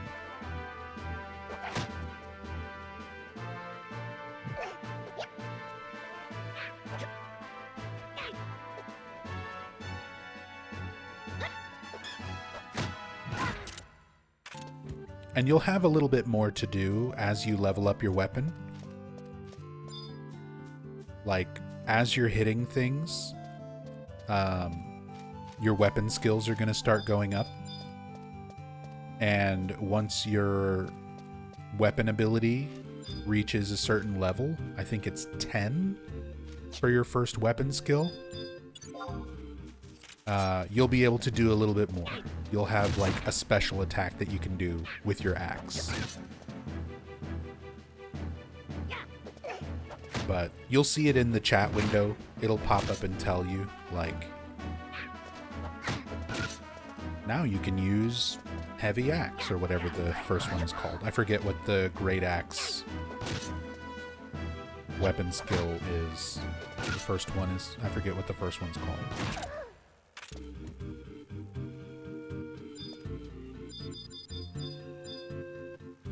Been playing on a private server because money is money. This is a private server that we're playing on, Spike. This is Horizon. Because, yeah, I like the 75 level cap era of this game more than the 99 level cap on retail servers. So this is the era that I prefer. So we're playing on Horizon private server that is based on that old school level 75 cap era.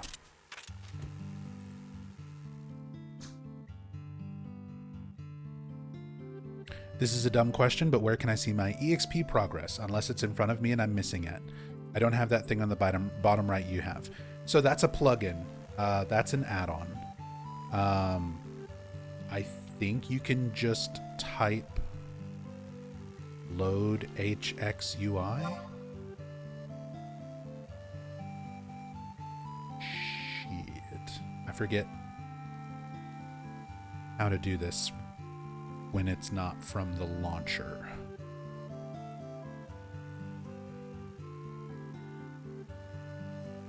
Is it just slash HXUI? Ah. There you go. Thank you, Spike.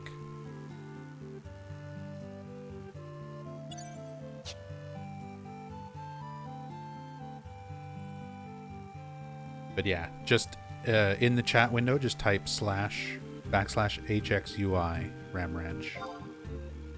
And you should see on their experience bar.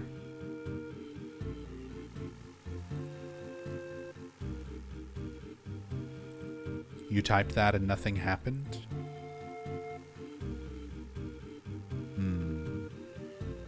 Does it need to be enabled from the launcher first? It might need to be.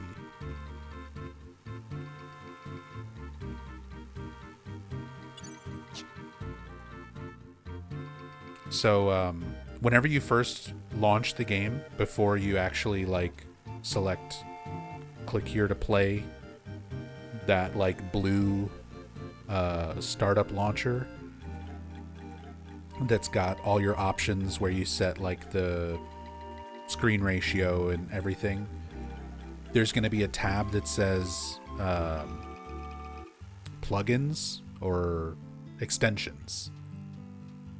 So next time you boot up the game on extensions, or if you want to log out and then log back in and set that up, we can do that right now. I don't mind waiting. But you can just go through the list of extensions. This also lets me show you how to log out of the game. So there's two ways to do this. If you're just logging out to the main menu screen, like to change characters, you can type /logout.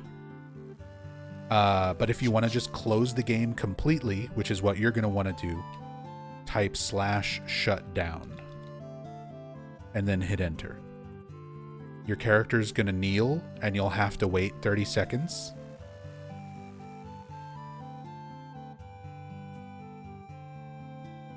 There you go. So that'll close out of the game and then just relaunch it. And from the extension screen, you'll want to enable HXUI. And that way you'll have the nicer experience point bar and HP and MP gauges and stuff like that. A little bit easier on the eyes to know what's going on.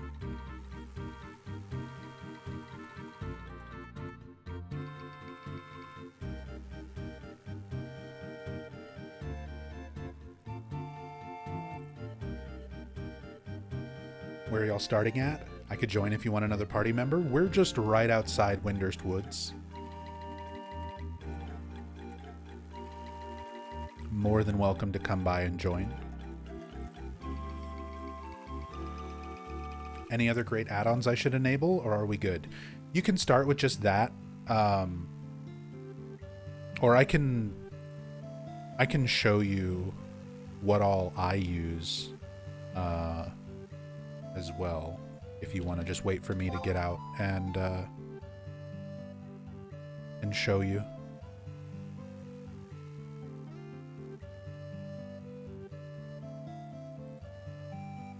Yeah, let me shut down. I'll relaunch it and show you the launcher and settings and stuff that I have.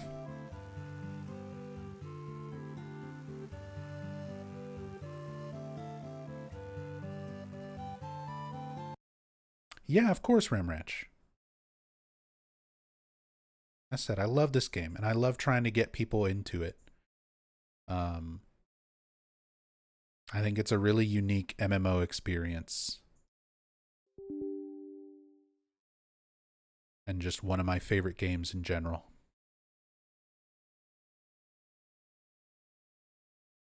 So here you go. I've got it on stream. So there's my launcher. You're going to want to click on extensions right here.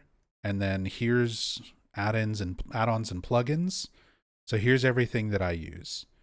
All maps, I toggle this on. Aspect, CFH block, checker, clean CS, config, distance, draw distance,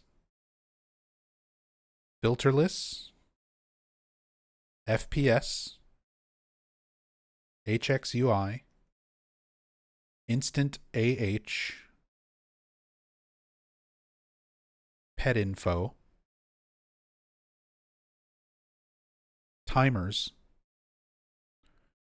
I'm actually going to disable Tea Party since That's included in HXUI. I just learned that earlier. And zone name.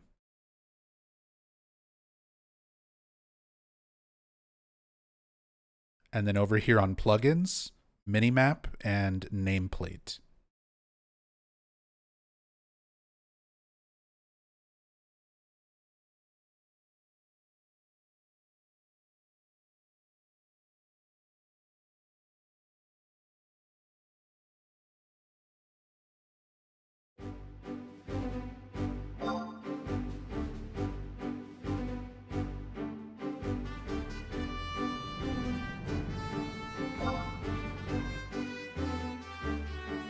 If I was playing alone, I'd be clueless. That's the thing with this game.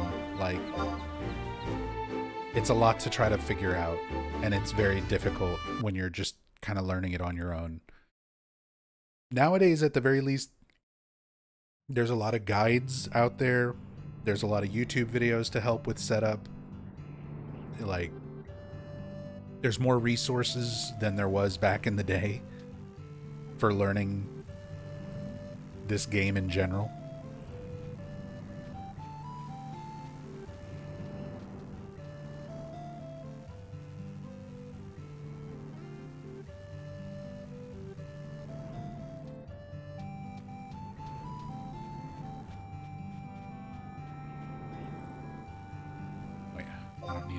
On. Here we go. NZ Fighter is back.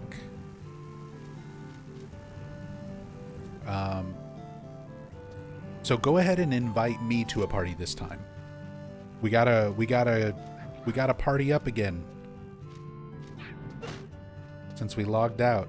Well, now you gotta kill this guy. All on your own. You're fine. You've got this. I believe in you.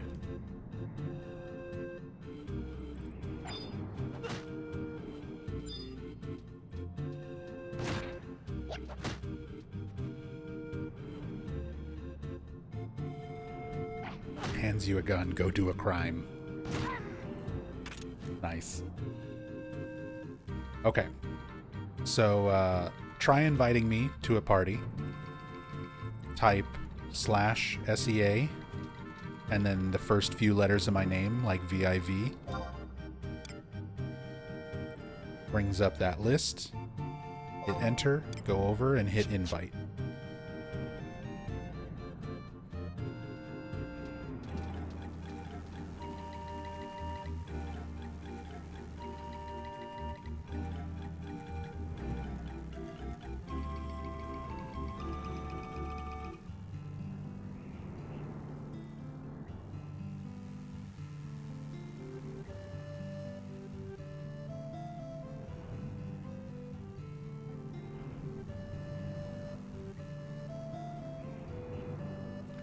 /SEA VIV.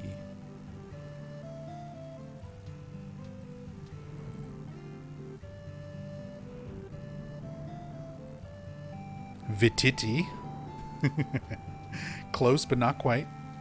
VIV. Vivi. Like Vivi from Final Fantasy IX.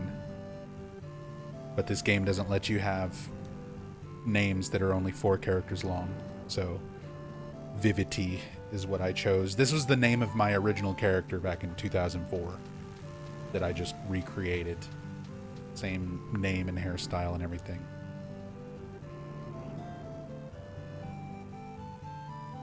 Did it work? I typed your name and see. You can look at my chat in-game on stream and pretty much just copy that. Just /SEA space VIV. Just first 3 letters of my character name.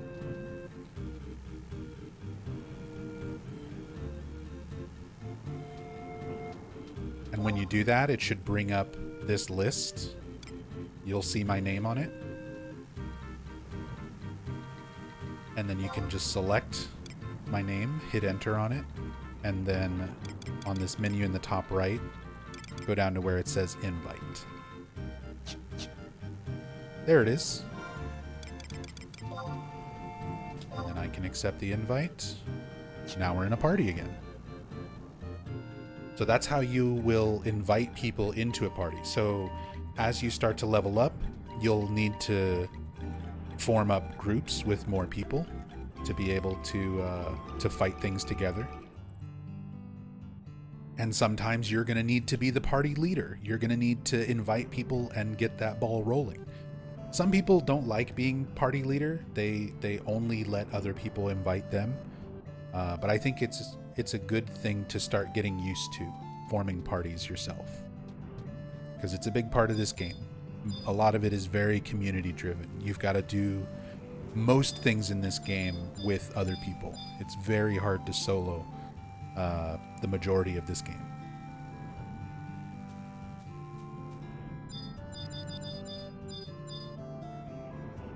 Thought it would just auto invite. No. That'll just bring up a list so that you can send the invitation, and then people can decide to accept or decline your invite. But now we're good if you want to kill stuff again.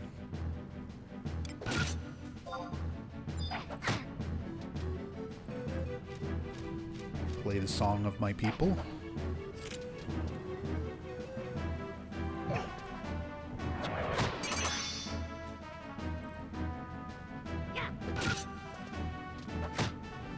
Yeah, the more you play, the more you get used to all this stuff. As said, the hardest part when you're learning and first starting is getting used to stuff like the UI and the menus. There's so many menus and sub-menus, and none of them feel very natural or intuitive. So it takes a while just to get used to navigating menus and stuff. Just realized I can drag the plugins. Yeah, I can show you how to set your UI up like mine, if you want to take a minute to do that as well.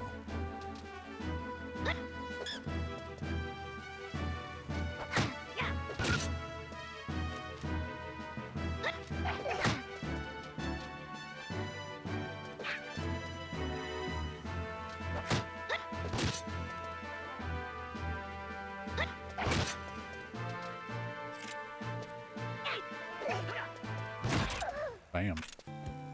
The killing blow. Okay.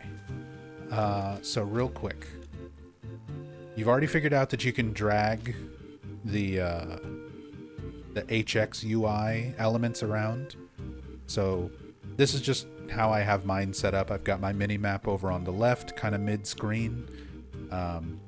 That's because whenever you target yourself and like this menu pops up above your chat windows, it's not getting in the way of that.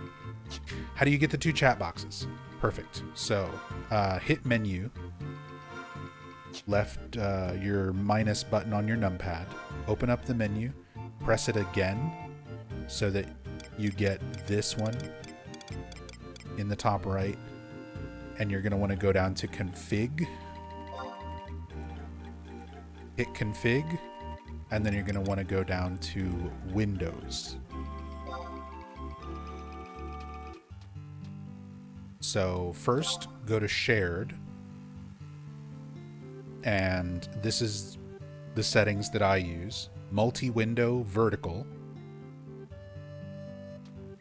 Timestamp I have turned off, but personal preference there if you want to have timestamps in your chat.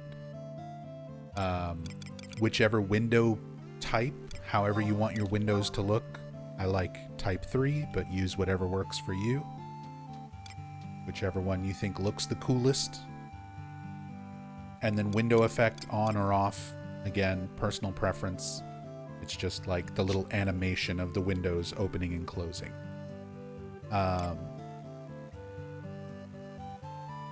Minimap. Okay, so to move the minimap, mouse over it. Use your mouse to go over it. Hold left shift. Yeah, just hold left shift and then click it and drag it.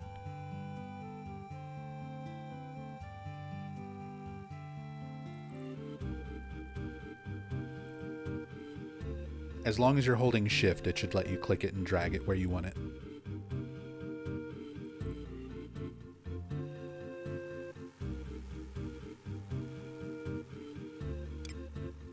Sure.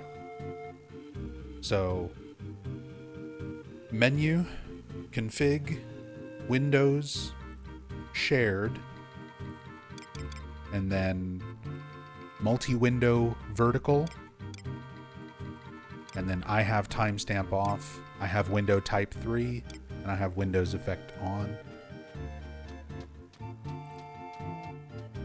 And then we'll set up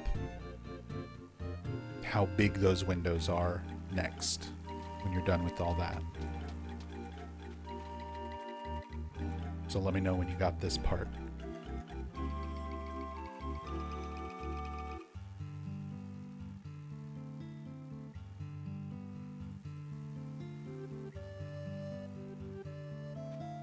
Got that? Okay. So then you can close out of that, go down to window 1, and I have log window reactive window sizing off. I have my maximum lines displayed and minimum lines displayed both set to 5. And then I have my window width about halfway, about like 50%.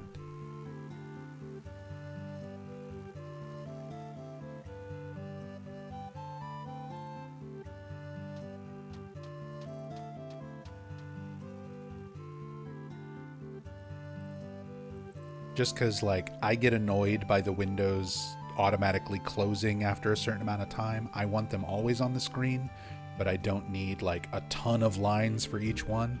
5 seems to work for me. For you, you might want more, you might want less, but now you know how to tweak it to your personal preferences through this menu.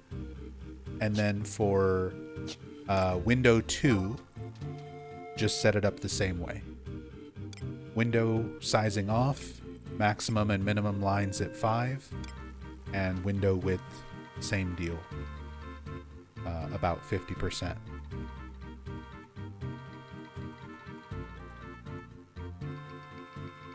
So that should give you chat window and combat window very similar to the way mine is. And the reason I like just kind of squeezing that down and making it a little more compact is because it gives me a nice little empty spot of screen to put the rest of my UI elements. So my health bar, my experience bar, my items, my gold, my gil, all that stuff. And then yeah, my party list, I just kind of have it over here in the middle of the right screen, where it's long enough because your biggest party is going to usually be about 6 people. There are something called alliances that you'll eventually be able to do where you're like merging multiple parties together, but that'll be a little ways off. Like, you don't have to worry about that anytime soon. Most of the parties that you're going to be in while you're doing other stuff will be up to 6 people max. So I just kind of have mine over here in the middle right side of the screen with enough room for 6 names, and it doesn't block my drop down menu, so it's just kind of in the middle. Let me know if you're good on UI, if there's anything else you want to know, or if you're good to fight.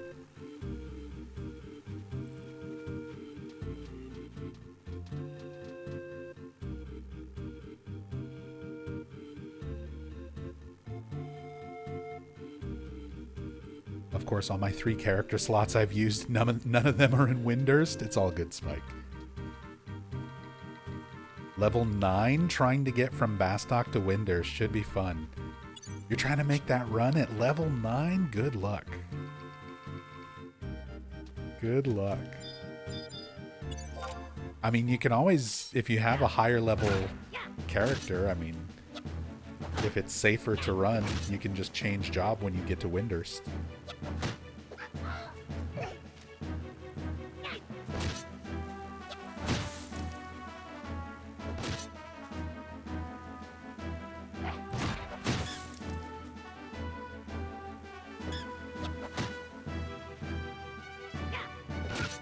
Level 9 is your highest on Horizon? That works too. Level 3!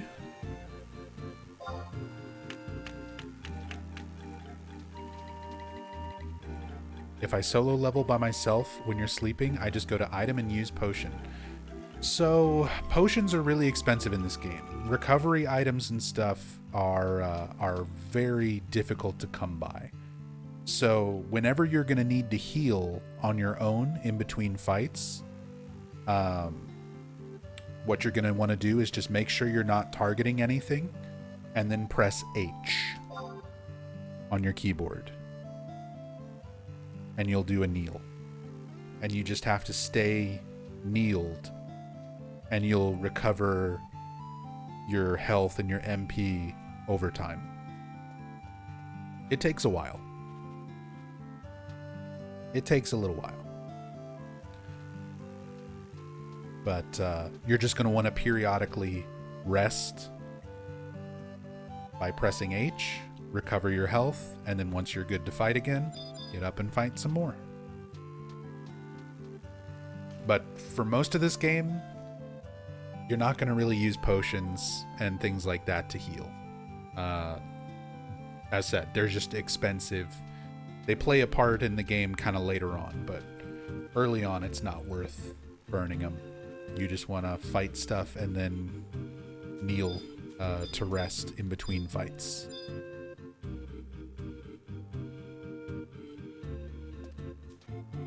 Welcome back, Yami. I'm sorry your head is not letting you sleep.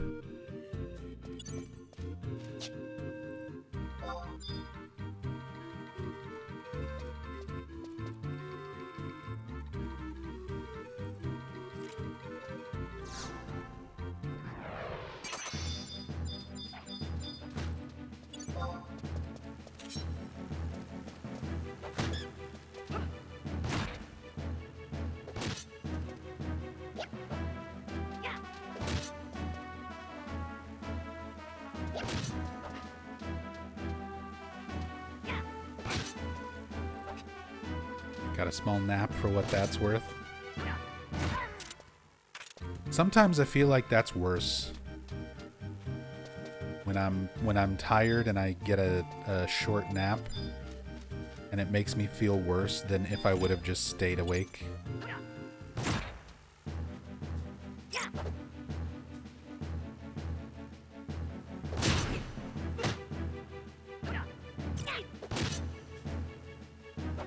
Wasp Sting.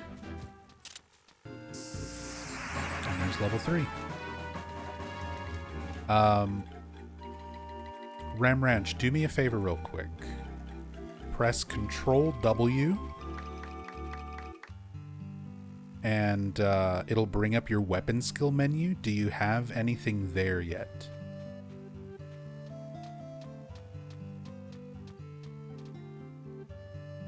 Nothing there yet. Okay. Eventually, when you press Control W, that'll bring up your weapon skill abilities. So that's going to be like an extra strong attack that you can use with your weapon that uses up TP. TP is going to be your blue gauge that you see. Like the pink gauge is your HP, the green gauge is your MP, and then the blue gauge is your TP for using weapon skills.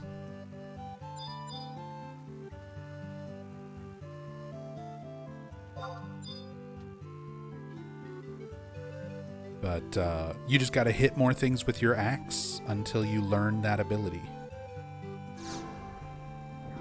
So we can just keep smacking things. Clear out all of these mandragoras and bees. Rip and tear. Make sure you're targeting the correct one. There you go.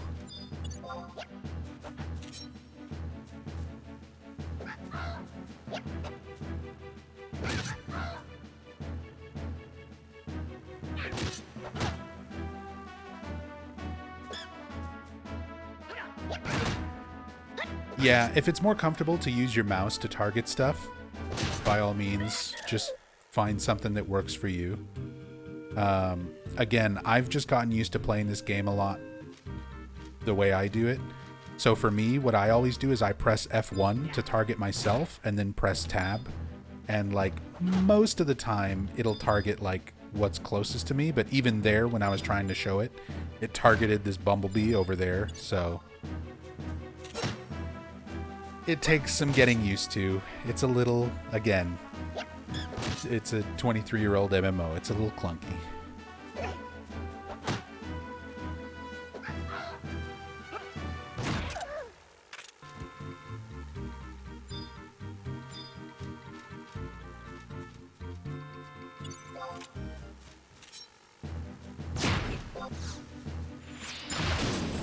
Get him with the wasp sting.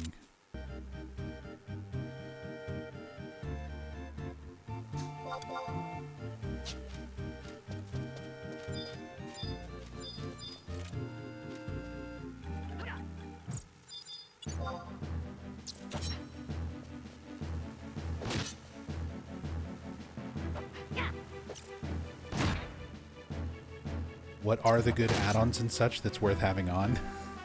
I should have just taken a screenshot because I just logged out of the game and window captured my launcher to show Ram Ranch everything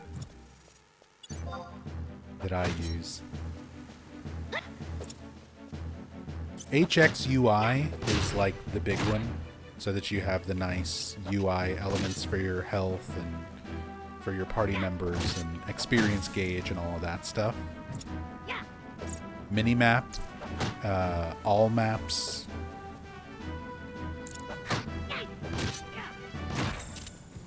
Let me make a clip of that.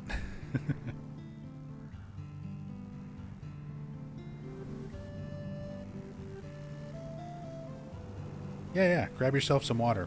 You can heal right now too. If you want to rest, press H and recover some of your HP while you sip on some water.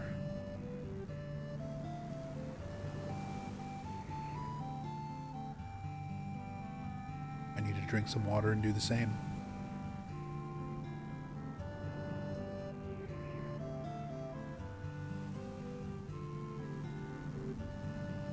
But yeah, you can see it takes some time. You're at 42 HP right now. But as you sit there, now you're up to 54. You just gotta wait for a few ticks. And now you're back up to full, 59.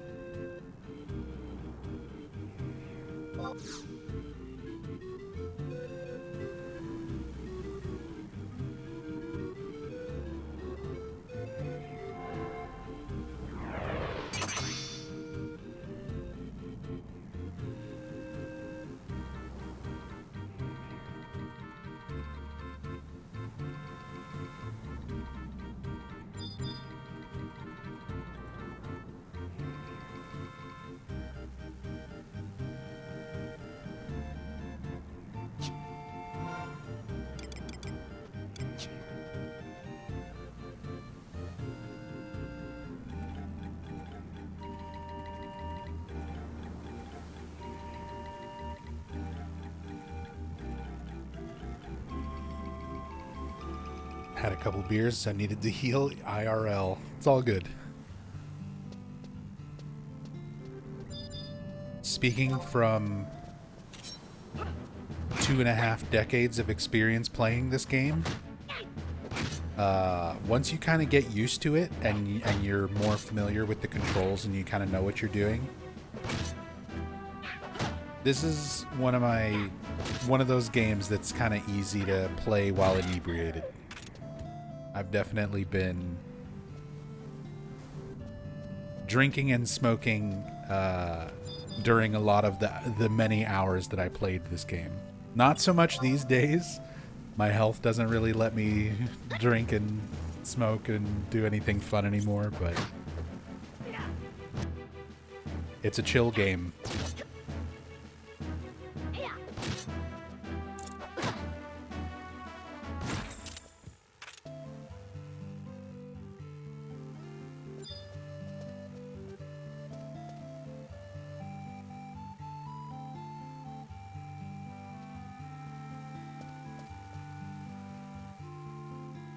Should probably do that loot collect thing.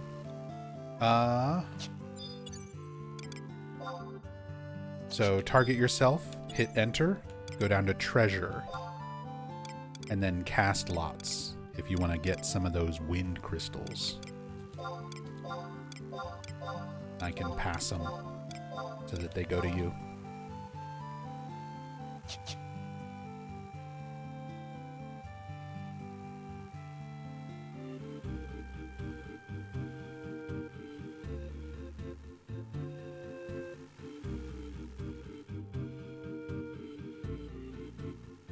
Gotta target self.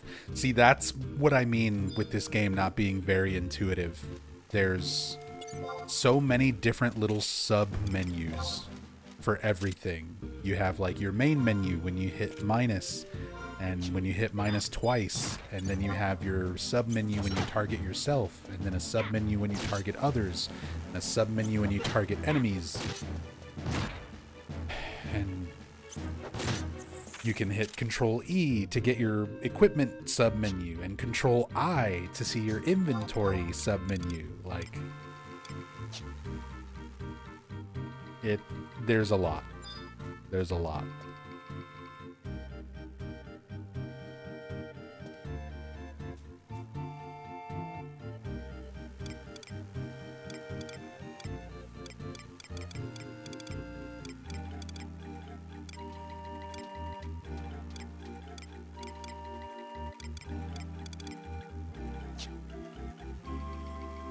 What was the control button to see your abilities again? Control plus W. Basically weapon. Like W for weapon. Control plus W for weapon skills.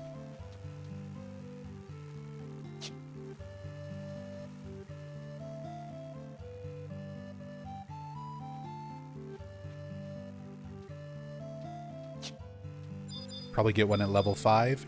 I can't remember if it's the same for all weapons. I just got Wasp Sting at level 5 for dagger. I can't remember. I feel like some weapons you don't get it until 10 for your first one. And then the more you use a weapon, the more you level up your skill with that particular weapon. And the more weapon skills that you'll eventually learn. So you'll get like one at 5 or one at 10. And then you get one at like 25. So the more you use a weapon, the more experience you have with that weapon. And it is per weapon. So, or per weapon type.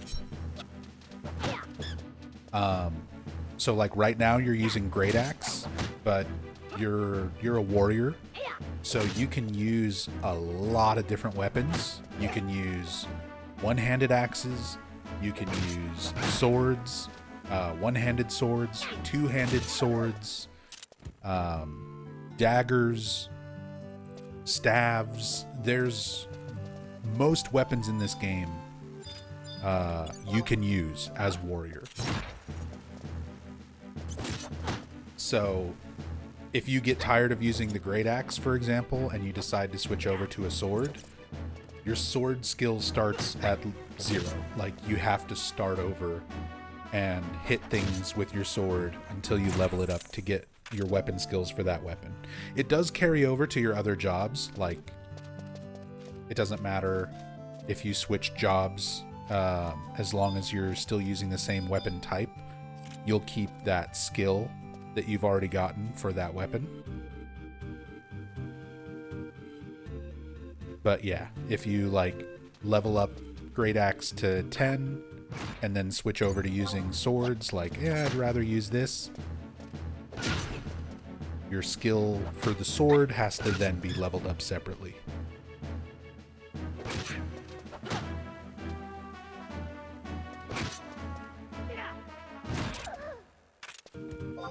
And pretty much everything in this game levels up just through using it. Like right now, because I'm leveling Bard, I should be spamming this and just playing songs because I need to level my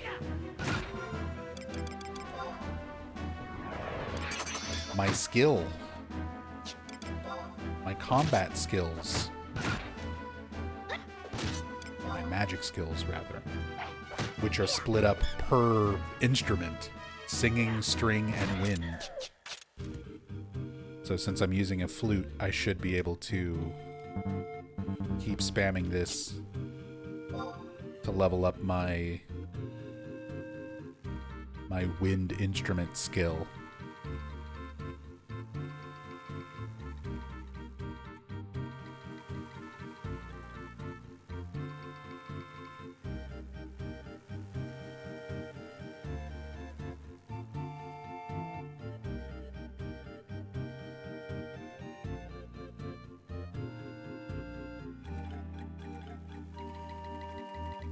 Yep.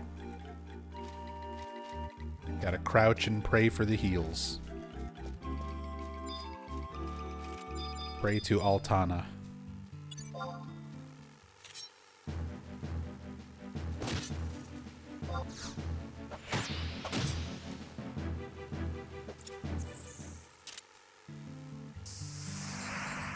Level 4, baby. Moving right along.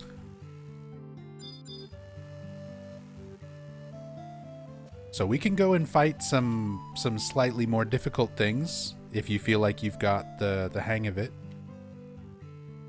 No ability yet? It's just how many times you hit things with your weapon.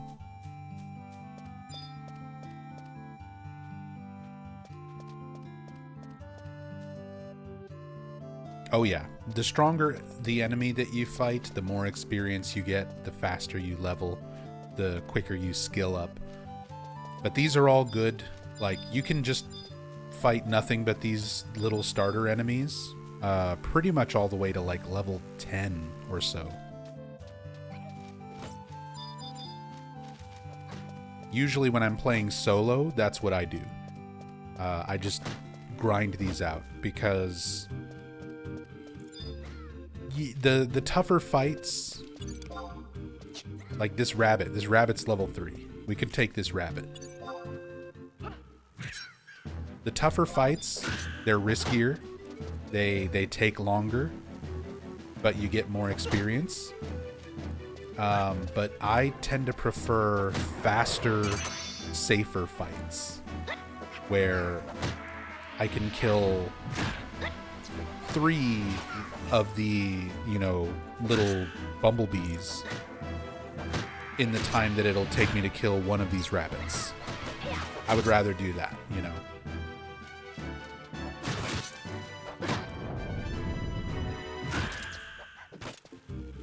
Imagine I'd miss a lot of hits initially on stronger things. Yeah. There's a lot of different things that kind of factor into how often you're able to hit. It's determined by your dexterity stat. It's determined by your weapon skill level.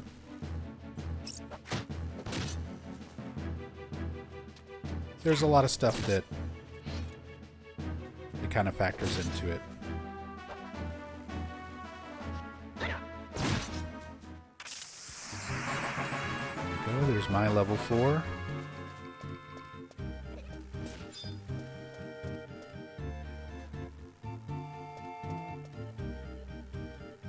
So we're just going to kind of keep killing these small things as we move further into the zone, like further away from the gates where stronger things are.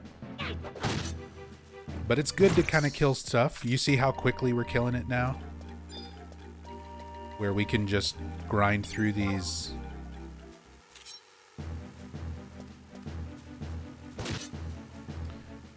What's the key to bring up chat? Spacebar, if you want to just like say something in chat.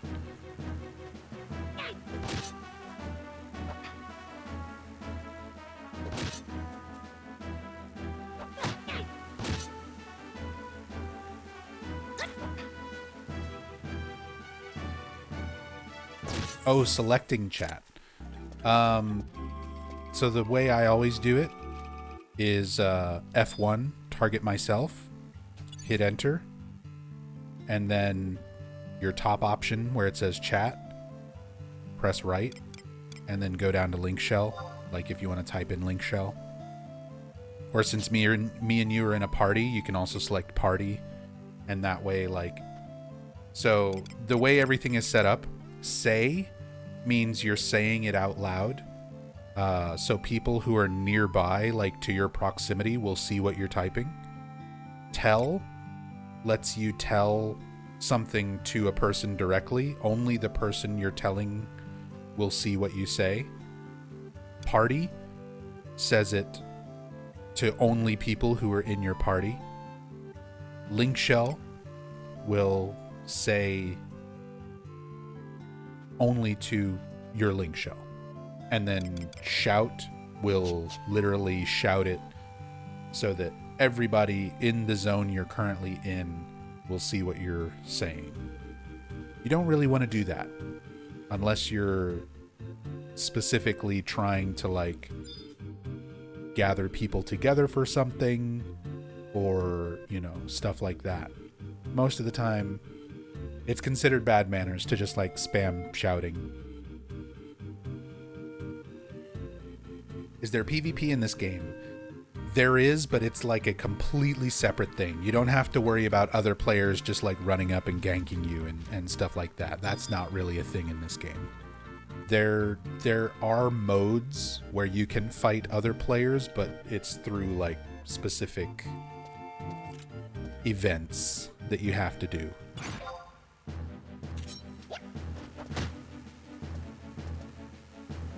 But for the most part, it's not really a PvP game.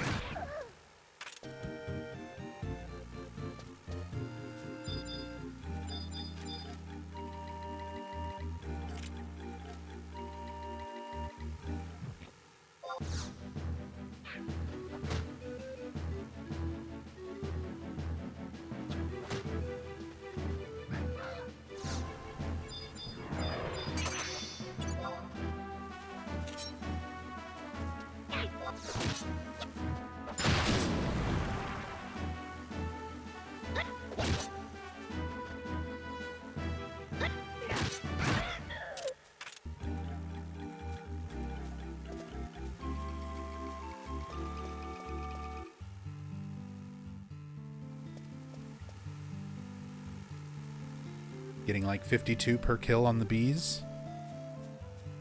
Yeah, it's a little ways. 1250 for the next one. Get used to that. That is just this game. It is exponentially more and more difficult to keep leveling up. But like, we could go fight this crawler.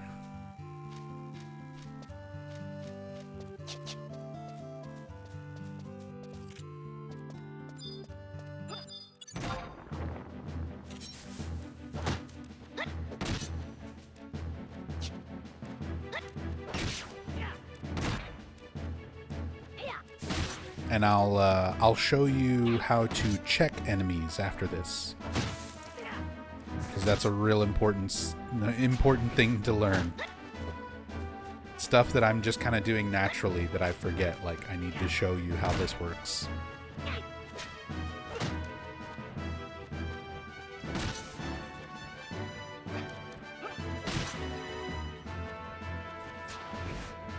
Remember getting my shit pushed in and leveling down? Yeah, ultimate weapon. This game is very brutal. When you die, you lose experience, and if you lose enough experience, you level down.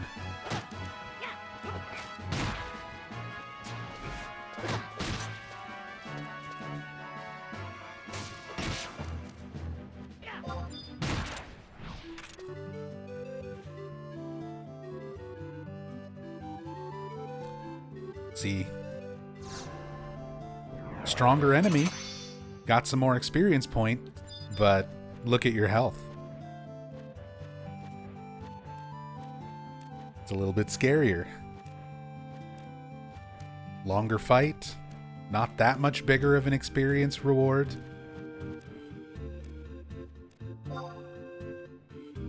And now we're vulnerable. So, target the Yaguro initiate over there. The big tall bird man. Don't run over there. Just target him. Don't run over there. Just target him from here.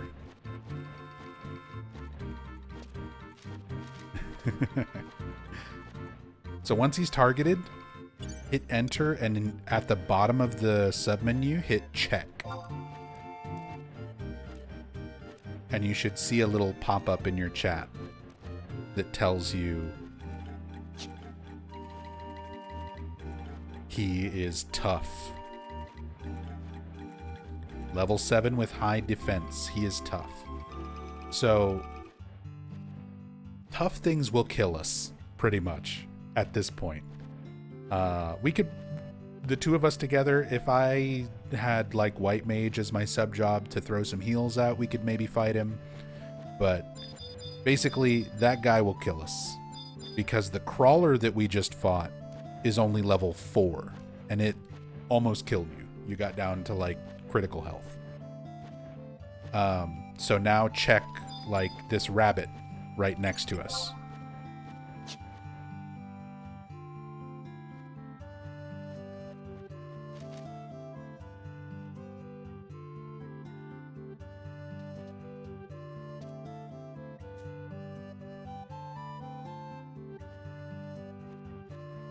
So, like with this, it's level 1.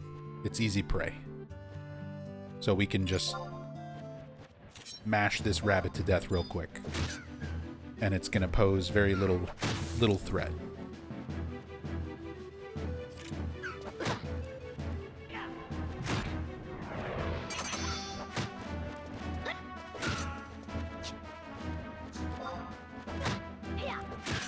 Oh, that also levels my singing at the same time. Singing and wind.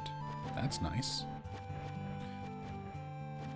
So, for the most part, right now, while we're fighting stuff, we want to stick to things that, when you check them, are easy prey, decent challenge, or even match. Anything that's, like, tough, we want to avoid. We don't want to fight tough, very tough, incredibly tough. Nothing like that. That'll be the stuff that messes us up.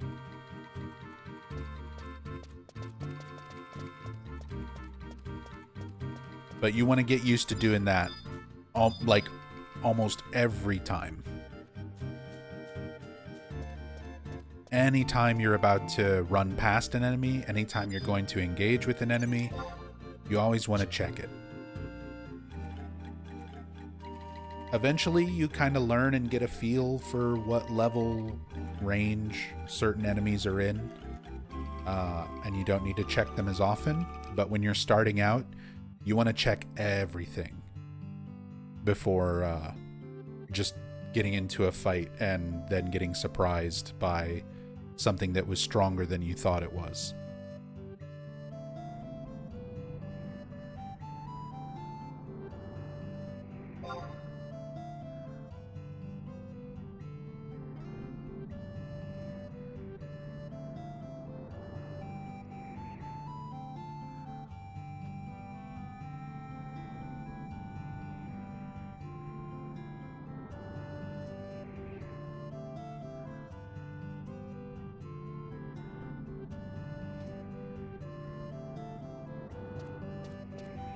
All set.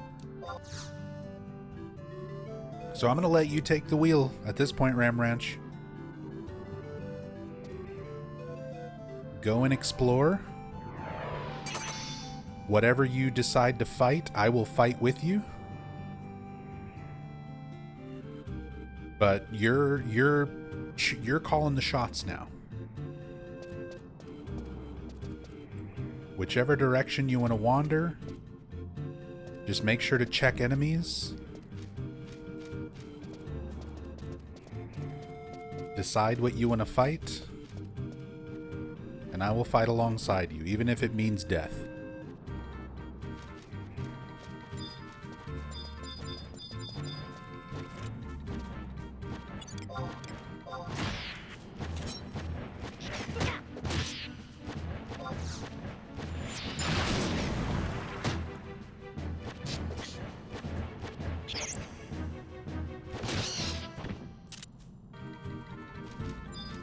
So certain enemies, by the way, real quick, like these Yagudo, most enemies around here are non-aggressive. The Yagudo here, they are aggressive. If he turns around and looks at you, he is going to start fighting you. So you want to move away. And aggressive enemies have different ways of detecting you. So Yagudo, all these big birdmen, they aggro by sight. So if you are in their line of sight and they're close enough to you, they will come up and start attacking you. Some enemies aggro by sound, where if you're close enough to them, they can hear you and start attacking you. So even if they're not facing you. Is it easy to get away from enemies in this game? Not at all.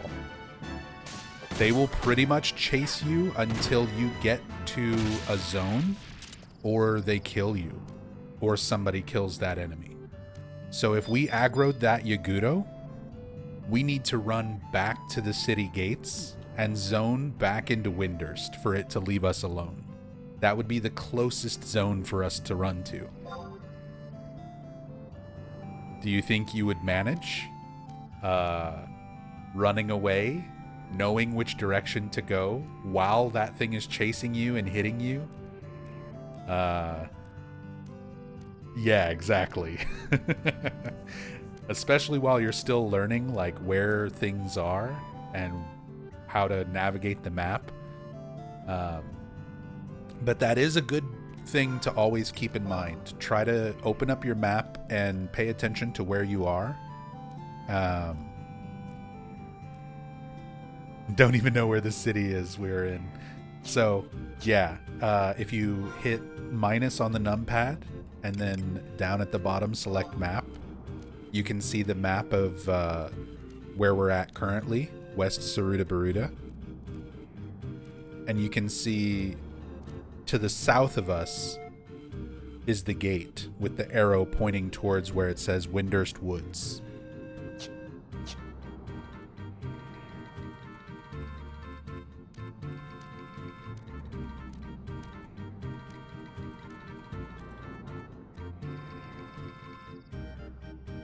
That's also why the mini-map, having the mini-map helps.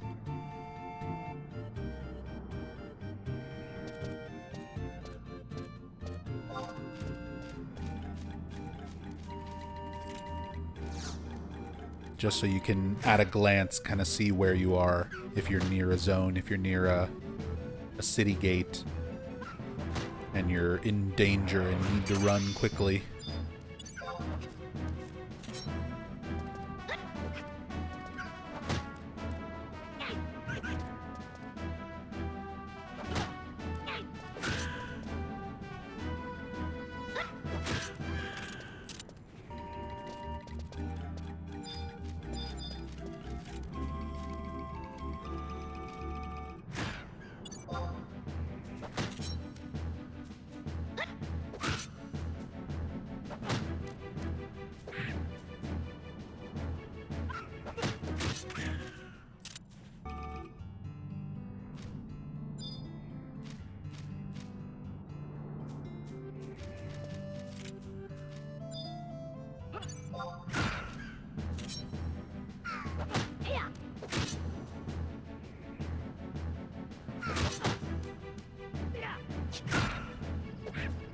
And then once you get level 5, I think it's at level 5, I think you get your first ability as a warrior.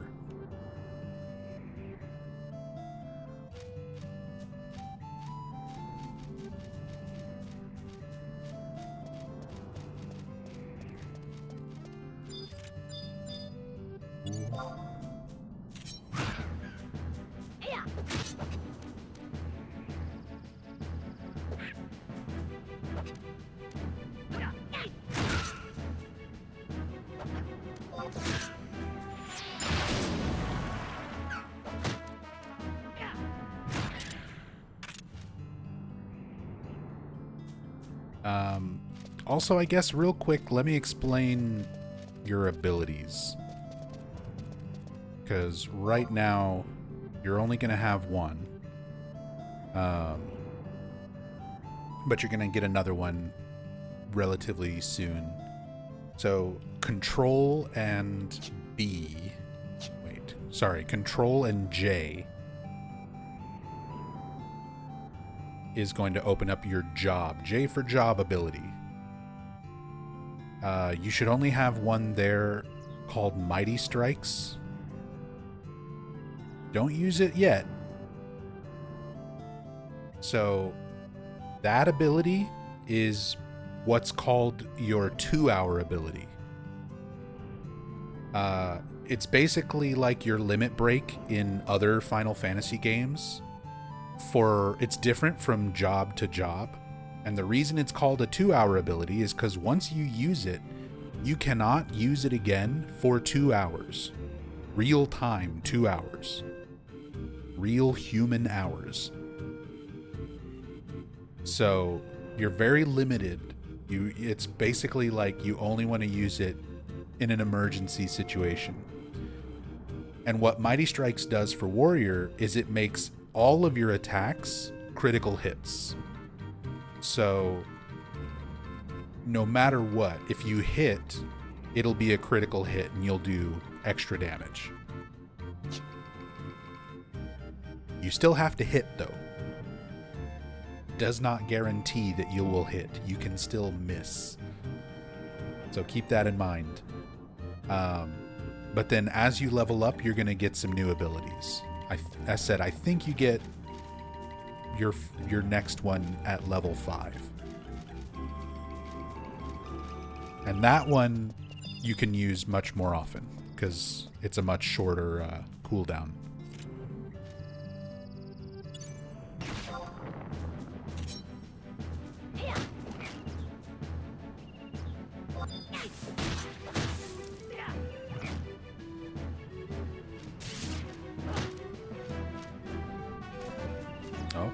Oh, he's wandering away.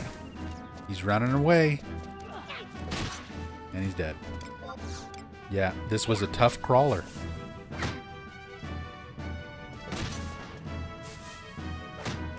A tough level 5 crawler. Now we pay for your hubris.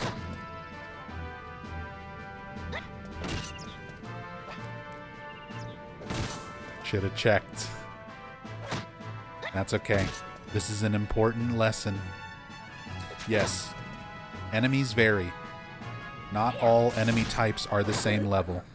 And now we die. Now we are dead. But that's okay. That's an important lesson we all have to learn. So, to get back up from death, you have to have a job that is capable of casting rays. For white mages, they get rays at like level 25. I think it might be same for red mages. We're not going to have anybody wandering through here and casting rays on us, though. So, we need to just go back to home point. That's going to put you back in Windurst. That's going to send me all the way to Juneau because I forgot to change my home point to Windurst like a smart person. So I'm going to need to change jobs and make my way back to Windurst real quick.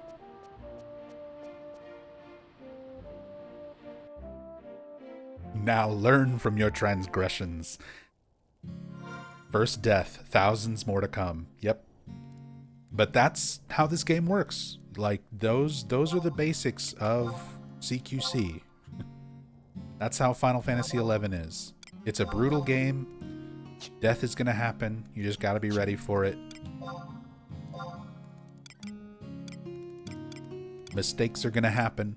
But it teaches you how important some of these things are to get used to. Checking every enemy before you engage.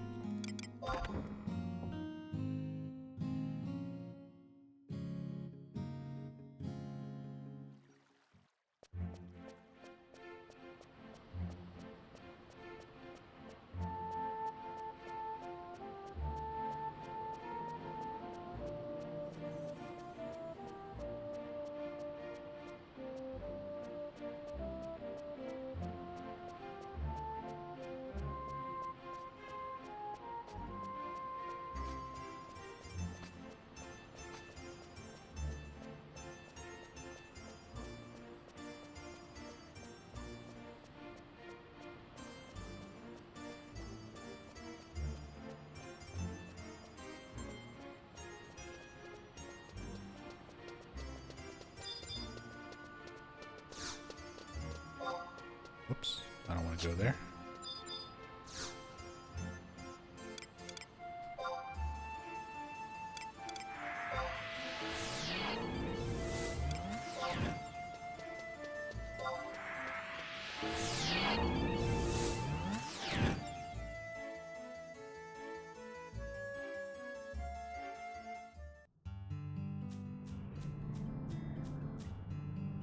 Yeah.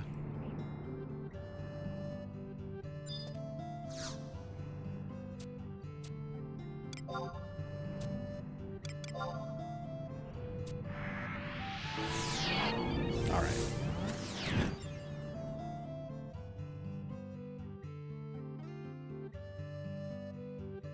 I'm back in Windurst.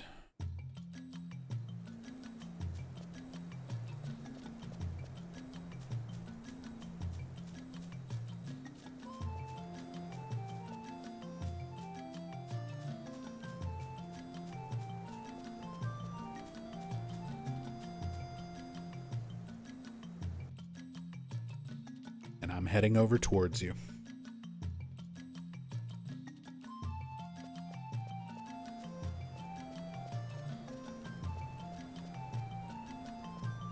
Don't worry, you don't need to do, you don't need to share your position when you're in a party with someone.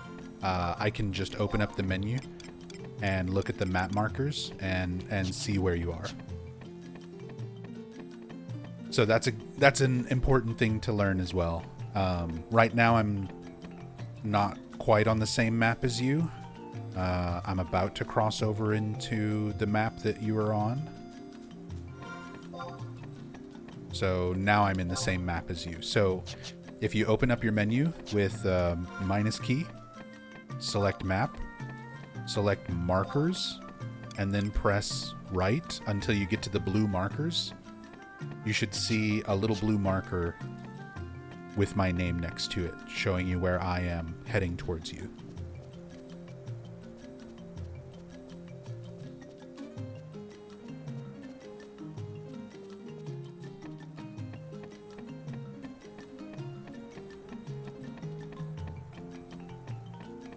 But that way, if you ever join like a group of randoms and start leveling up and they're like, hey, gather together, we're over here.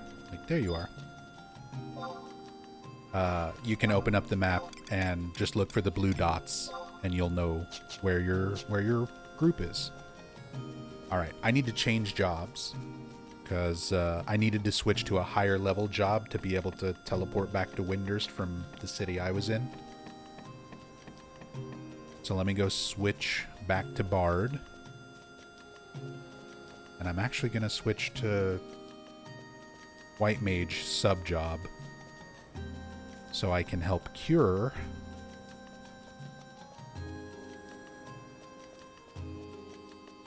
Give us a little bit of healing outside of having to kneel down and rest.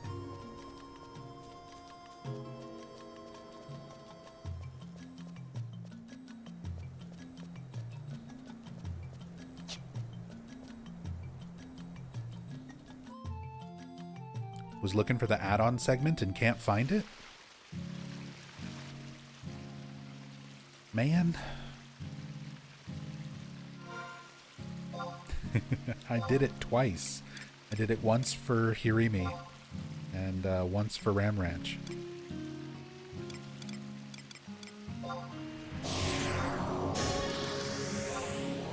But I can do it again for you, Yami.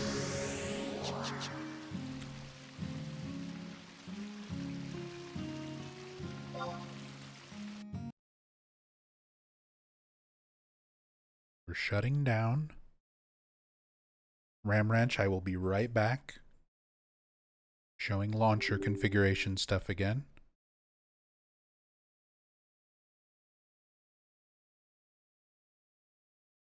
Okay, Yami. Here you go.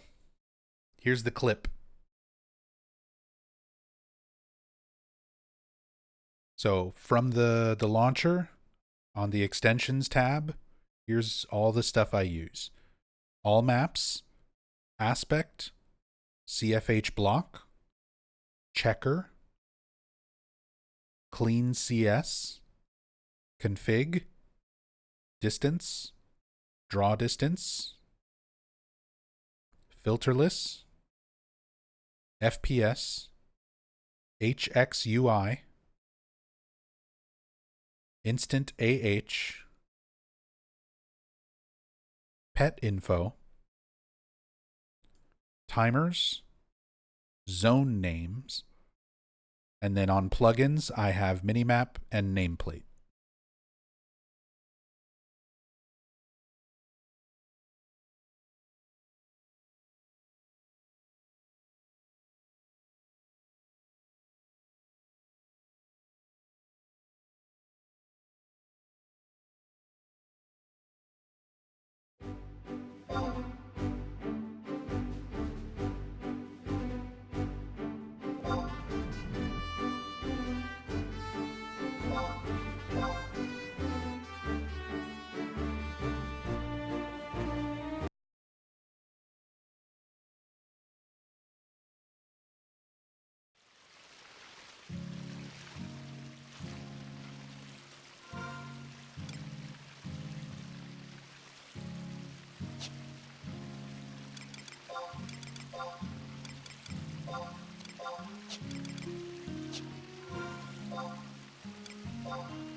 Okay, Bard, White Mage. Let's go.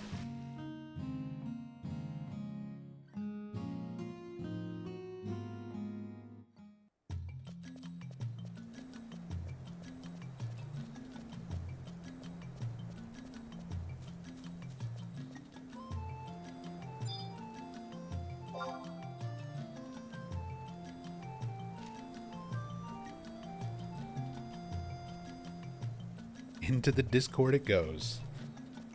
That'll make things a little bit easier. Give me a sec. No problem. I need to run to the restroom, actually.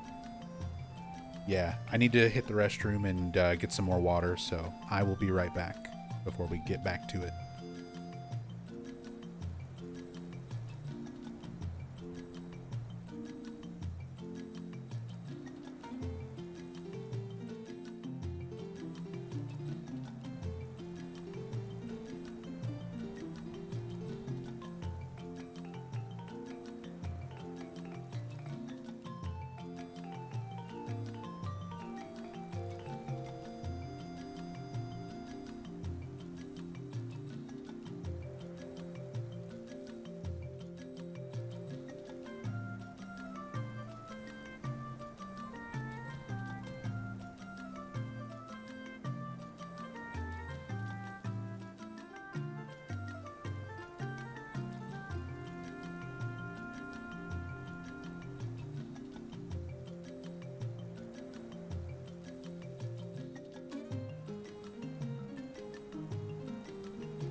All right, I'm back.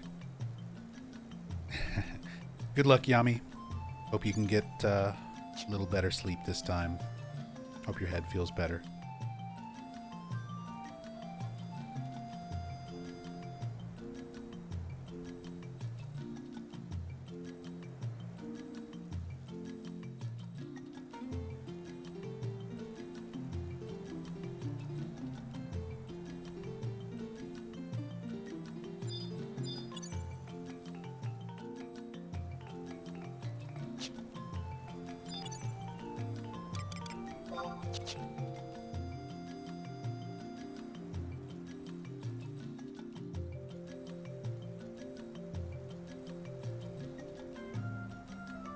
Hope so. Yay, brain problems. Yeah, same here. That's why I'm up. Things will get better.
I'm jumping.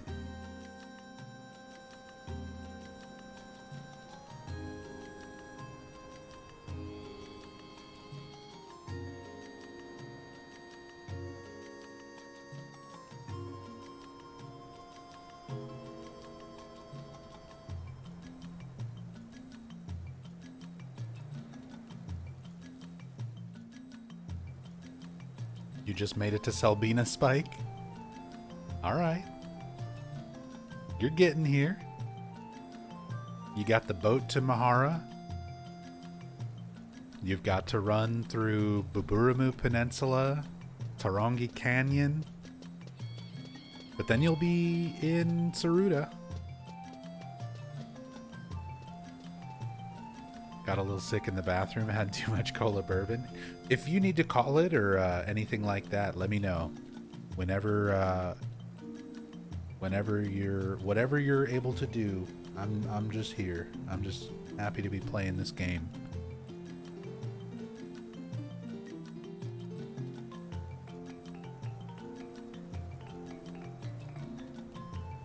But don't feel obligated to press on if you're not feeling well. Definitely take care of yourself first and foremost.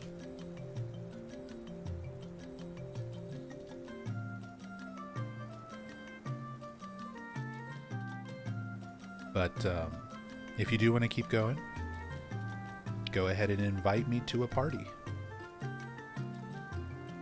If you can remember how.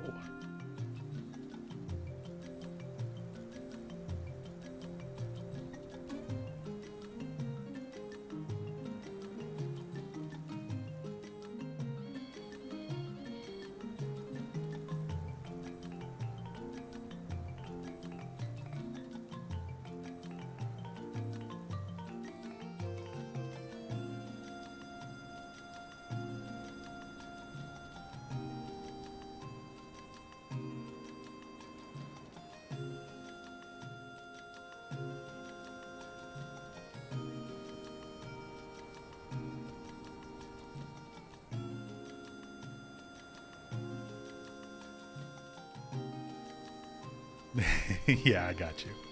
It'll take a while. The more you do it, the more you get used to it, and eventually it's just memory. So I'll put it in the link shell.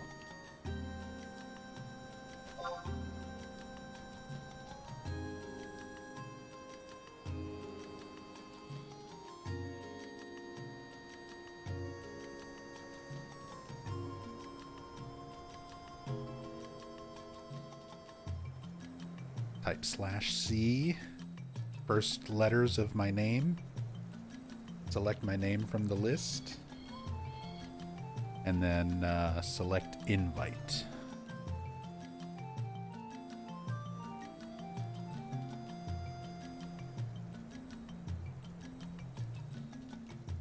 Hell yeah. There it is. And then there is a gate leading outside so that we can get back to killing stuff from this zone. It's the Odin's Gate, all the way up to the north. So if you open up your map and see where the Odin's Gate is, and I'm going to let you navigate to the gate. Navigate to the gate. I'm just going to follow you and let you get where you're going.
He's doing it. He's starting to believe.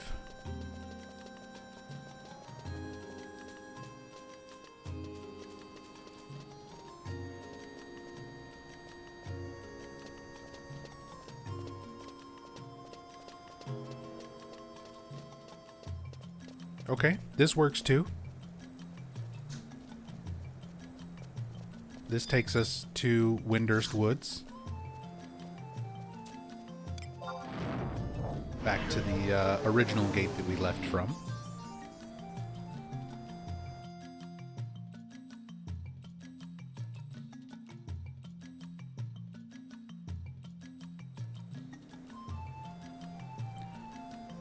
But it's going to be a little different gate now that we're here. So if you open up your map of Windurst Woods, here the gate is facing east, the Leviathan's Gate.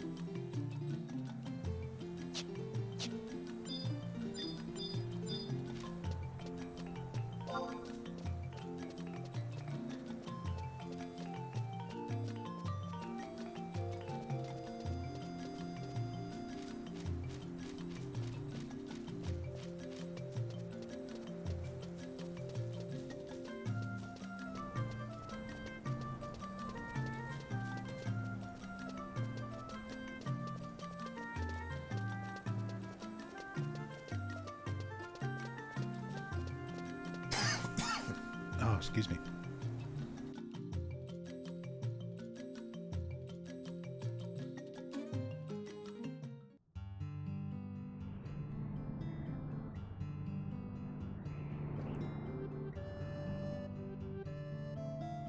Choking on my water.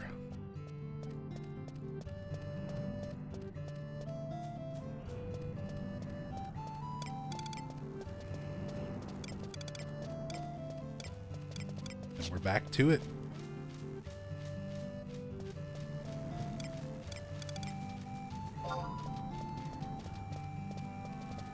Just like before, I'm letting you call the shots. I'm just here to play songs and support That is the role of the bard.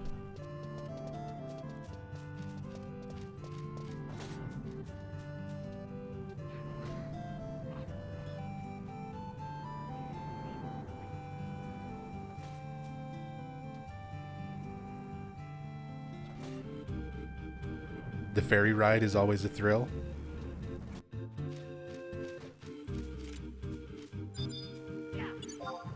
It really is.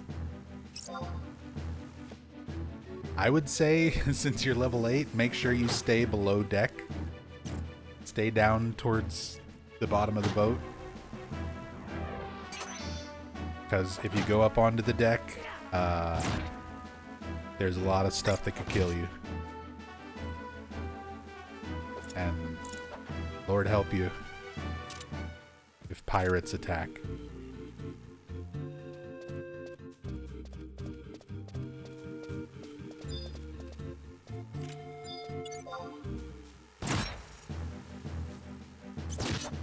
See, 50 experience per kill doesn't feel like a whole lot, but when you look at how easy and fast these kills are, compared to something that almost kills us and gives us like 70 or 80,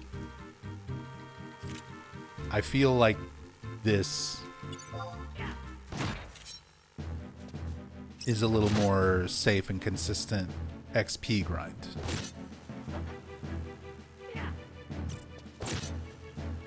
But this game's not always about being safe and consistent. Sometimes you gotta take risks. Sometimes you gotta explore. See what all you're capable of. That's why I'm just kind of leaving it to you. At this point, you don't want to just be instructed on what to do. You want to play a game. You want to play a game. Did you get the chariot ring? I have an emperor band and an anniversary ring, but I'm not using them because I don't remember if you start with them. I don't know if Ram Ranch has any of the rings. I guess we should find out. So Ram Ranch, whenever you can, check your inventory. You can do Control I to open up your inventory. It's a starter quest line. Gives you the coupon. Okay, you get it from the coupon. So then Ram Ranch is not going to have that yet. He's not going to have that ring yet. Basically, there's a ring you can get that will give you extra experience. We'll make sure to get you that. We can go back in and get it for you right now.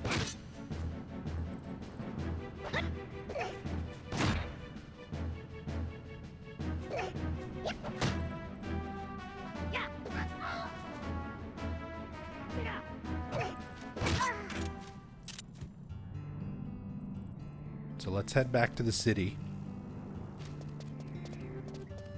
And we'll go and get you that ring. Because it'll give you extra experience earned per kill. Which obviously adds up.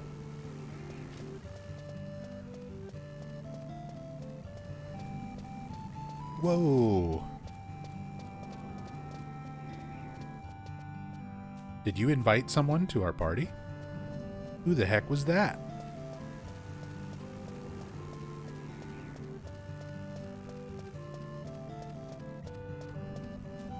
Oh, another thing that I'm doing without thinking about it, that obviously will help a lot. Whenever you're out or anywhere and running around, while you're running, if you press R, you toggle auto run. So you're going to spend a lot of time running around places. You don't always want to just be holding down the W key. It can be a little easier to just start moving, hit R, and then you can just steer left and right. Noise Created, thank you so much for the 95 months. Thank you very much. That is a lot of months. To the first 100. Want to start Final Fantasy XI? Nice to see it's still active. Final Fantasy XI is still very active, both on retail servers and on private servers like the one we're playing on right now. Ram Ranch just started playing a little while ago. So we've kind of been running through the basics, and I'm down to help anybody get used to this game.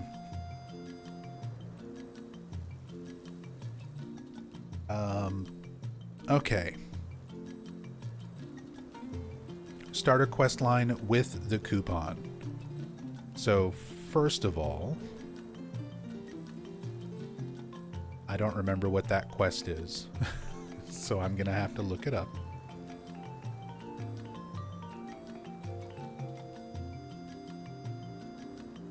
I know you just have to, like, give the coupon to somebody, I think.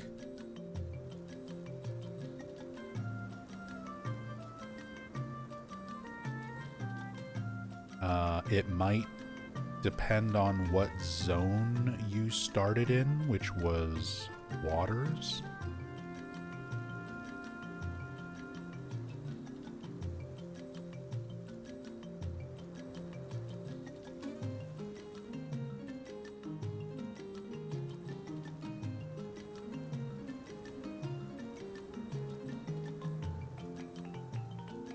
Tale of the Wandering Heroes?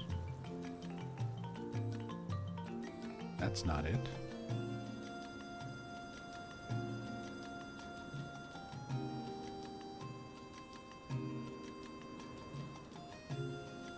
Each NPC will give the player a tutorial quest.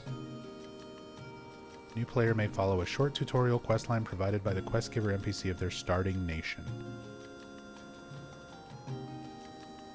So we need to go to Selele in Windurst Woods.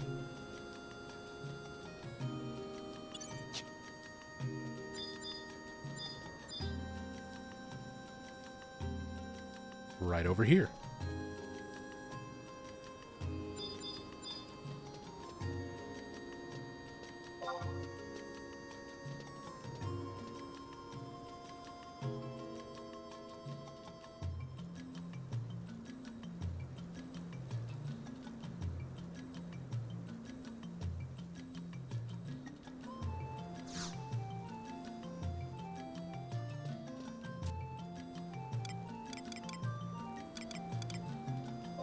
Okay.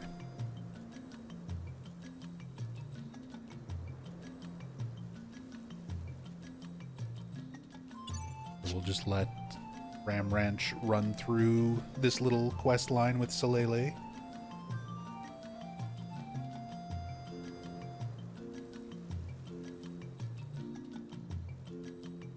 I completely forgot all about this little tutorial. Again, I did all of this starter stuff like 3 years ago or whatever when Horizon first launched, so I don't remember. I don't remember things.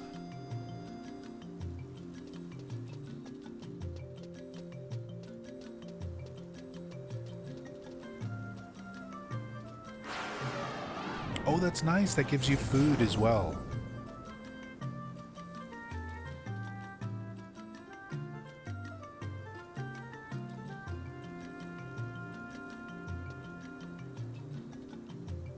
Teaches you how to use food.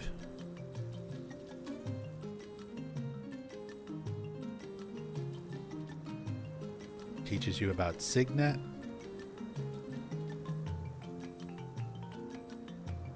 I mean, I already told Ram Ranch about Signet earlier, like how to find the WW NPCs next to the gates and to pretty much just always have Signet up.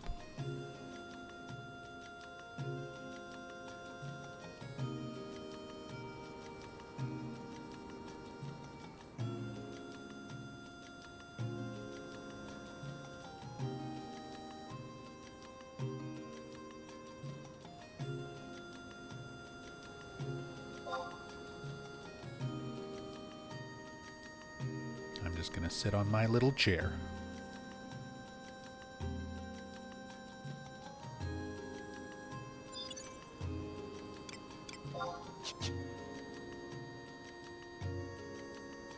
Need to go out and kill a monster, it says, and I get skill level at 5. Do you have your skill yet? Control W?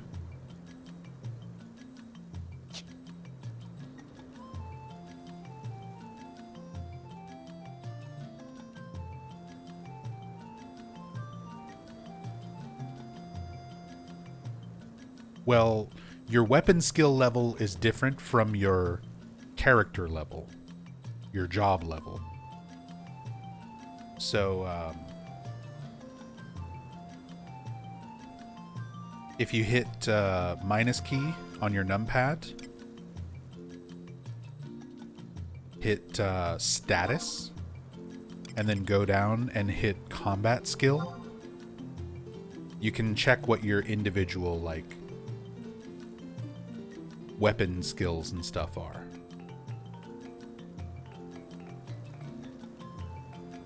Because that's going to be different from your job level.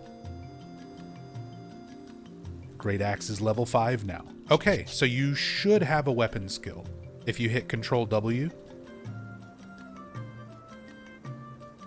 you should have something there. Shield break. There you go. If you need to check quest logs, hit minus key twice, and then select quests.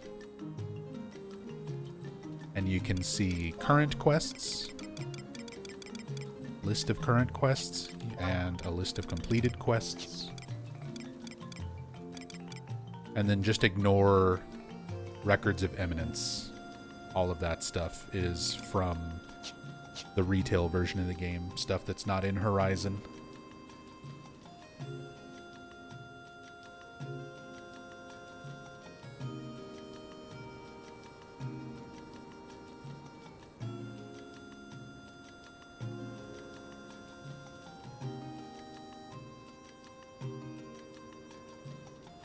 It says no current quests. Okay, what did Salele tell you to do? Try just talking to her again. Excuse me. Don't believe the tutorial quest shows up in the quest log.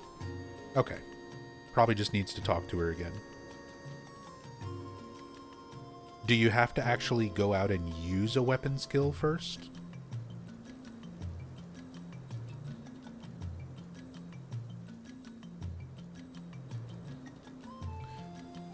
Hang on. I gotta go check on my cats. I will be right back.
Okay, I'm back.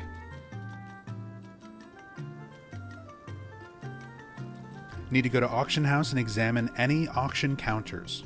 Okay, we were already there. If you want to follow me. Yeah, Spike says that this tutorial does not show up in the quest log.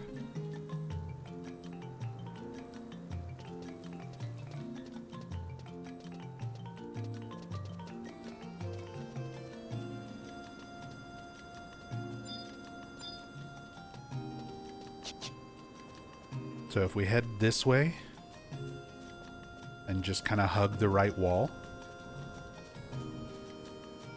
we get to the auction house.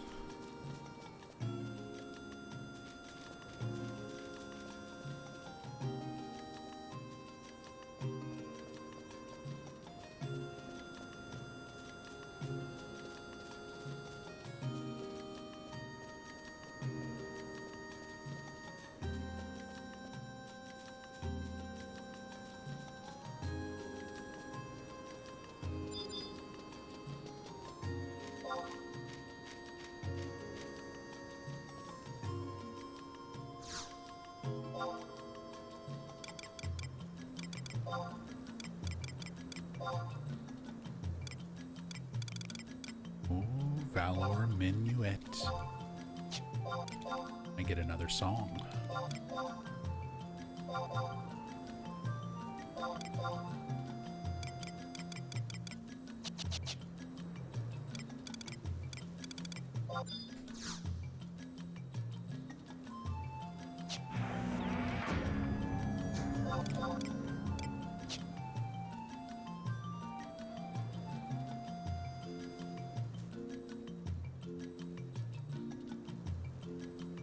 And I'm guessing once you interact with it, you probably just go back and talk to Selele again.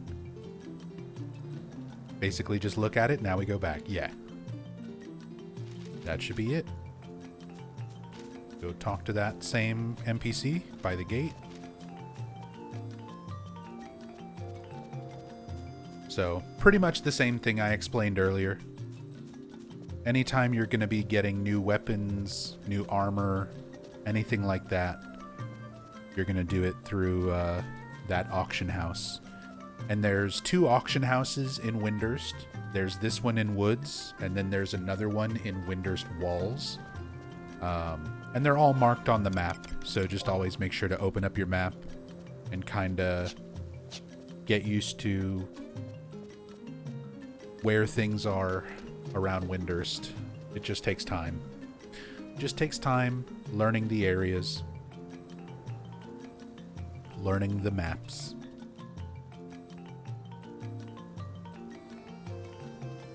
And that's one of the things that I really like about Horizon. The all maps extension, where you just have maps for every area in the entire game. In the original game, back in the day, you had to buy or do quests to get all of your maps. So there were lots of situations where you would wind up being completely lost in a new region or a new area with no map, no way to know where you are. It is a huge pain in the ass.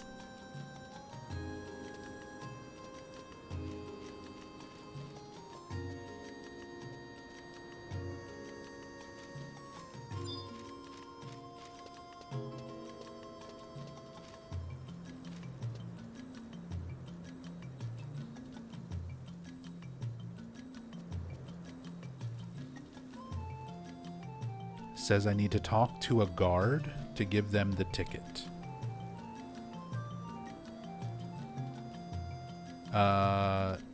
Did it say specifically?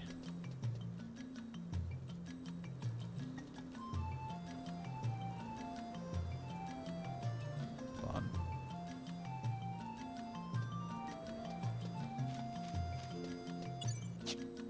That's probably going to be the one who gives Signet over here.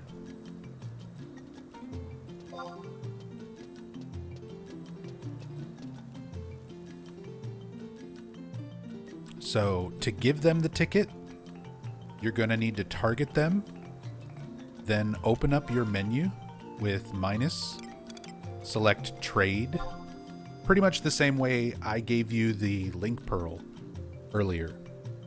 You're going to open up that trade menu and then click on one of the empty boxes and select the ticket from your inventory and then hit OK. And you'll trade it to them. Hopefully this is the right NPC to give it to.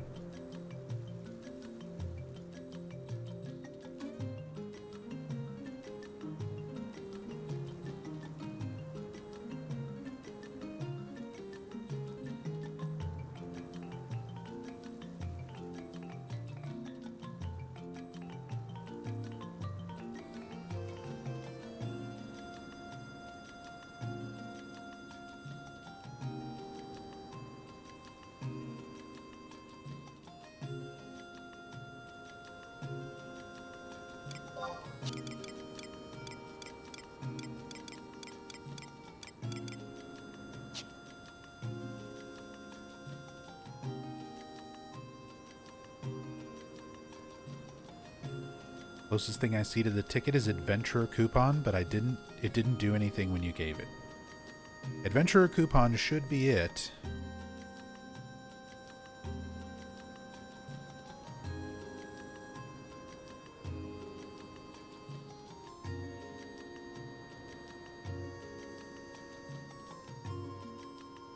I wish this quest was more directly spelled out. But it's not on the wiki. Like, it mentions the quest, but it doesn't go through, like, everything that you're supposed to be doing step by step.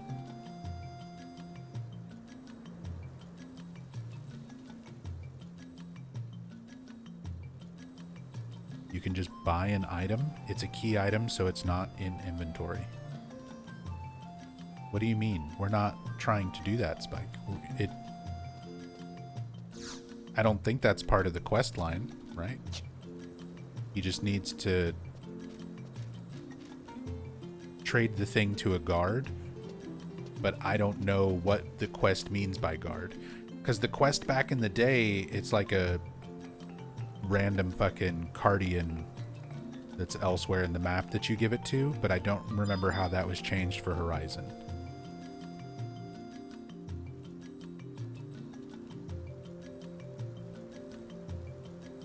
Shouldn't need to buy anything.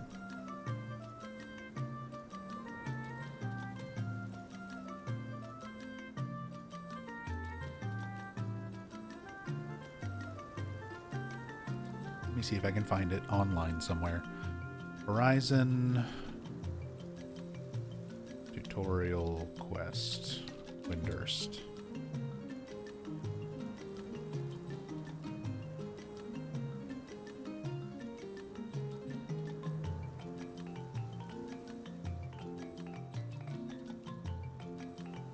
The Adventurer Coupon. To begin, open the map, proceed to the point labeled with a green and yellow beginner's arrow. First task is to teach yourself how to trade your Adventurer Coupon to the NPC located there. Trading is the main mechanism, blah blah blah.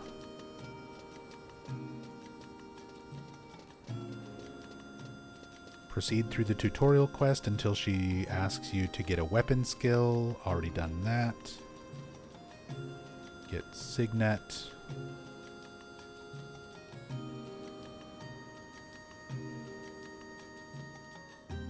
Asks you to visit the auction house.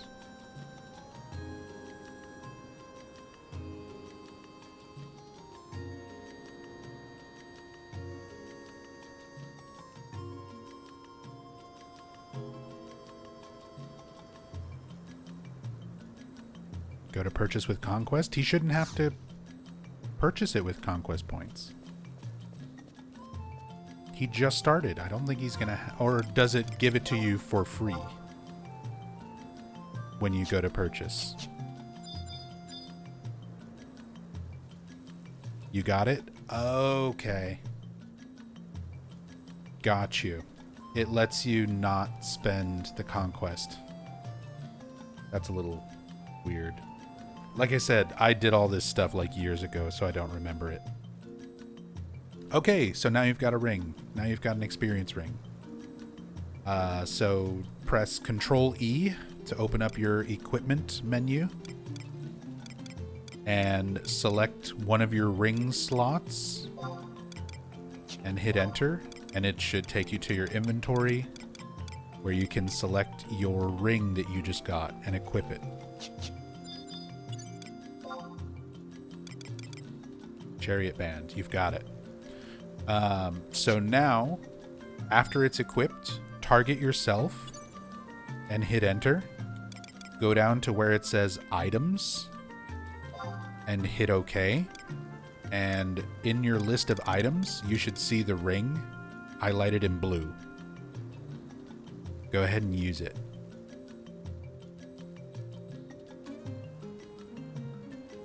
I'm going to use mine too.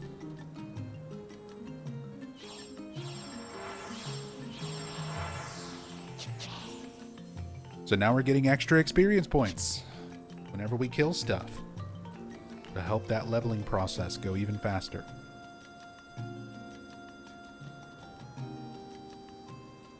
All right. Do we need to do the Signet thingy again too? If you want to refresh it, go right ahead. It should be lasting for a few more hours for you, but it never hurts to just refresh it while you're here. No, it's not permanent. It lasts for a few hours. I think it's based on your current rank with missions. So the more you get through the storyline missions, the longer your Signet will last. By default, I think it starts at like 2 hours, and then you increase by 1 hour for every rank increase.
Hey, level 5. So you should have a new ability now.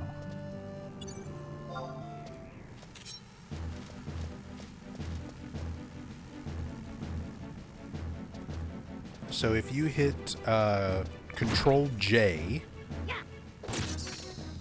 to bring up your ability list, your job ability list, you should now see Provoke. So Provoke is a very important skill in this game. So if we were in a full party right now, you as a warrior would basically be playing the role of the tank. You want the enemy to always be fighting you. You don't want it to go off and start hitting your squishy healers and your mages and your backline. So Provoke will make the enemy focus on attacking you. It gives them more enmity towards you.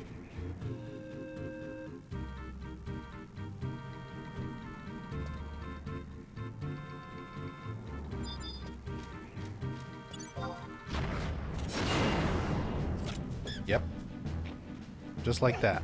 So that will basically guarantee that it's fighting you and it's not gonna like turn and start hitting me. Because you're tankier, you've got more defense as a warrior than I do as a bard. You've got more HP as well.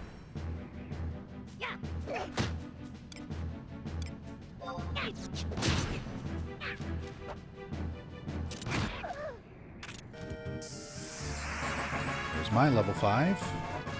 I don't get anything at 5. Might get a job trait or something.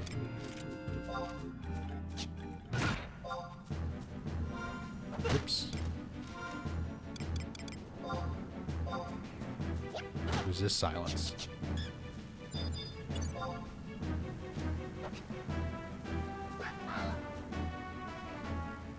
Oh, and you have enough TP now. You can use your weapon skill. So for the next enemy, once you start hitting it, once you start attacking it, press Control W and hit it with Shield Break. Or whatever it was called.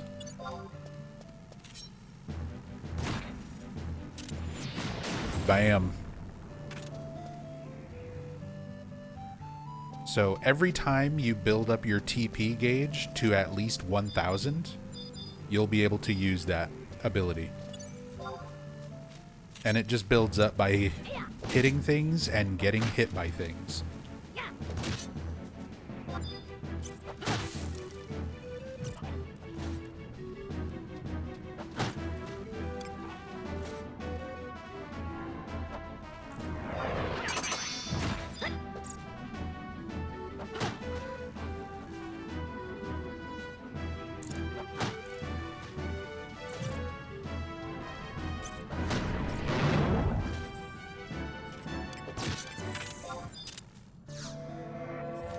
I can also cure you now, as I remembered to switch my sub job.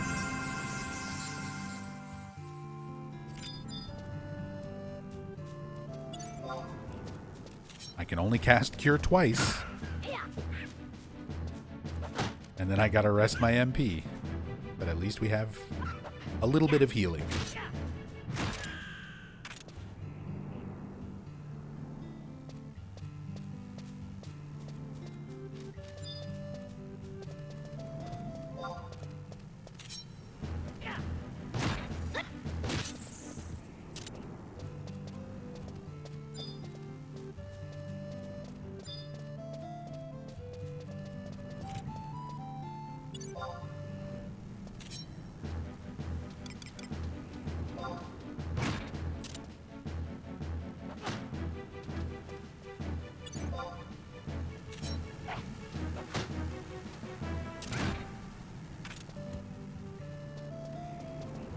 Yeah, and see, now we should be getting... I forget how much extra the chariot band gives you.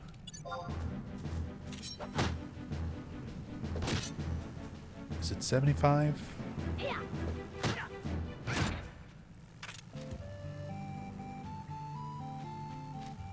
Oh, chariot band's 100. Okay.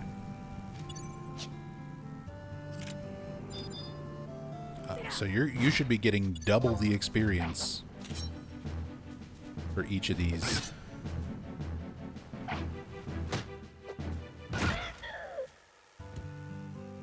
The ring I used is just 75%.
Level 6 already.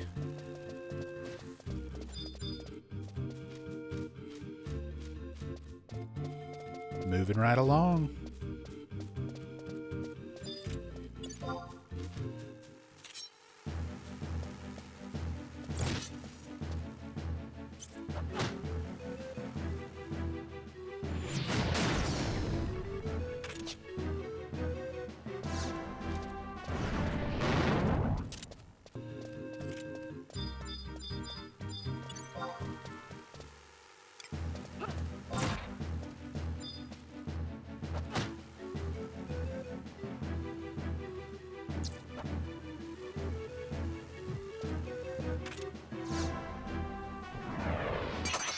Just made it to East Saruta.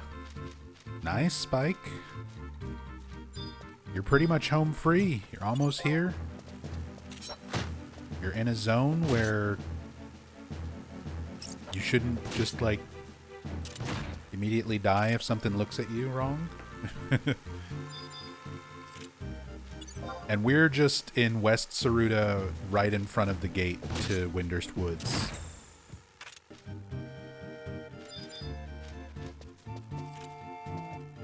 Hell of a travel story?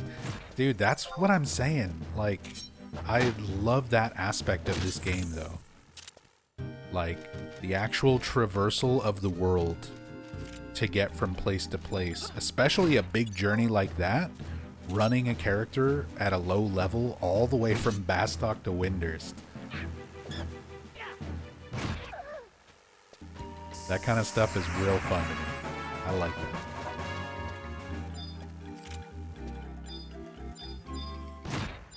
Hopefully Spike likes it too, after going through all that trouble.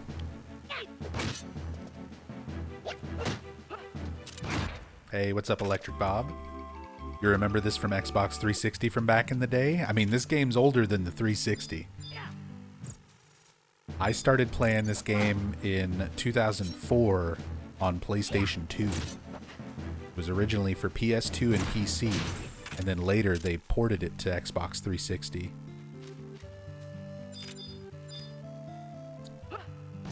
But this game is still going. Final Fantasy XI is still a thing. Both on live retail servers and on private servers like the one we're playing on. Must have been around 05-ish. The game originally came out in 2003. It was a Japanese release in 2003 and then pretty much everywhere else in 2004.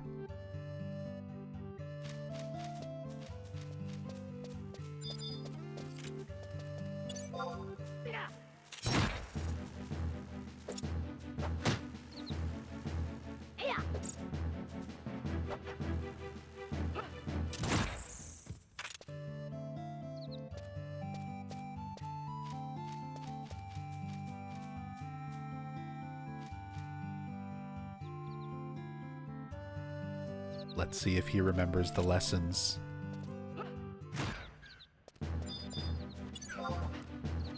To check enemies. To avoid the aggressive Yagudos.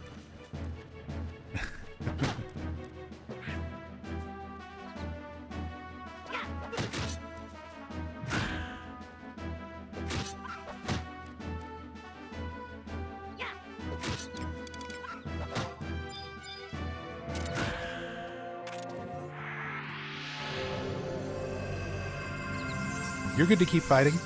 I can heal you. There you go. That's what I'm here for. I'm doing my job as a support.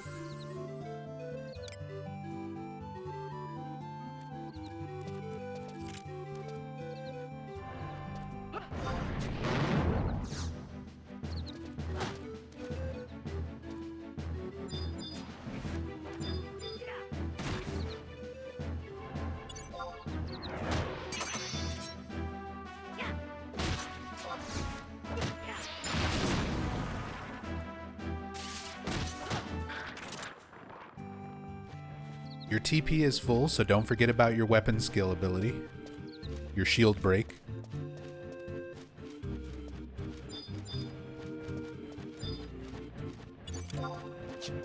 Oh, that Yagudo is going to turn around and see you. Try pulling that crow over to where I am. So we can fight it away from the Yagudo. Uh-oh.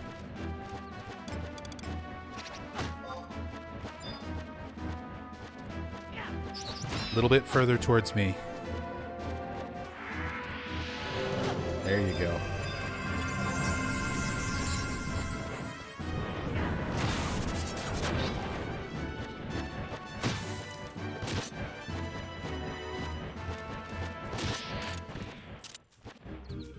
Alright, watch out for the Yagudo. I'm actually going to rest here, Because I need MP, you need HP.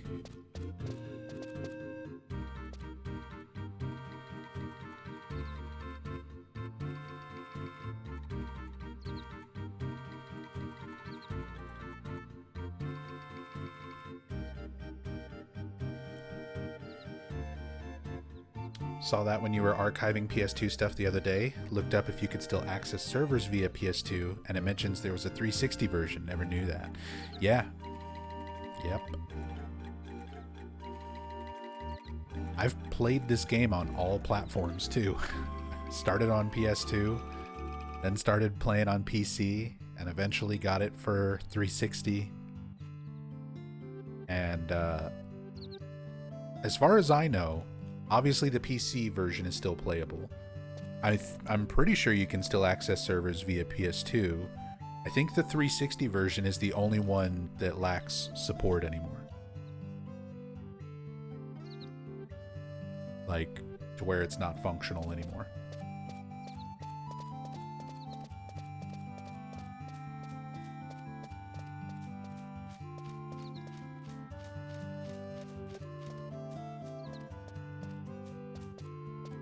Switch to White Mage, heading this way.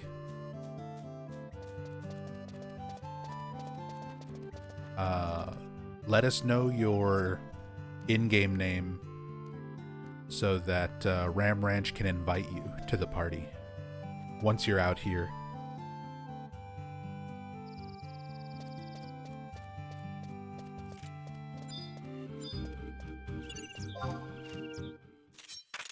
Oh.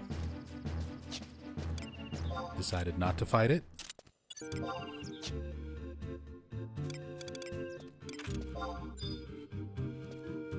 It's a decent challenge. We should be able to fight it. Let me buff us up.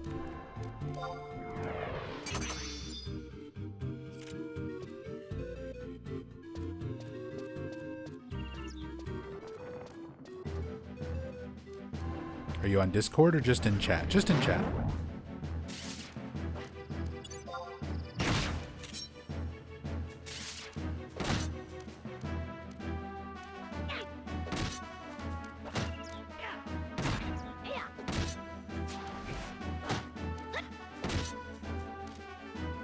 Just in chat.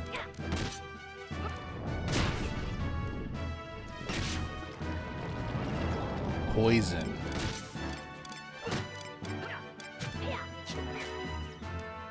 You're gonna have to wait for that to wear off.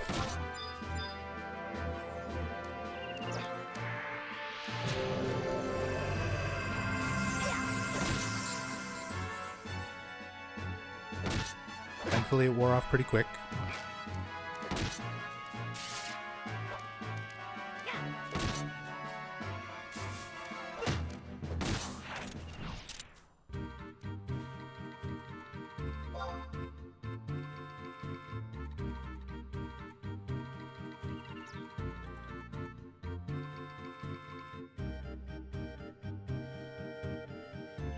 Jose.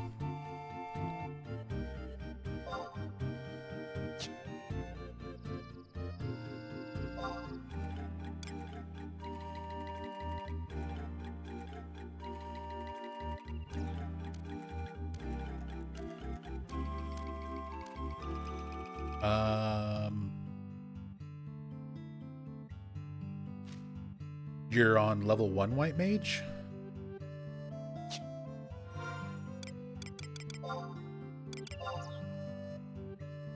Because we're already up to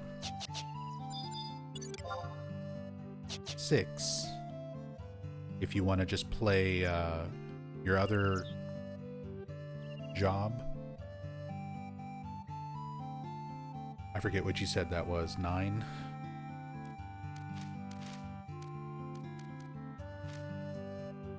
And I don't remember if you can level sync it at this low of a level.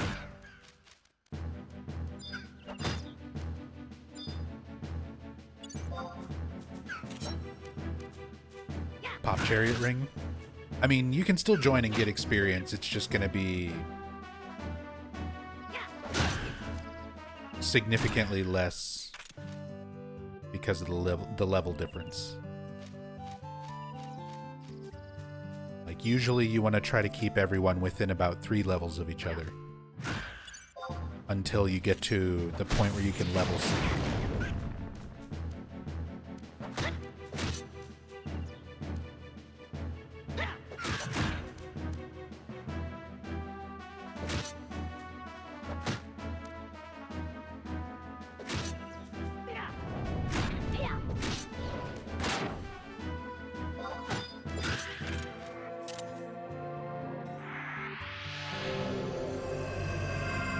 Hey, Vaughn. Good morning.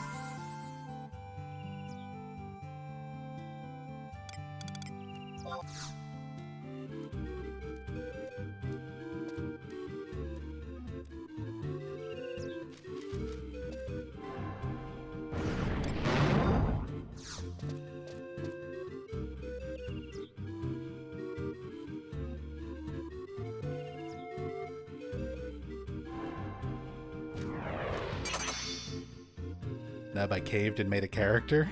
Nice. It won't go off targeting you. Okay, so you were trying to press H to heal after I cured you. So because I cast Cure on you, it basically makes you automatically target me. So press H again to unlock from me, and then press escape so that you're not targeting anything, and then you can press H to rest. So yeah, it's the same button for resting, H, to lock on and lock off of enemies. So like if you're ever needing to run away from an enemy that you're already fighting, you can just press H to lock off from it and move freely, run around a little bit easier.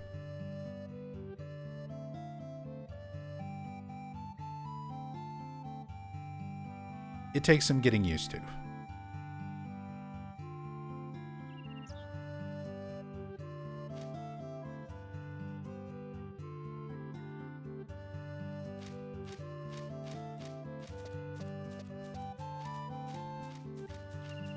Hey, Gab.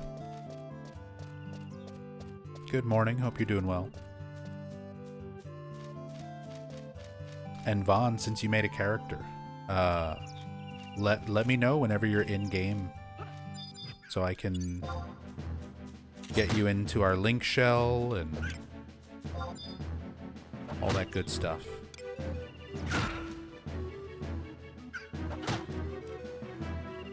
Can I get an invite? Ram Ranch is the party leader. I'll have to show him how real quick.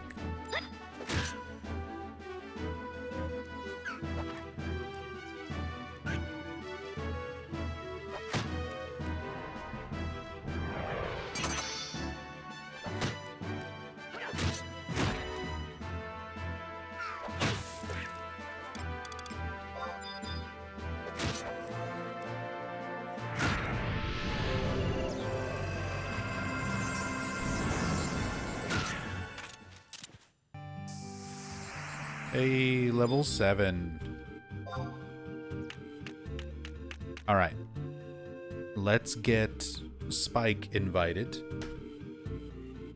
You're gonna want to type /C DJO.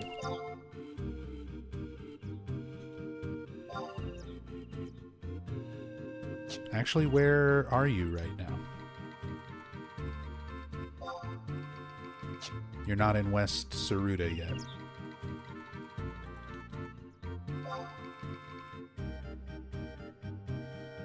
Okay, you're still in Port Windhurst. So, you're going to want to type C all DJO.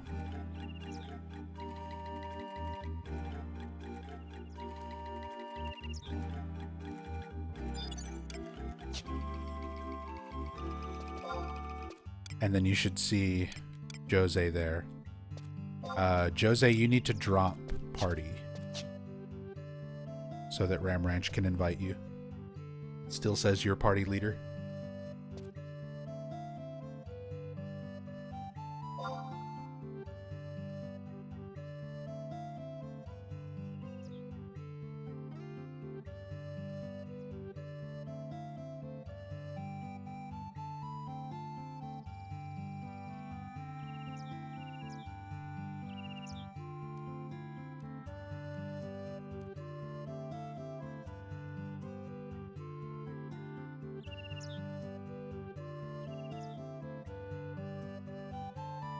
Should be good now. So Ram Ranch, whenever you're ready. Type / C all DJO and invite Jose to the party.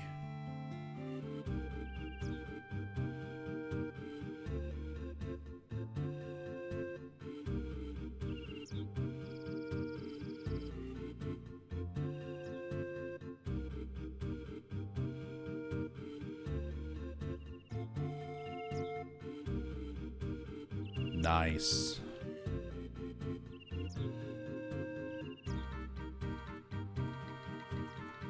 And yeah, Spike, like I said, we're still relatively close to the Windurst Woods gate.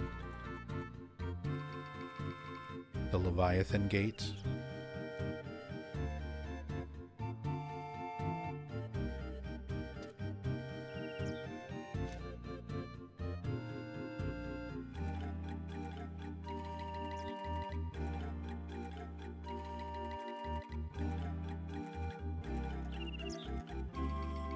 Think 3 of us could take on one of those birds, or will we get messed up?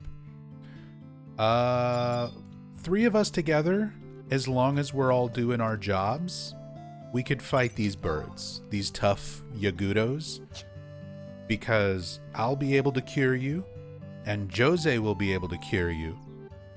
You're gonna need to make sure you're using Provoke so that the bird is only fighting you and not attacking me or Jose, because we're very squishy. It'll kill us a lot faster than it can kill you. And we can just keep curing you and make sure you stay healed up during the fight. As long as everybody's doing their part, we can work together and fight tough enemies. But it will be tough. It'll still be tough. It can still be a difficult fight.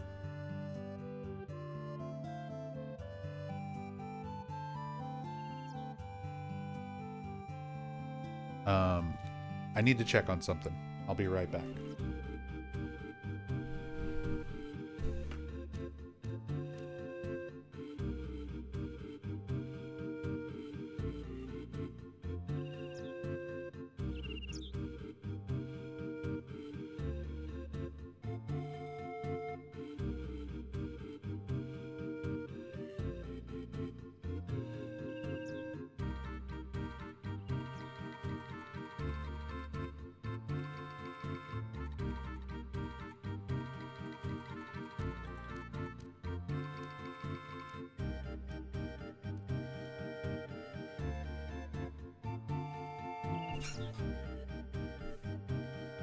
Okay, I'm back.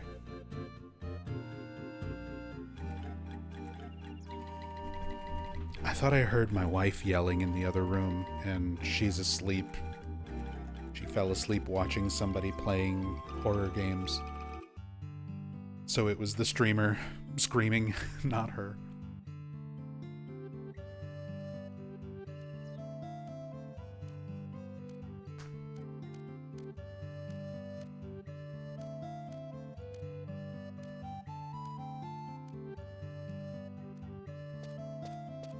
Provide some support too, Dia Blind and Bio. That stuff definitely helps. But having limited MP at these levels, Dia is definitely worth it. Bio, I think, is definitely worth it. Blind is a little less effective at these levels. And you want to make sure you reserve enough MP that you can cast a few cures.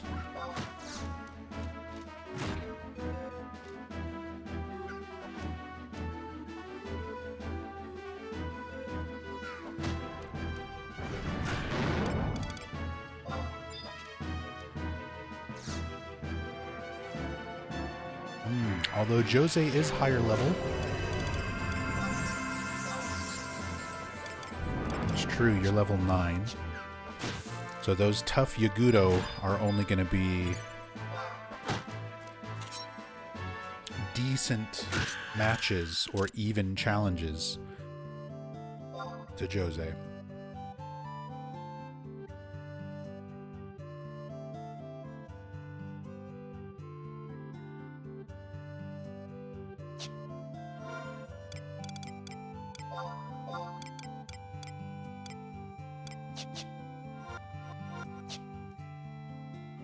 Yeah, we'll just rest here for a second. Let Jose catch up. Right around the corner.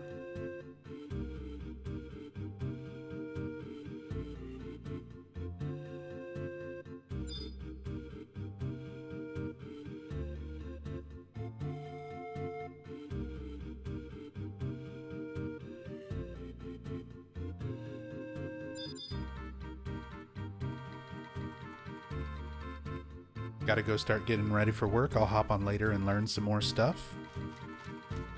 Whenever you're ready.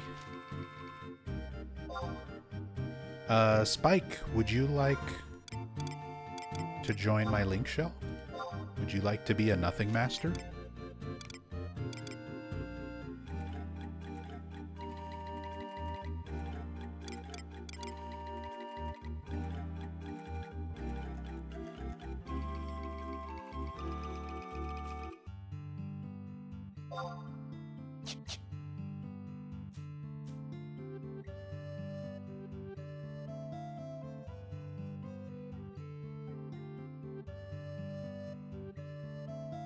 Already full on link shell at the moment. It's all good.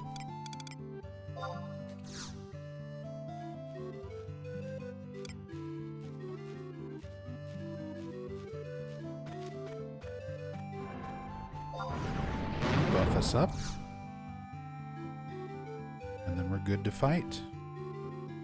Ready for Birdman? Are you ready for Birdman?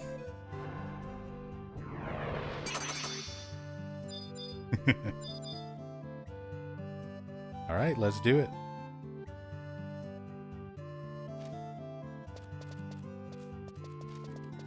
Spike, I hope you remember to change your home point. Because if you die and go all the way back to Bastok, that would be very sad.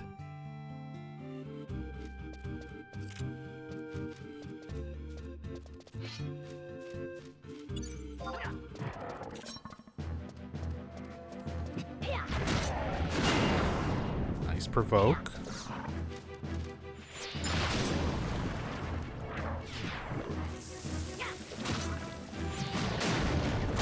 Big weapon skills.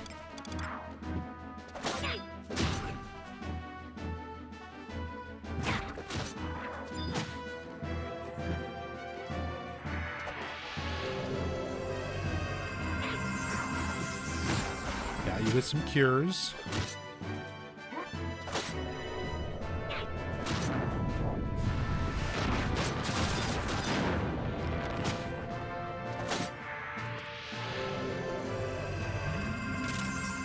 Easy.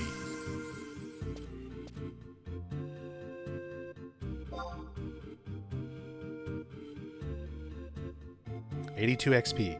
So experience points are going to be a little bit more spread out now. We're going to be getting a little bit less because Jose is a little bit higher level than us. So the game sort of splits up experience points depending on how many levels are different between your highest person in the party and your lowest person in the party.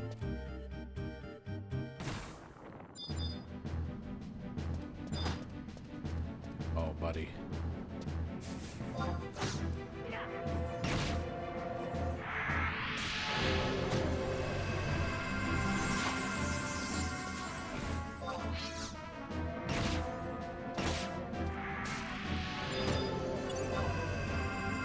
We're fine.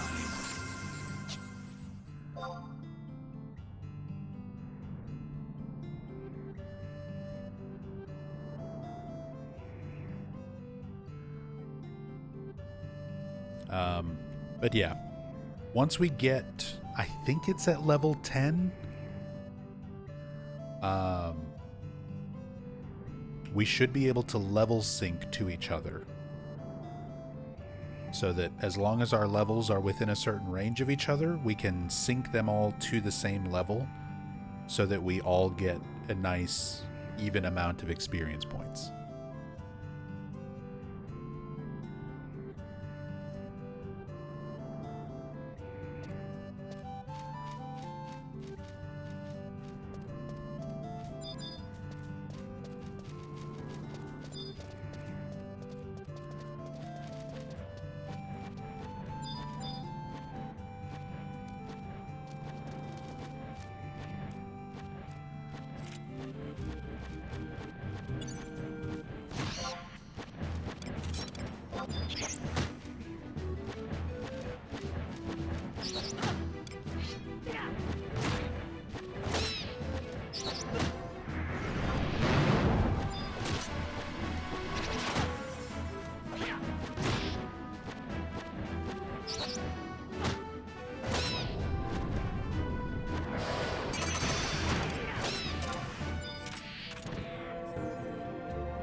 So what do you think, Rem Ranch? Are you still having fun? Because this experience right here, running around with a couple other people and grinding out experience, like, this is pretty much the experience. This is a lot of the game. Is this right here, just grouping up and killing stuff.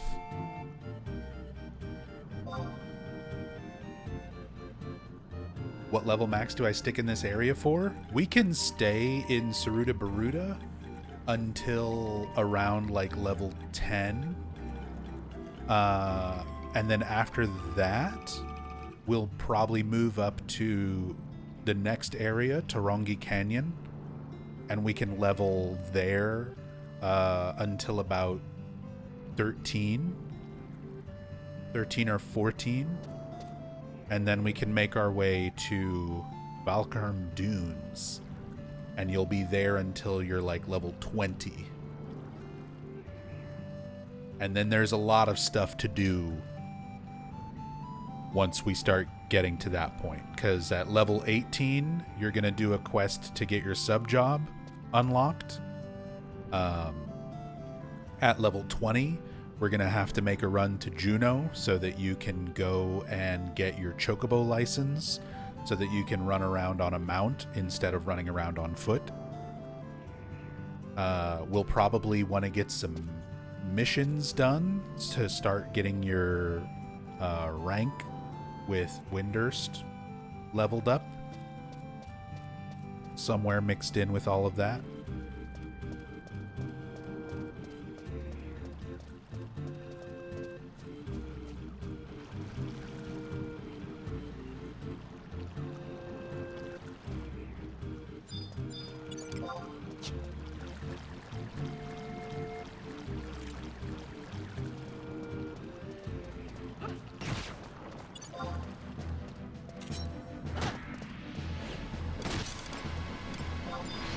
Probably move a little north. Yeah, we should be fine. Our little trio here should be able to handle pretty much anything in Saruda. So we're just roaming around, getting stuff killed. Here comes Yagudo.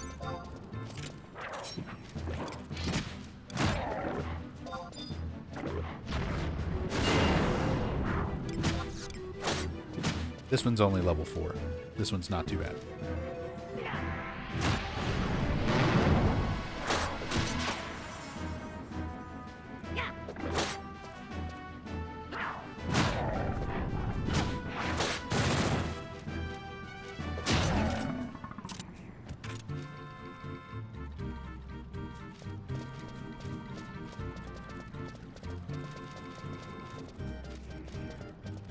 And if you really want to get into the spirit of the game, we can find a good spot to just set up a camp where instead of all three of us kind of wandering around from monster to monster, the party stays in one little location. One person goes out, grabs a monster, brings it back to the group, you kill it, and then that person goes and grabs another monster, brings it back, you kill it, so that you don't have to worry about wandering all over the map. You just send one person out to bring you each monster until you can't kill anymore, and then rest.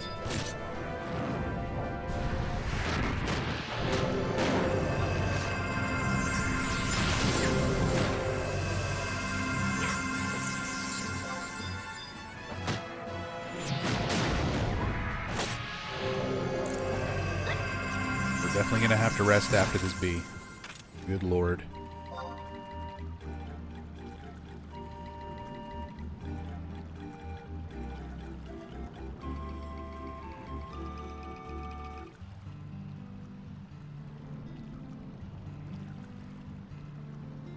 But yeah, like, if we wanted to camp right here, we can literally just, like, have you two stay right where you are. Or me and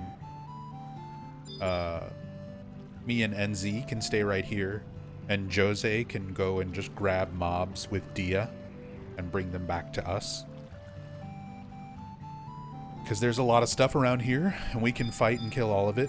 The Poogles, the crabs, the rabbits, the Yagudo, the crawlers, the bees.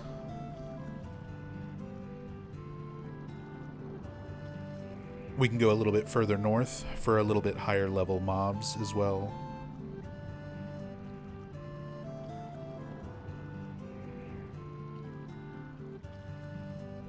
Have a small rest, still feel kind of off. Whenever, always take care of yourself first. If you're not feeling great, definitely go take it easy, dude. I don't know how much longer I'll be on. Probably another hour or maybe 2. It's 2 a.m. for you? Hey, I've been up. It's like 9 a.m. for me. I've been up all night into the morning.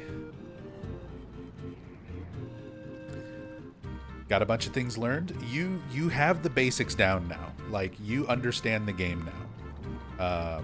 Menu navigation is going to take a little bit, and like, it just comes with experience and repetition.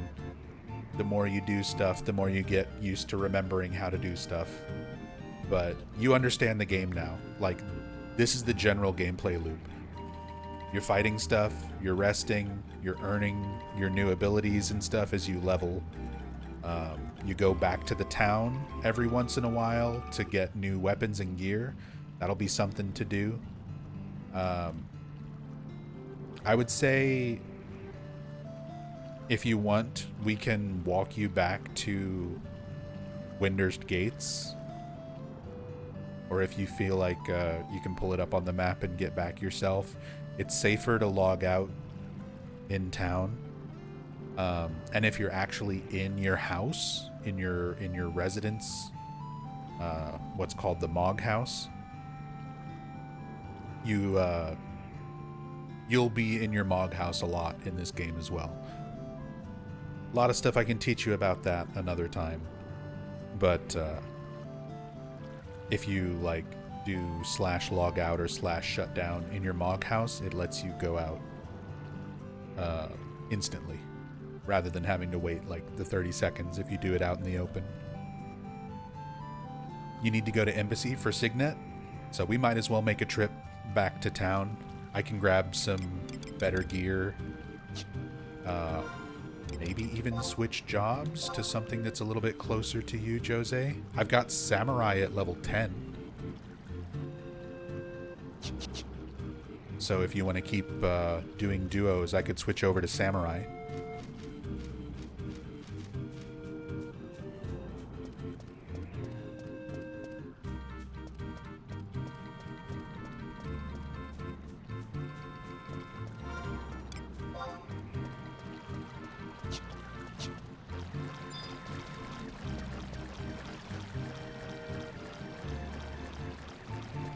but that way you can get Signet refreshed. You can change jobs.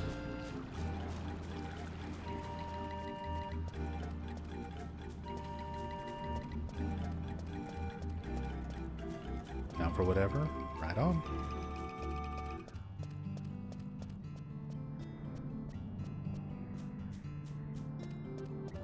As I said, I'm just kind of chilling. I just like playing this game. I just like being in this world.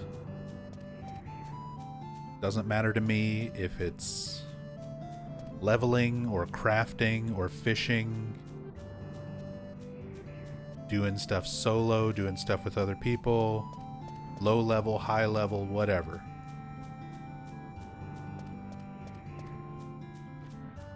I just like playing this game, being in this world.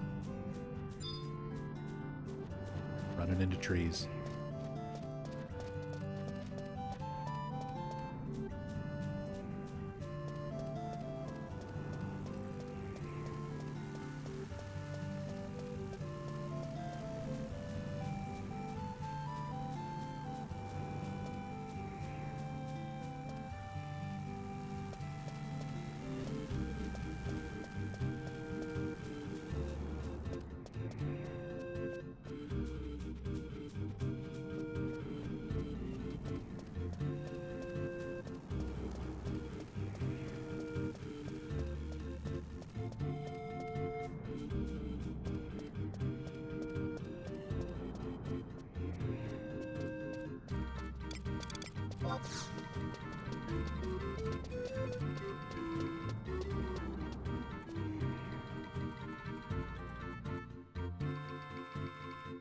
Play you the song of my people.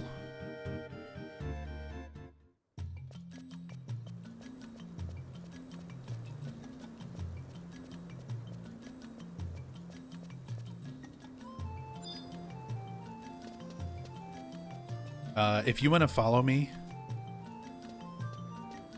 I can show you where your residence is, your house.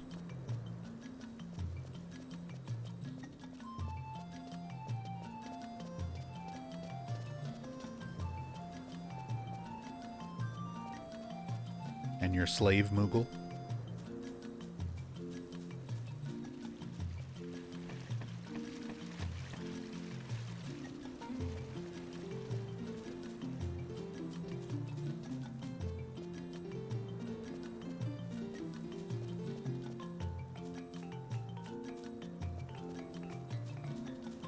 Yeah, that's fine, Spike.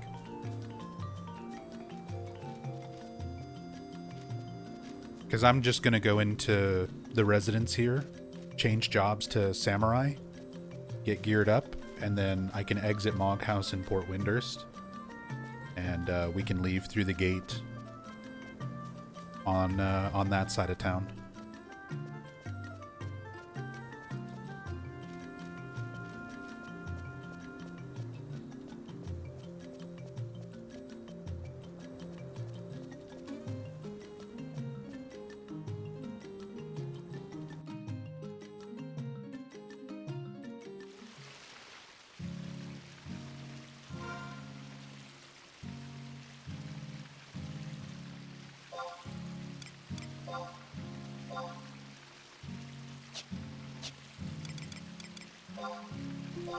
Let's go Samurai, Warrior, actually Monk maybe? Let's do Sam Monk. Yes, I'll be able to boost. Anytime, Ram Ranch. I'm glad you're enjoying the game. I'm glad I could help you kind of get into it and learn things. I'm always down to help. I help anytime. But take it easy. I hope you feel better, man. Get some rest. Drink some water.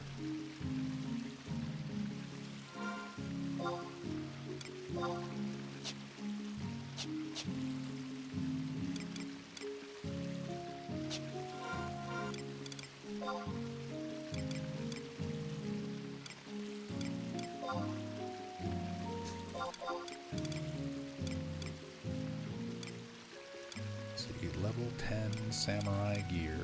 Do I have... Wear those. Wear that.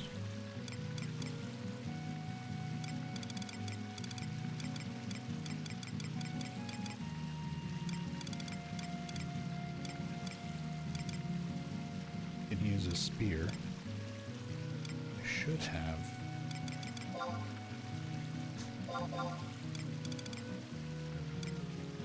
There we go, the Tachi.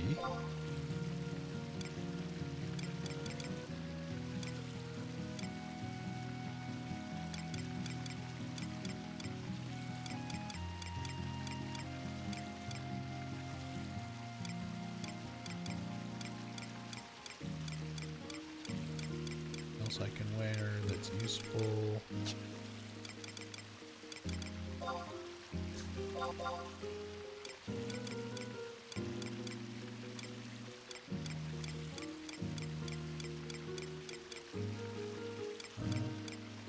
Not much.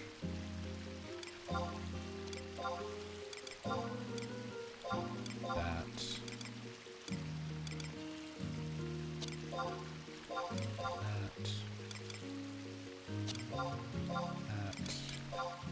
This.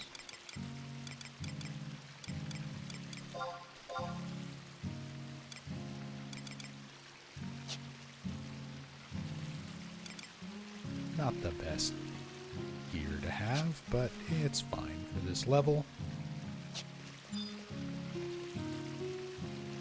Go to Port Windurst.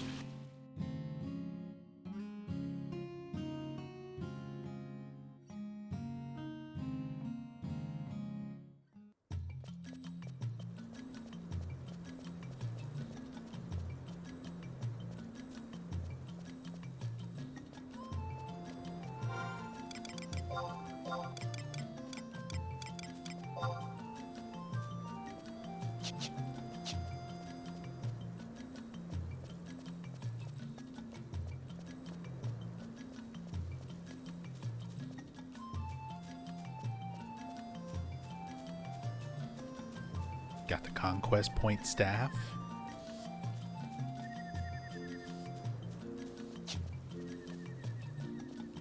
You mean the rank 1 staff that you can buy with Conquest Points?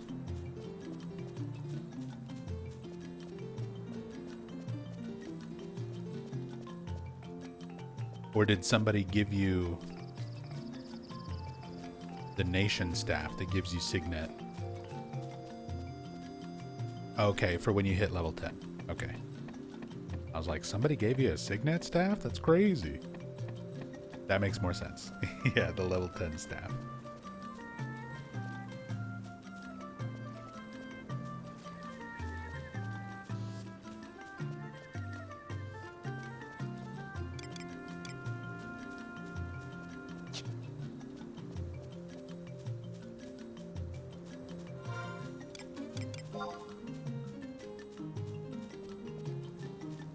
And I'm not too far into level 10 either. I've got 737 out of 2,600 experience points. So I shouldn't be like too much further ahead from you. And then we can level sync once you hit 10, I'm pretty sure. I forget what the limit is. There's like a minimum requirement for level sync. But I think it's level 10.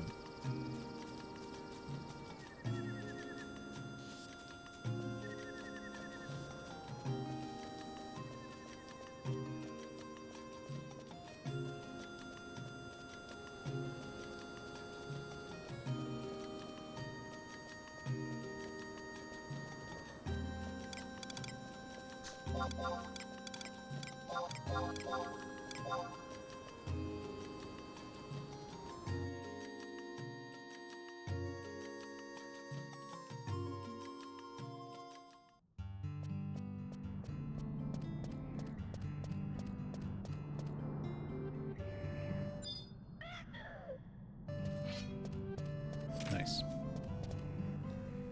You should have Protect, right? think that's level 7. I know it's level 7 on White Mage. It might be later on Red Mage.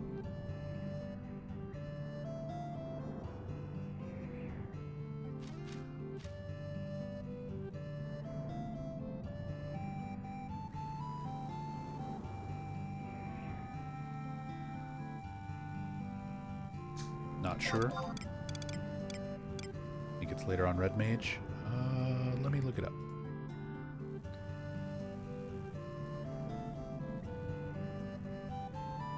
Protect.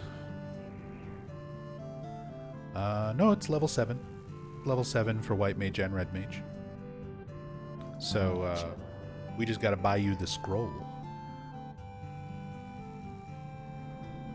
Do you want to stop off at the auction house before we get started? Because that's a good spell to have. Protect is a decent amount of defense at this level. That's an important Red Mage buff.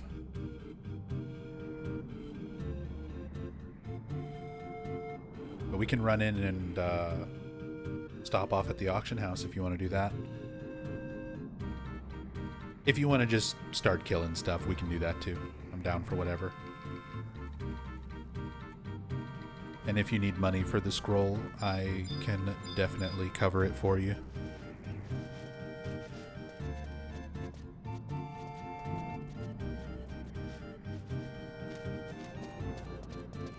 Because Protect should not be that expensive.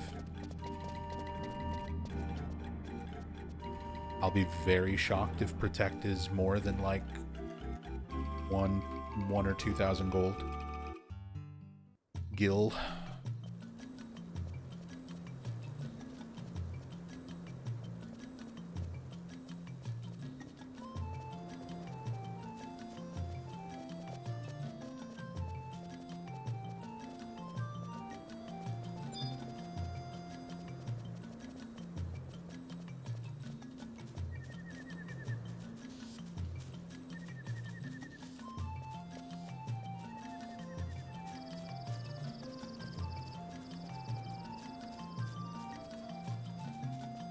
See. Trying to remember where the Warp Taru is. They're over here.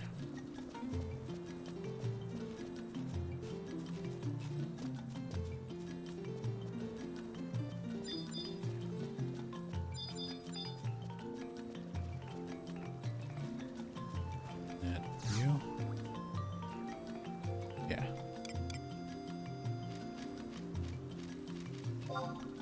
Warp to woods.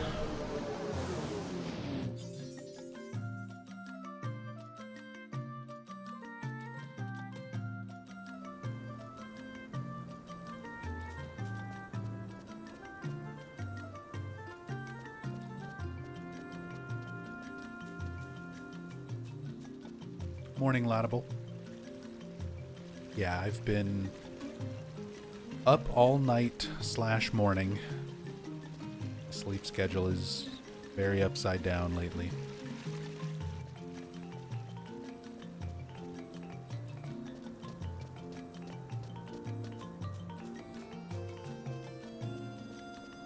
But I've just been chilling. I kind of been going through some shit in real life, and my mental has not been very good. So, I've needed some comfort. Some comfort and escapism in the form of video games. So here we are. Been enjoying some Final Fantasy XI.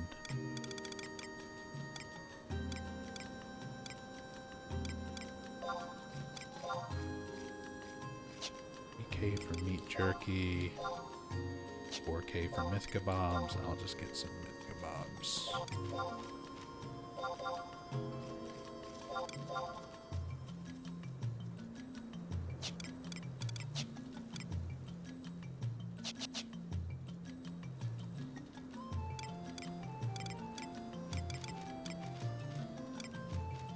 Some body and headwear while I'm at it.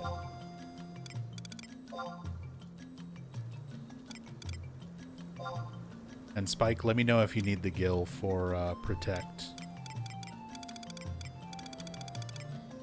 I said I can definitely cover that for you. 3K for scale mail.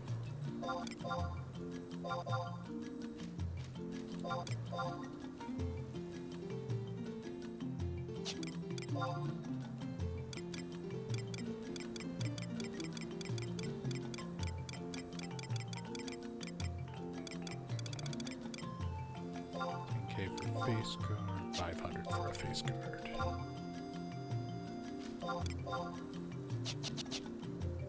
There we go. A little better geared.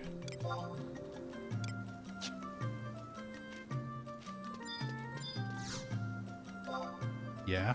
How much is it?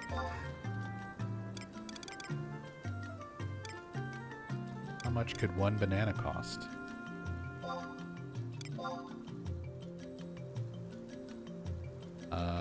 Shouldn't be more than 2,000. Last one sold for 1,500. So I got it. I got you. Bid, scroll, white magic.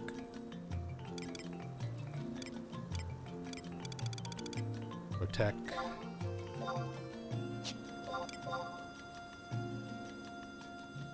Let's see if I can get it for 14.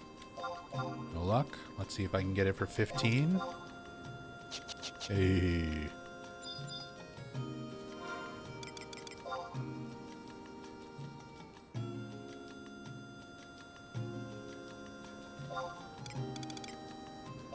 Here is some food.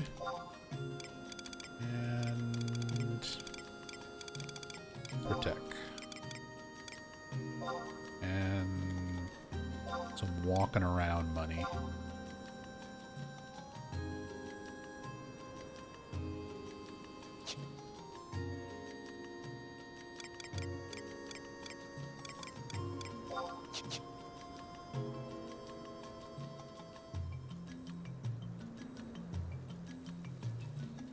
Yeah, no problem, dude. I'm ready to head out if you want to do some grinding.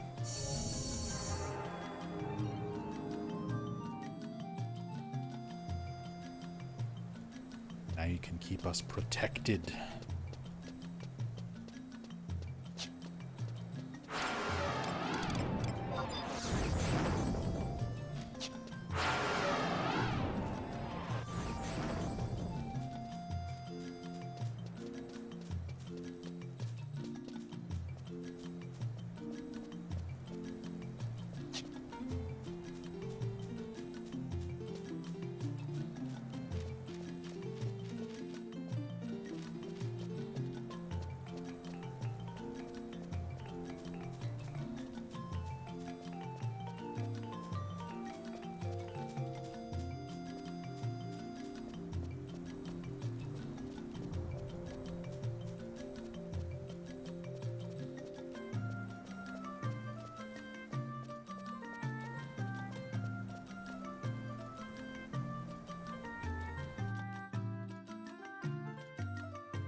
And for level 9 and level 10,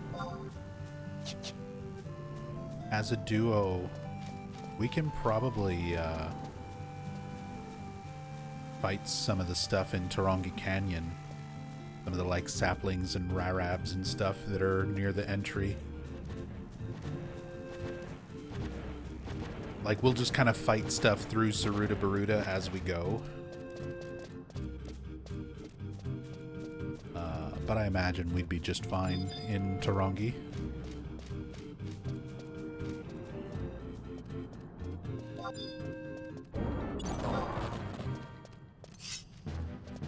I always stop and kill crawlers. The chance for Silk Thread compels me.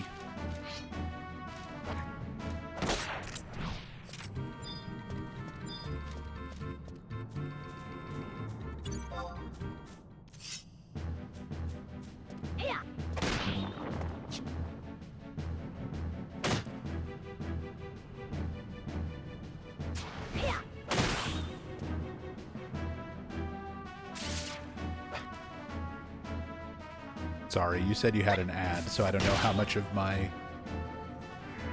plan you heard. Just fight stuff on the way to Tarongi, and then probably kill stuff in Tarongi.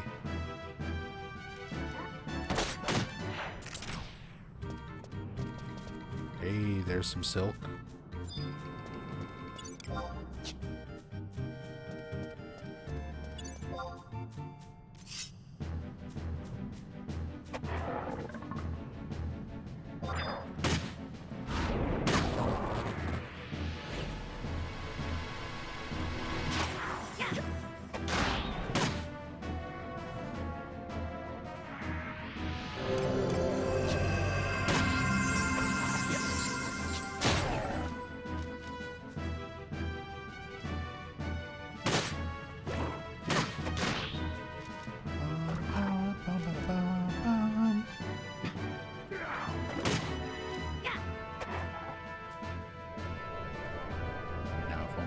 To hit.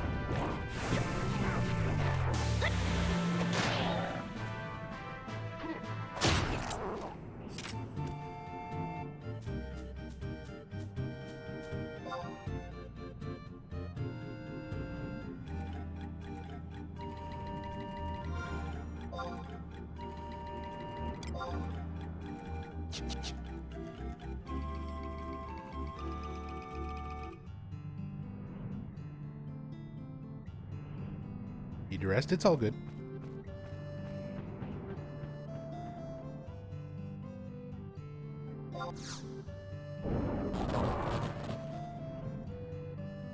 Get those mana points. Red Mage blues? You don't have to deal with those blues forever, though. That's what makes Red Mage so, so good. Once you get to the point where you have Convert and Refresh, you become a never-ending pool of MP. Pretty much. Red Mage later on is so, so good because of that.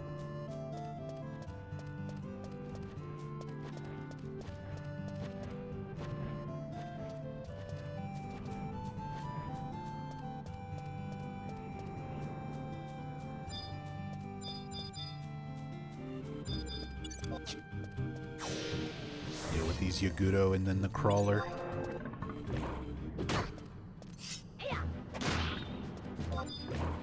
First, GNP.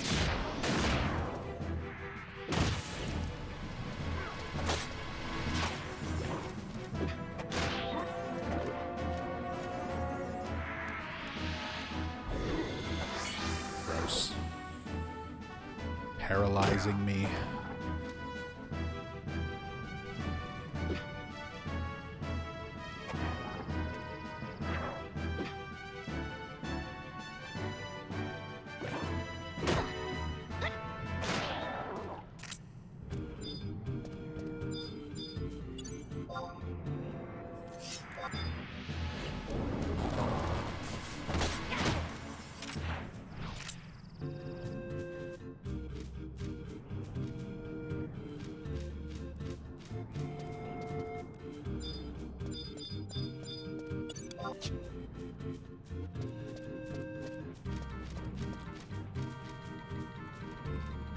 It's kind of good to kill these Yagudo because they can drop some scrolls and stuff as well that you might need.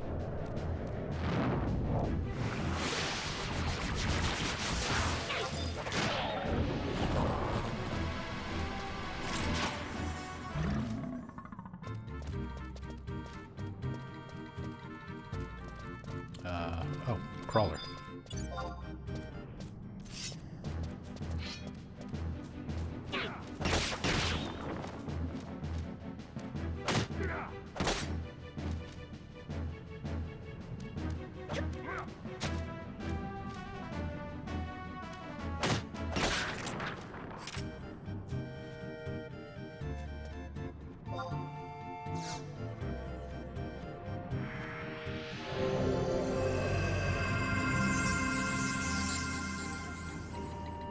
Might as well top up again.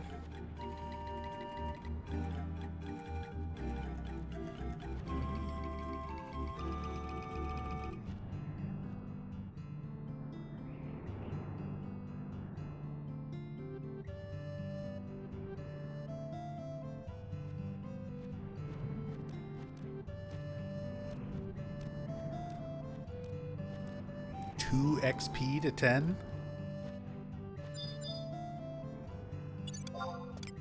I'm just gonna kill this rabbit real quick for you then.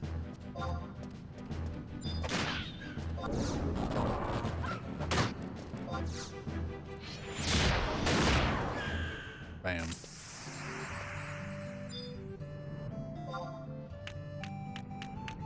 Congrats.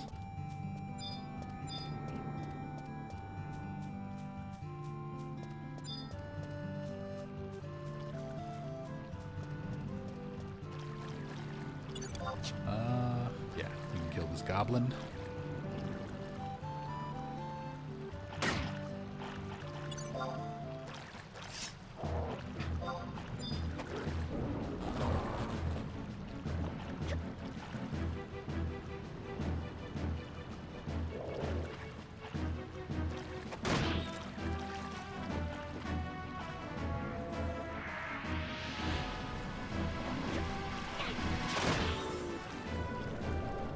When I first started playing this game 22 years ago,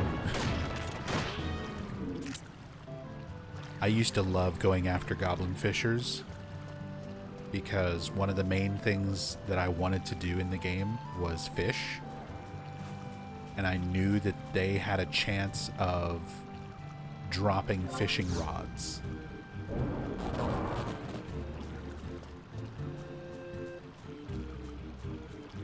So I would just farm them, trying to get fishing rods. Yep. Goblin fishers can drop yew fishing rods and willow fishing rods, I think. Or maybe bamboo fishing rods? There's a couple different fishing rods they can potentially drop.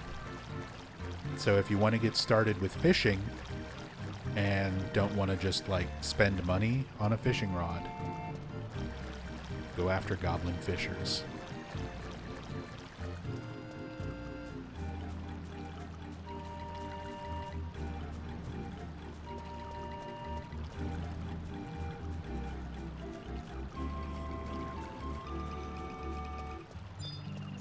There's another one.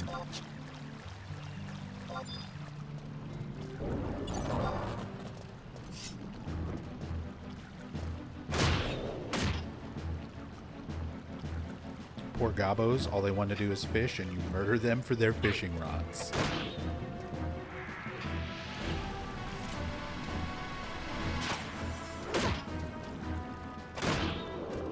It's all about who wants it more.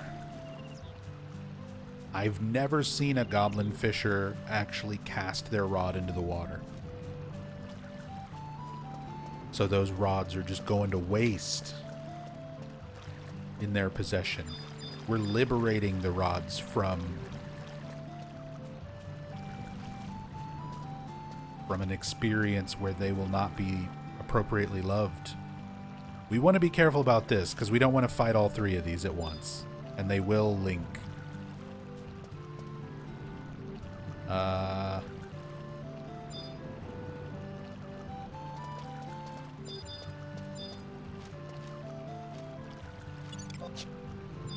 Actually, level 4, level 7, level 4. Let's rest and top up to full, and we probably can actually fight all three of them. Try to use Dia to pull just one of them. One of the fishers, because the Weaver will just cast Dia right back at you. But the fishers will run towards you, since they only have melee.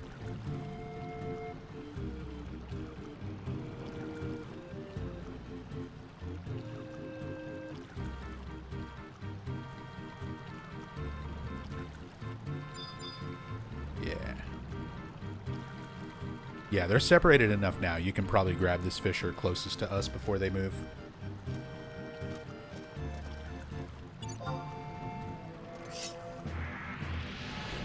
Let's go.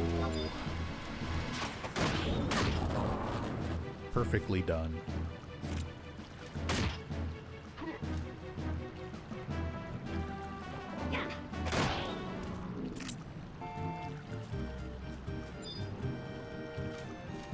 See if we can get these two by themselves. Weaver's already aggroed.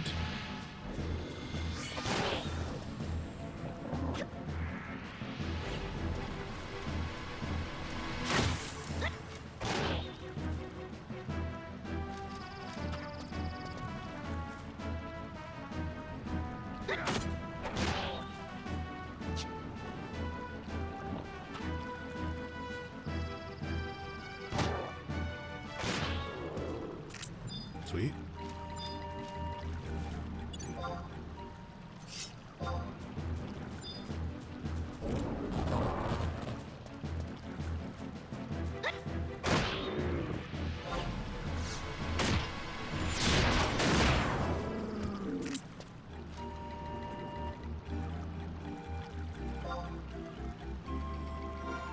No fishing rods yet. They also drop lightning crystals, which is just nice. Those usually sell for a decent chunk when you get a full stack.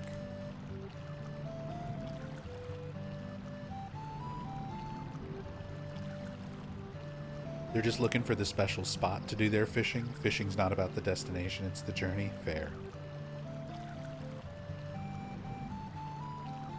Fire crystals have been hot on the market lately. Yeah, I'm painfully aware of that.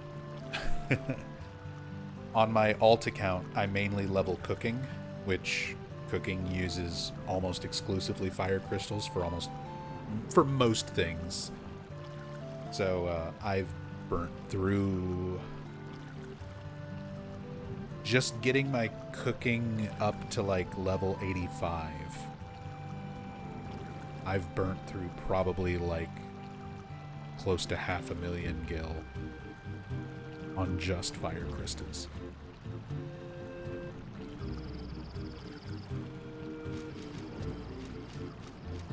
Want to do a lot more crafting, but it's a process.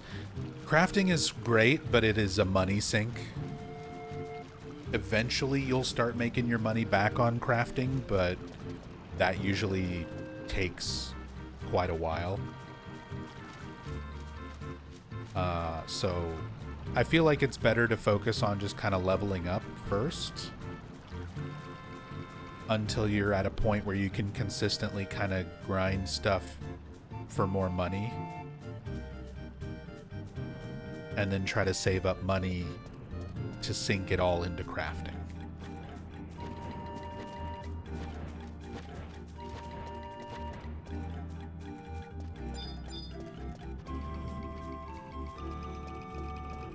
Because, yeah.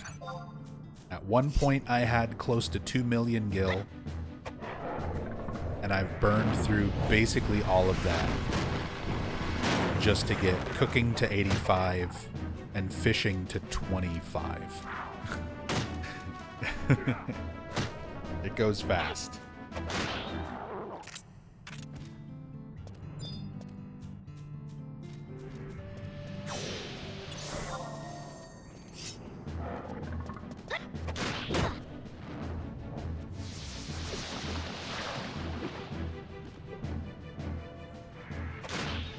Although fishing is relatively cheap to get started, and you can start making decent money just selling stacks of moat carps.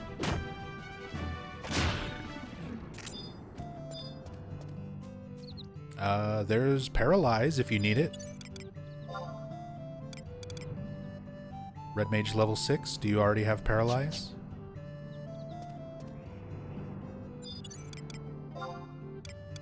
I'll pass it, so it'll go to you. If you want to cast Lot.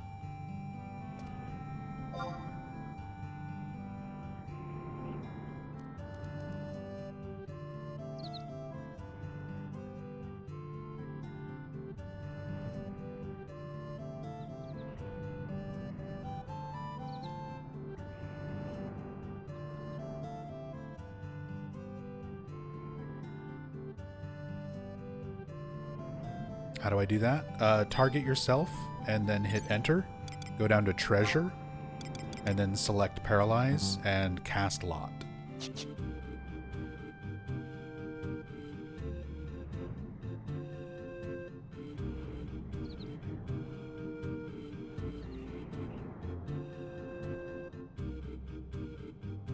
There you go.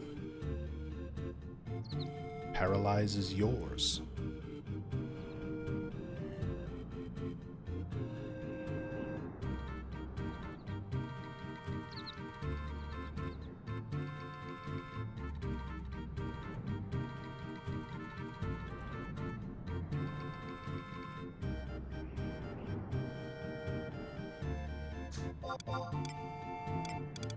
My inventory is filling up. I don't need this feather.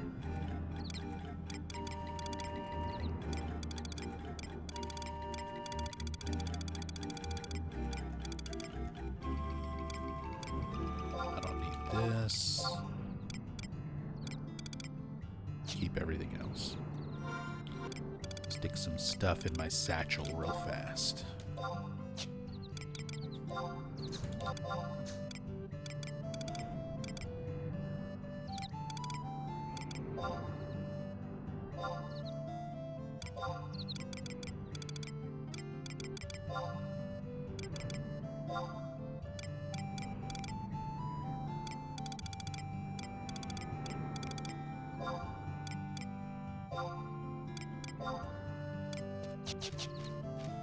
Definitely need to unlock storage space.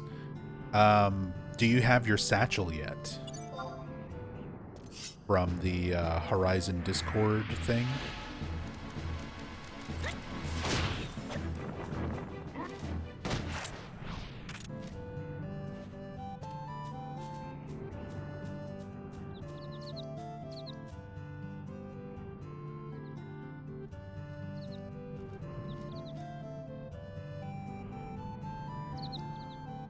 No? Okay. So you can do this now if you want. It doesn't take long. Or you can do it whenever you want. But this link I'm putting in Twitch chat. Discord.gg/Horizon11. If you join the official Horizon Discord and then go down to the channel where it says Discord setup, it'll give you a list. There's like a little instruction thing there for registering your character. Yeah, if you go on Discord setup and register your character, it shows you what to do. Like, you just have to go into your Seek party and the Discord bot will give you a code. You type that code into your Seek party message and then just give it a minute for the bot to update. And then once you zone, like once we zone into like Tarongi, if you do it right now, it'll unlock your satchel. And that immediately gives you 30 more inventory slots that you can use.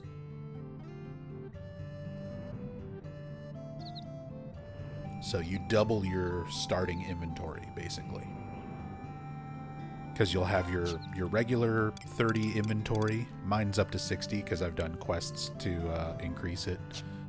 But you'll have your regular 30 inventory, and then you can do view house and access your Mog satchel, which is another 30 spots of stuff that you can just pop in and out of your inventory whenever you want. So I usually try to keep like my gear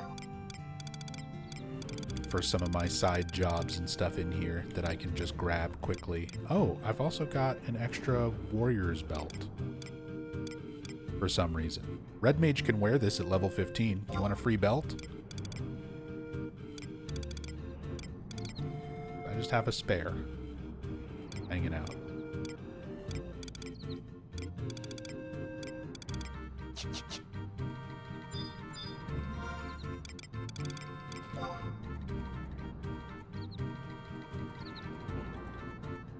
I don't know how I wound up with 2 of them, but you can have this one.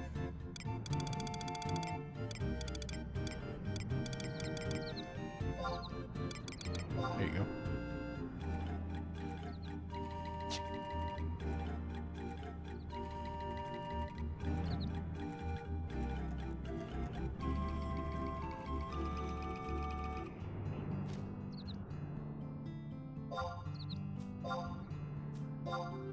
Jumpers.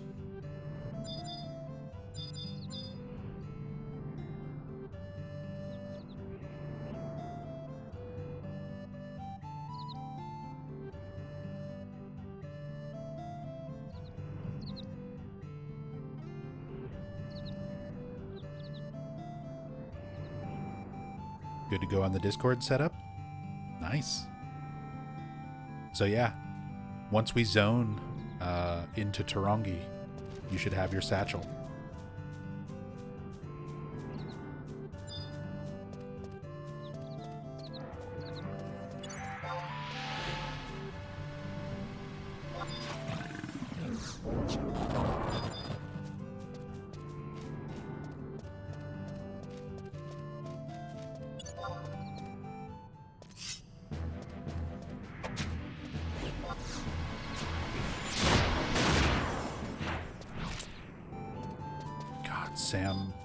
Samurai does so much damage.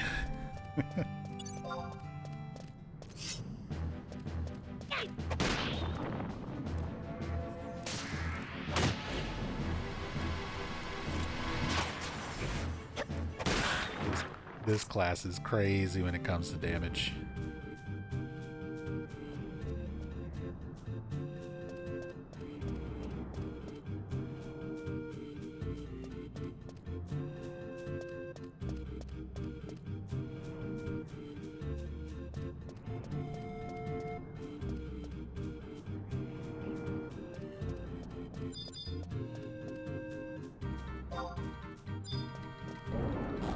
Plus being able to boost with the monk sub job.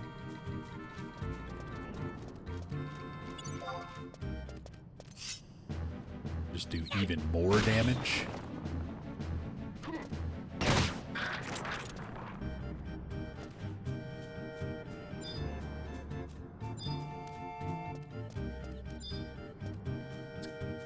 Get rid of the scribe first.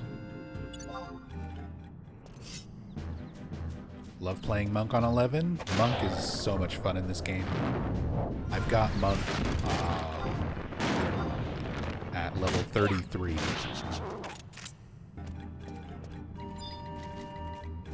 But yeah. In my retail games back in the day, Monk was one of the jobs I got up to 75. I started off getting all my mage jobs. Red Mage was my first level 75 job, like, ever, back in 2005. And then I did Black Mage to 75 after that, White Mage to 75 after that, Beastmaster to 75 after that, and then Monk. Monk's a lot of fun.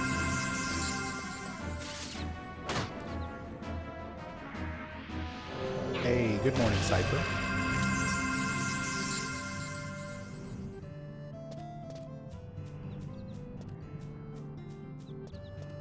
Hope you're doing well.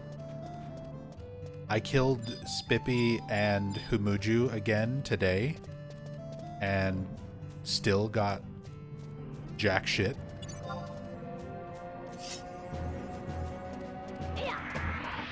Got 1 silk thread from Spippy. Got like 70 gold from Humuju. No gloves, no staff, no nothing. The streak continues.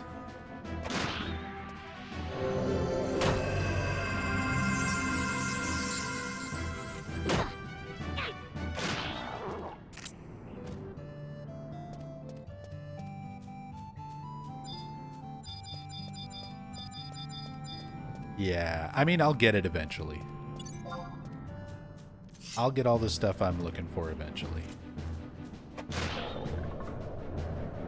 But that's crazy that I didn't even get anything from Humuju the Torrent. Again. With Treasure Hunter. I don't get it. Oh shit, and I'm already at level 11? So let me see if I can level sync now.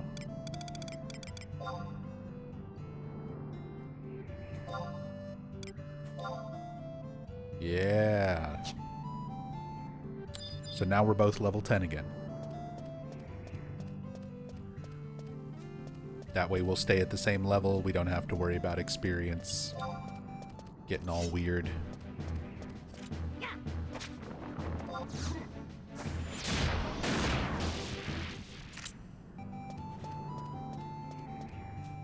Although I think I'll have to set it again once we go into Tarongi, but we're like right there by the zone already.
We're right by the zone, so I figure we'll just kill these last couple things and then do a full rest when we zone.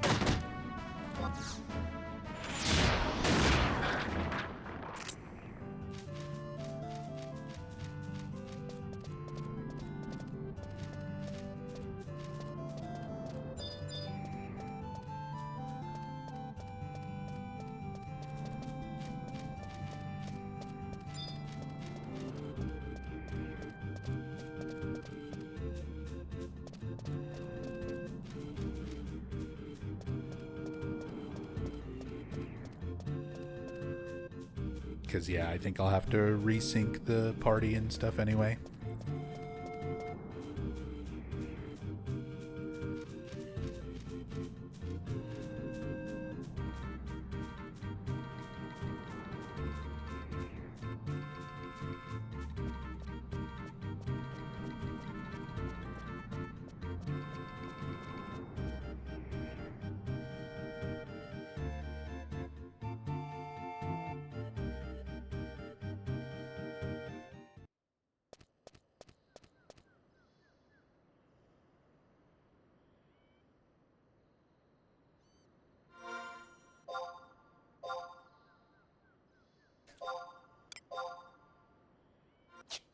There we go.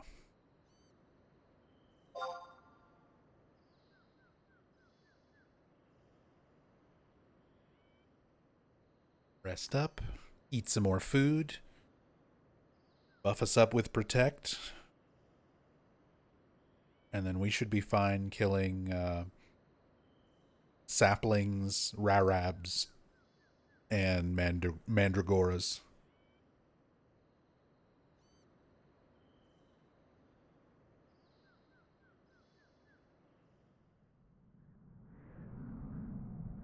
Maybe some other stuff. I don't remember the level ranges for everything. But those things we can definitely fight.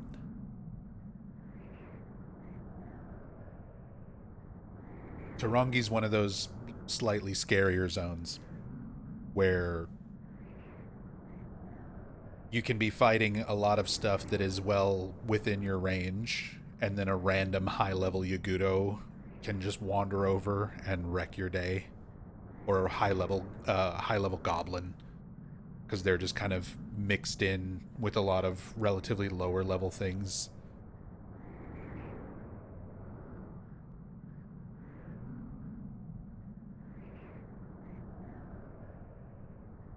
So they can make me panic a bit.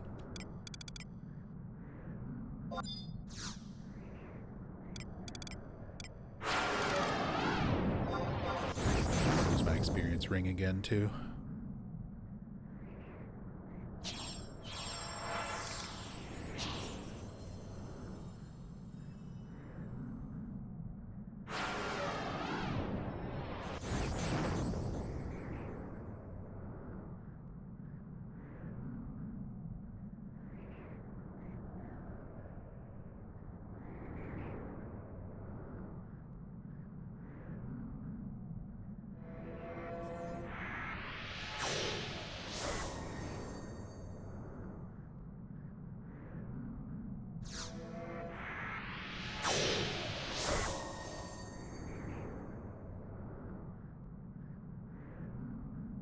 All set?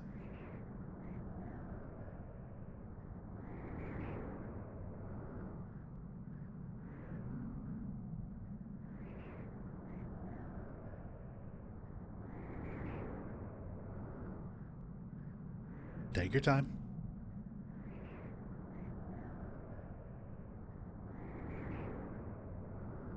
Yeah, go right ahead. Do your thing. Take care of the dog. Go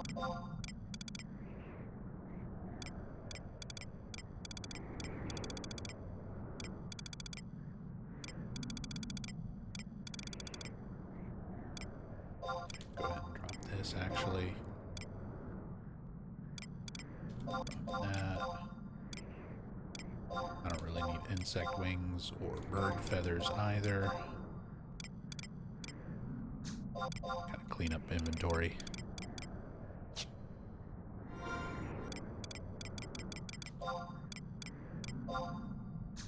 Some stuff in the wardrobe.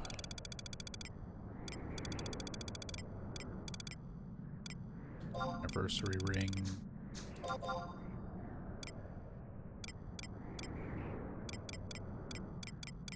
Double check there's nothing here I can really use. Sardonyx rings at 14.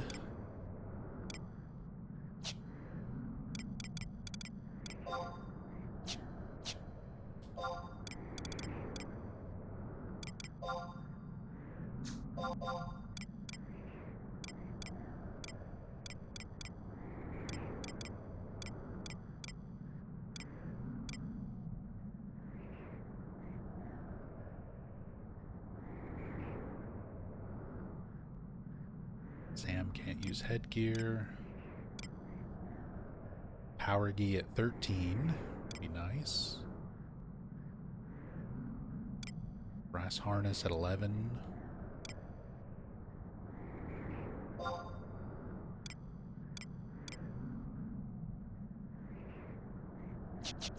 Yeah, got your satchel. Good shit.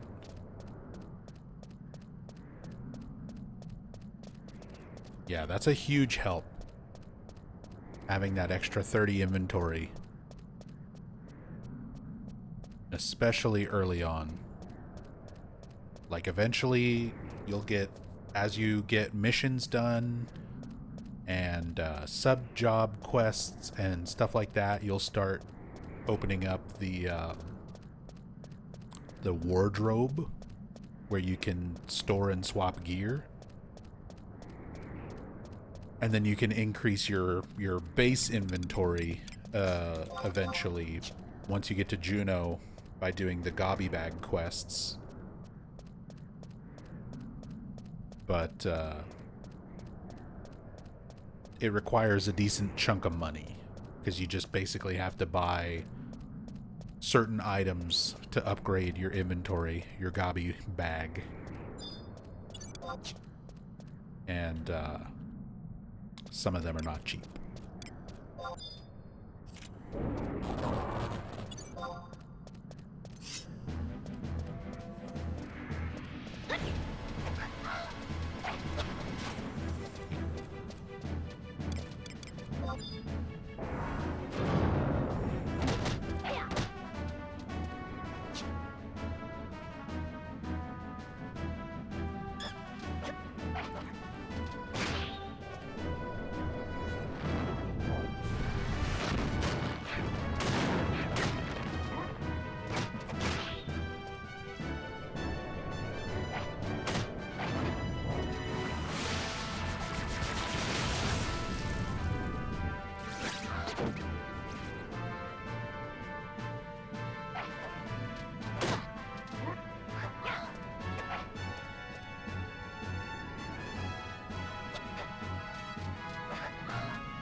Looks like I'm fighting with a shovel.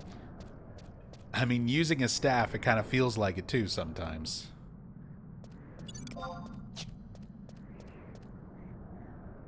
But it is good to start working on staff skill early on.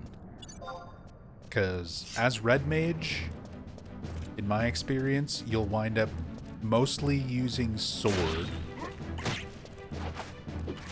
Oh, do these link? Oh, these link.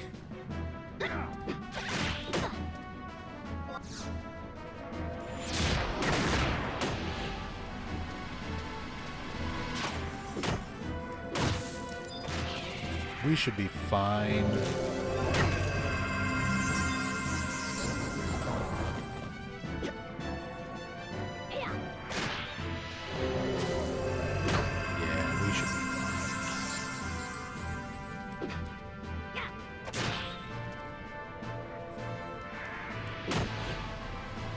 I forgot these linked.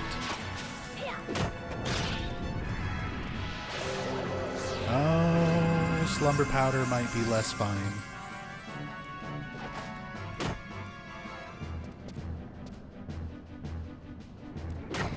Okay, it's fine. We're both awake.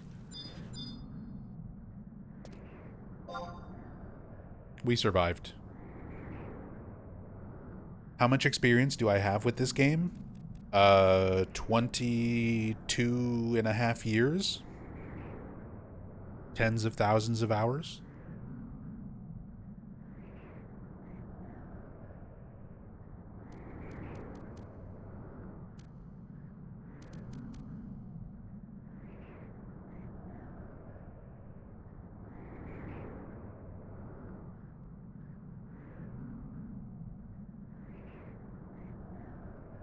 Lots.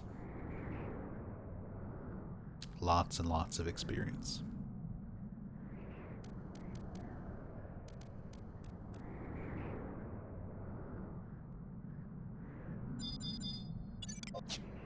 Playing all that time. I played consistently from 2004, the North American launch, to about 2015 or so.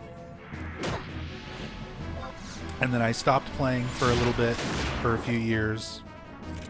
I started playing again around like 2019. And I didn't really like retail servers anymore. I didn't like the trust system. I didn't like how it just sort of speed runs you to endgame. So then I started playing on private servers. First I was playing on Nasomi, for a couple of years, which is a level 75 cap era private server.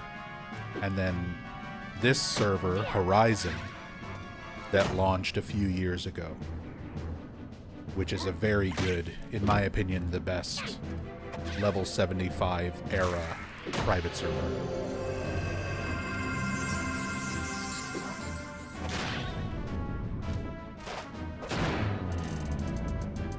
But yeah, I've got a ton of experience playing this.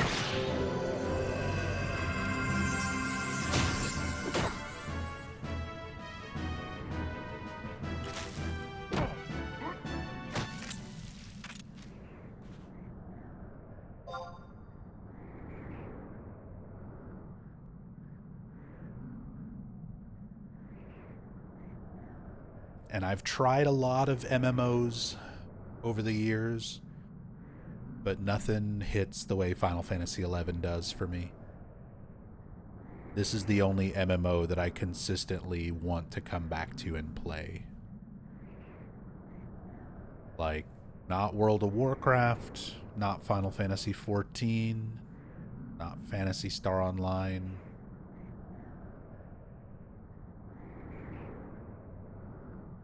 A lot of other decent MMOs out there, but man, Final Fantasy XI is just something special.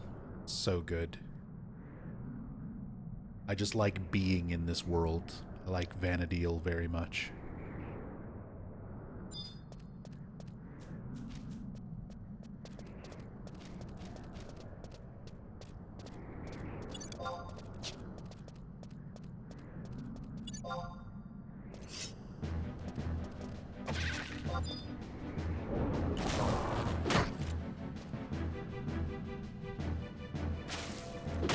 You're also on Horizon. Your first private server only did retail back in 2004, 2005 for 1 year worth only. Yeah, if you tried jumping back on retail today, like retail servers are all still running and they still have a lot of players. But the experience of the game is very different.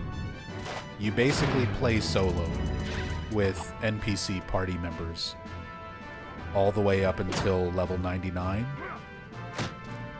And then you start grouping up with people for like merit points and end game events and stuff like that.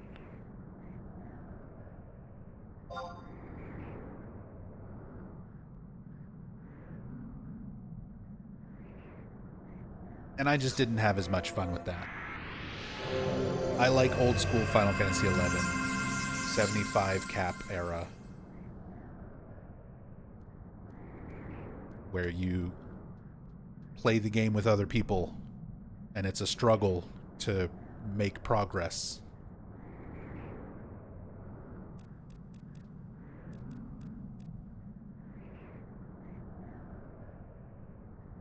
That's just the version of the game that I love most.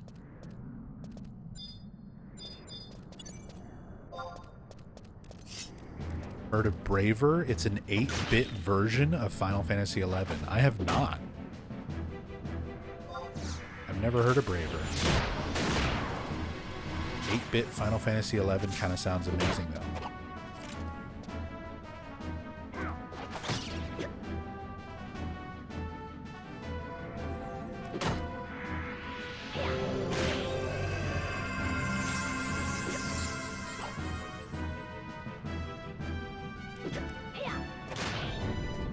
When I got around to consider 11, it was already 14 released before they revamped it. Tried that version of 14 but wasn't very impressed. And FF11 looked way different from what I remembered. Yeah.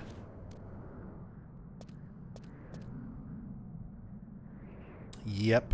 I played in the beta for Final Fantasy XIV. And then I played consistently throughout 1.0. And then I played consistently for the first couple years after Realm Reborn. And after probably like 500 or 600 hours in Final Fantasy XIV, I was just like, eh. This game's okay, but it mostly just makes me want to play Final Fantasy XI.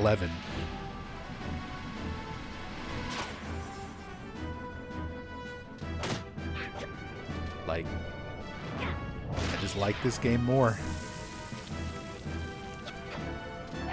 And if I'm going to commit a bunch of time and energy towards playing an MMO, I need to just be absolutely in love with it. It can't just be kind of okay. It needs to be something that I just absolutely adore. And this is it. Hey, level 11, congrats.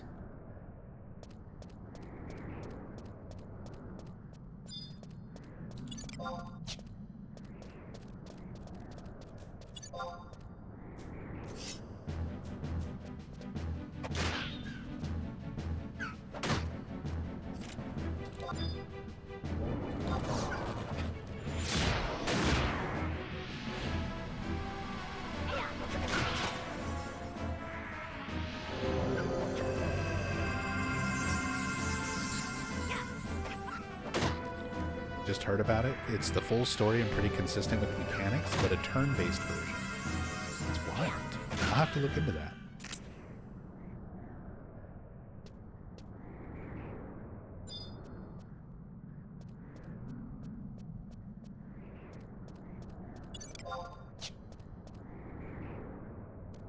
Ugh. I don't want to link the saplings again.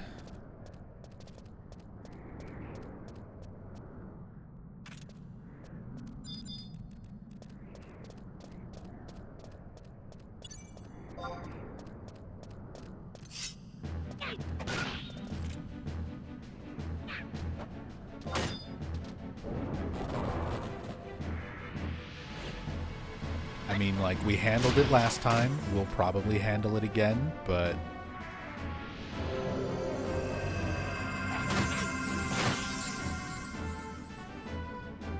I like to play it safe.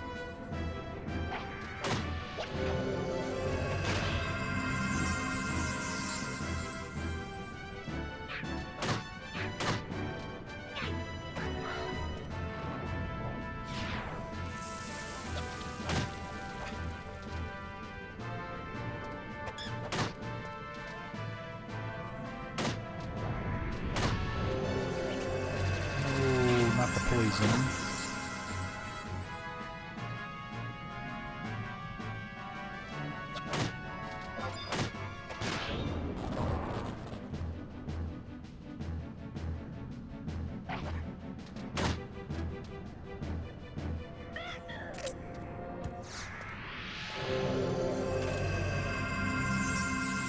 We'll keep an eye out if I see you around while I'm online.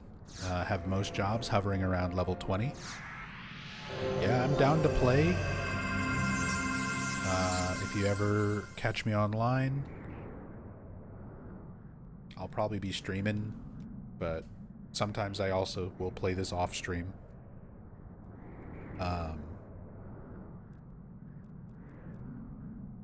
And I've got jobs between level 1 and level 50 or so. Yeah, Beastmaster's at 47.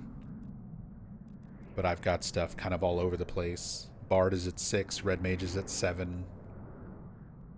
And then I've got stuff just kind of randomly scattered around. Sam is what I'm leveling right now. Level 11. Warriors at 15. Black Mage is at 17. Dragoons at 20. Monks at 33. White Mages at 29. Thieves at 15. Ninjas at 21. So I've got a bunch of stuff. And I still have jobs that I need to unlock. And start leveling. So I'll have stuff at level 1 even.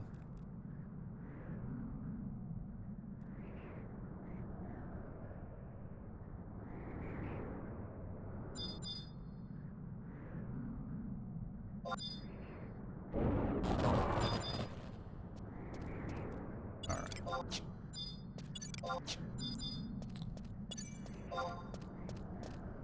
Let's deal with these.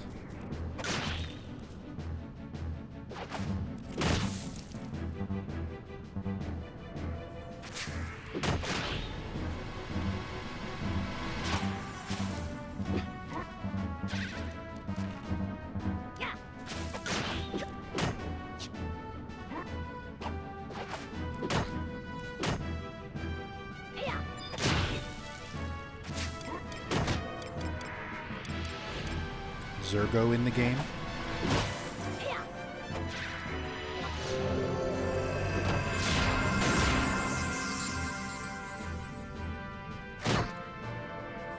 Let me also note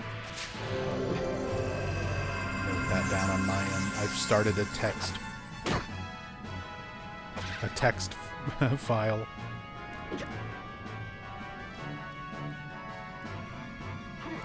Just to try to keep up with people, since the friend list function doesn't work in Horizon.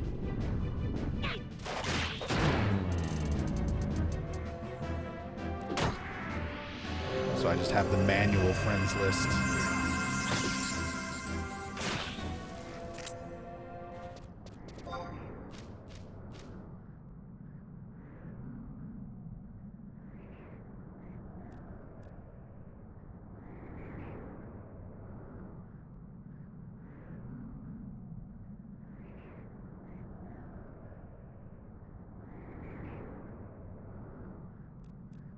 Have an old-fashioned paper and pen.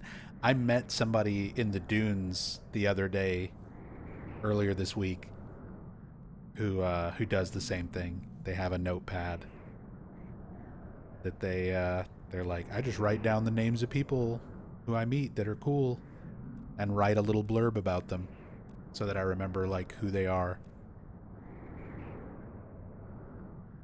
But we were in a dunes party on my alt character for probably like 8 hours, and then they helped with getting some of my sub job items on my alt as well. So really nice people. But yeah, that's what they were joking about. That's when I found out the friend list function doesn't work in this game, because I didn't realize that didn't work. Because they were talking to each other, a couple of people in the party, about like making notes in the friends list, and I was like, "Is that a thing you can do in Horizon? Like, can you actually make notes in the friends list?" And then I was like, "I can't add you to my friends list at all. What's going on?" They're like, "No, the in-game one is broken. My friends list is a literal notepad list on my desk." And I was like, "Oh, okay, that makes sense."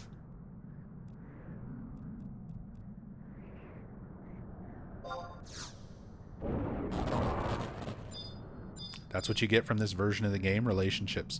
That's why I like this era of the game so much more than retail. Like, retail, you can still make friends and have cool people, but a lot of times it doesn't happen until, like, endgame.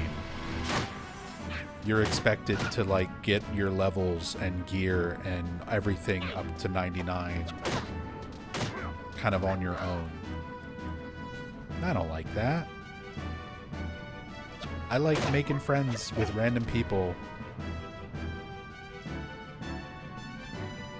during the struggle to get to endgame. Having to rely on random strangers for every experience point, party, every major mission that you gotta do. I've made friends just through getting sub-job items, through dunes parties, through random other parties, through just going places. I, like, made friends with people the other day just making the run to Juneau on my alt character. And almost dying to an orc in Jugner. And there were some cool people who stopped and helped me so that I didn't die. It's like, those are the experiences that make this game unlike any other.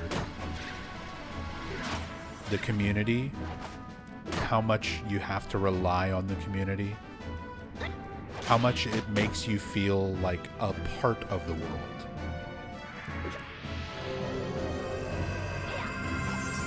Stuff like Final Fantasy XIV, it's good, but it doesn't make me feel like a little part of the world. It tries to make you feel like the main character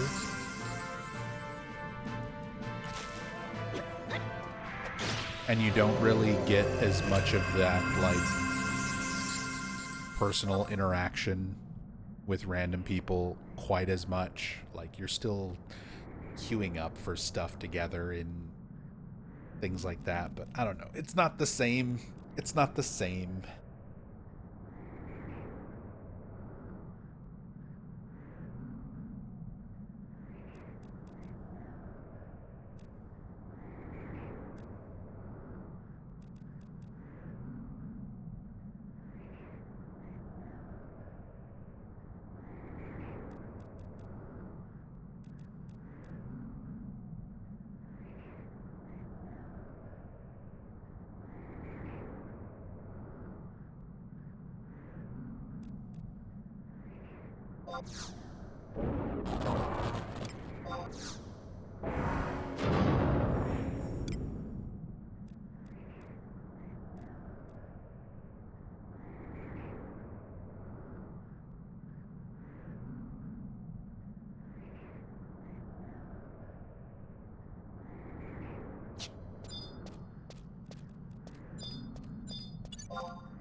Plus, like, I never usually stream this game. Final Fantasy XI's always been one of my, like, comfort off-stream games. It's not really something that I stream almost ever.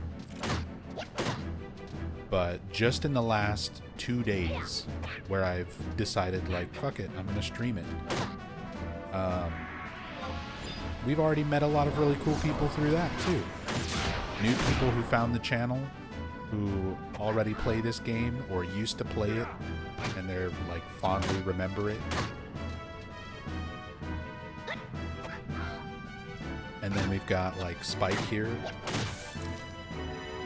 who was just like, hey, I'm in Bastok, but I'll run all the way to Winders to play with you at level 9. And the Mad Lad did it. So here we are.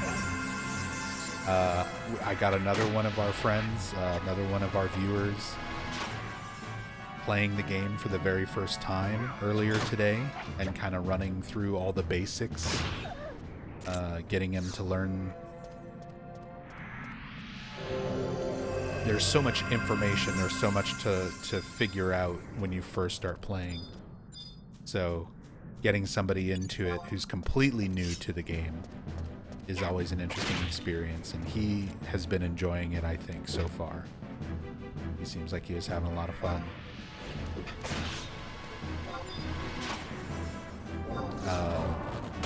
Cypher, who was here earlier in chat, might still be lurking.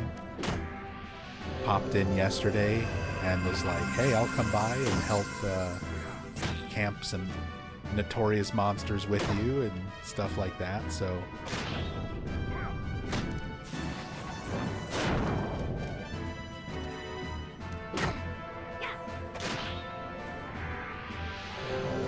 it's one of those things that I was pleasantly surprised, because I typically stream horror and Silent Hill, and this is about as far from that as you can get. And the fact that we still have, like, when I start streaming stuff that's very outside of what I typically stream, I always just kind of figure, like, nobody's gonna care, nobody's gonna watch, no one's gonna be interested. So the fact that there are still people coming by, hanging out, enjoying watching, and people getting into the game for the first time, or people returning to the game after a lot of years and being like, hey, Horizon sounds cool, like, I'm gonna roll up a character. People returning, people starting new, people just, I said, wanting to help out. Great.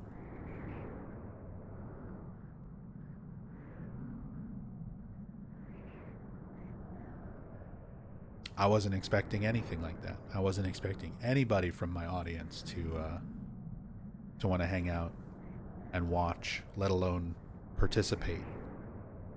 That's been really cool. Need to call it? Whenever you gotta call it, Spike, go right ahead. If you need to go and get some sleep, definitely take care of yourself first and foremost. I probably gotta call it soon too. I've been going for about 8.5 hours. It's like 10, almost 10:30 in the morning for me. I've been up all night, all morning. So do you want to make the run back to Windurst? Or are you going to log out here?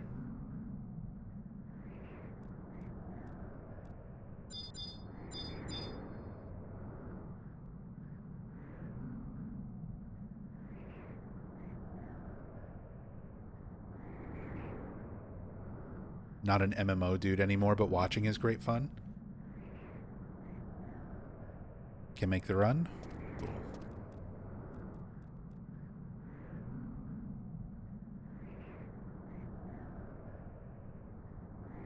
We can head back together then.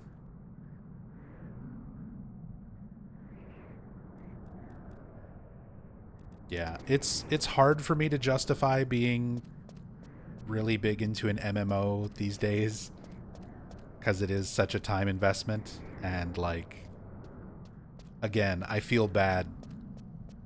There's always a certain sense of guilt when I'm playing stuff and streaming stuff that's not like Silent Hill, because that's what so much of my channel has been built up around. That's what the majority of my audience sort of expects from me.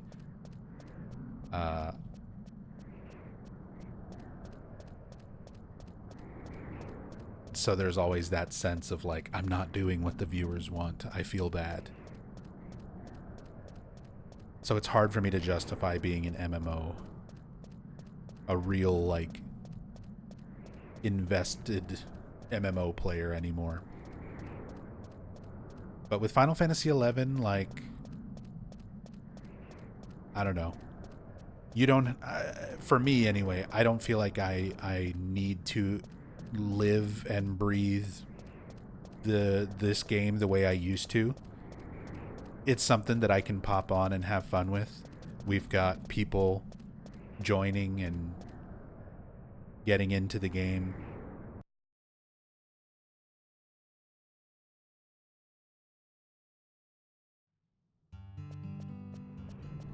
So it'll definitely be something in my regular rotation again.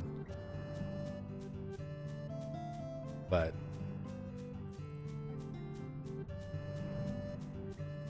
I still got to make room for life. I still got to make room for playing horror and Silent Hill and working on videos for YouTube and spending time with my wife and our family and our friends. Because back when I started playing this game, I didn't have any of that stuff to worry about.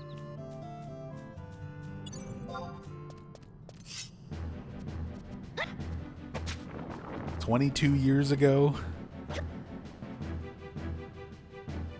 I was in high school. I had a part-time job working at Sonic. But outside of that, all other time was video game time. And a lot of that was Final Fantasy XI.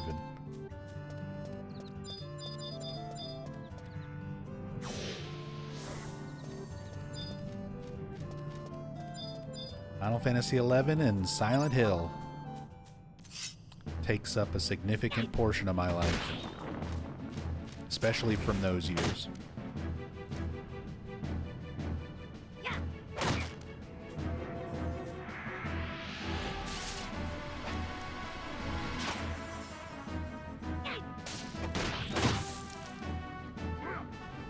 Hey CGI. Happy you play this. Final Fantasy series is your favorite, but the MMOs were repelling me for a long time until last November when I started to play retail Final Fantasy XI for the story. I still struggle with the gameplay, but the story and the music is amazing. Yeah, I agree. I love the music and the story of this game. And honestly, for just going through the story and stuff, retail is not bad for that. Because you do get through it faster. And you can do basically all of it solo. So you can just kind of do it at your own pace. Like if you're just trying to experience the story, retail is good for that. I don't like the lack of community and how quickly you rush through the lower level stuff to get to end game. That's why I prefer playing on these types of 75 era servers.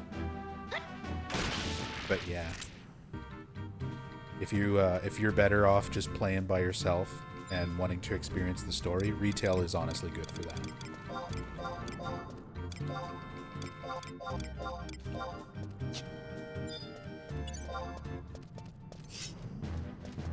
Yeah.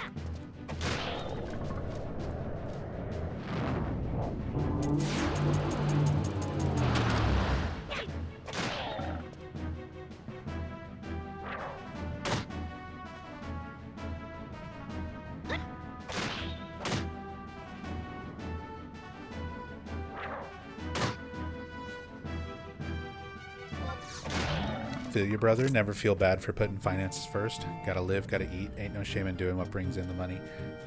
You know, I agree. But also, I'm at a point in my career as a streamer. Like, I've been a streamer on Twitch. October this year will be 15 years. So almost 15 years of streaming. And the last few years, even when I focus on Silent Hill stuff, my channel is not doing very well. It's kind of stagnant in terms of growth, and people don't really support the way they used to. Like between 2017 and 2019 into the first half of like 2020,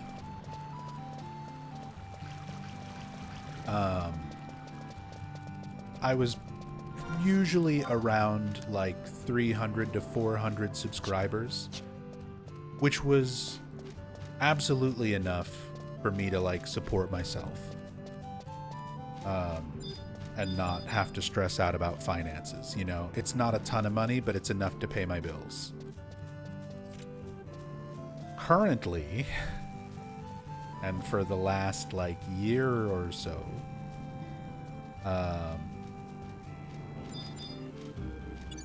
I've been closer to like 100 to 150 subscribers.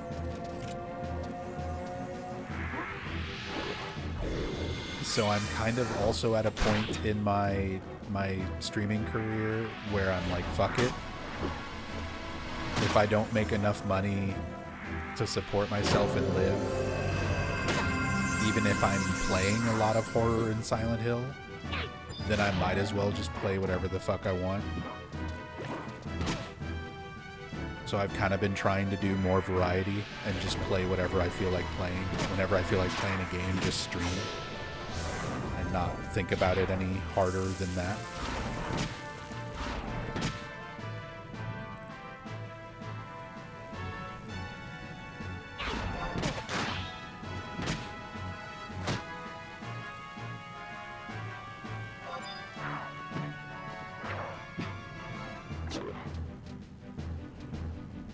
Paralysis.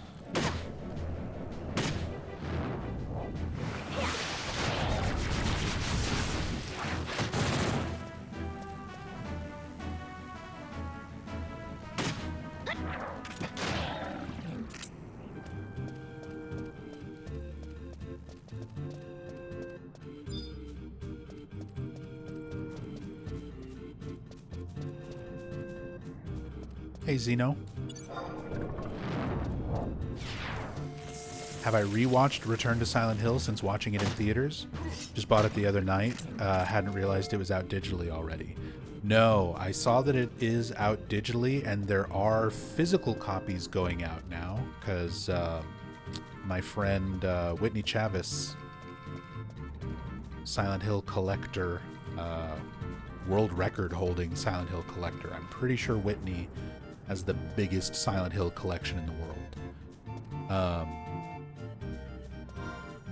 But I saw Whitney got her copy on Blu-ray. So physical copies of Return to Silent Hill are out. Digital is out. But no, I have not rewatched it yet.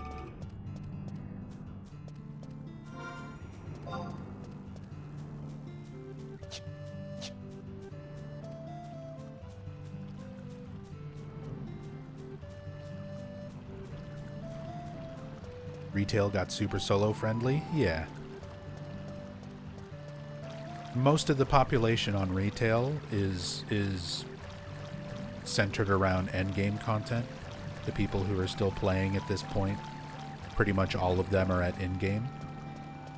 So there's not really enough population and community for the game to sustain leveling up through the lower levels. So the trust system, the sparks of eminence, all of those systems in place to help you level up quickly, get gear easily, and get through all of your like progression quests and missions quickly and efficiently. It's designed so that you can get to endgame where the rest of the population is, like, fast. I definitely understand why it is the way that it is, which some people prefer that. It's just not my cup of tea.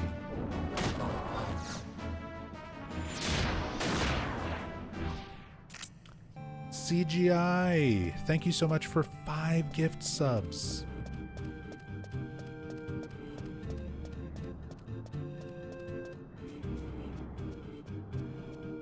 Thank you. Very, very much appreciate that support. Thank you so much. Raccoon Resident, K Goku, Don Don, Casey Chiefs, and Owl Lol. Enjoy those subs. Enjoy the ad-free viewing, courtesy of IMCGI. And a bunch of emotes you can use all over Twitch. Thank you so much, CGI. I very much appreciate it.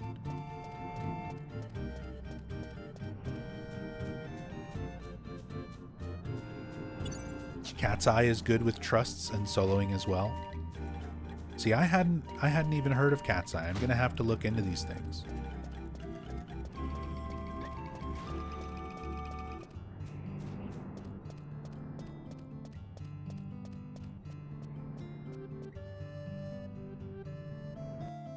Some of these other servers and stuff.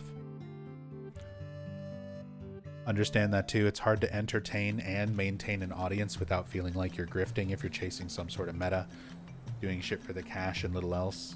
Do you hope things get better? Thank you, Ultimate Weapon. It's a weird thing to struggle with.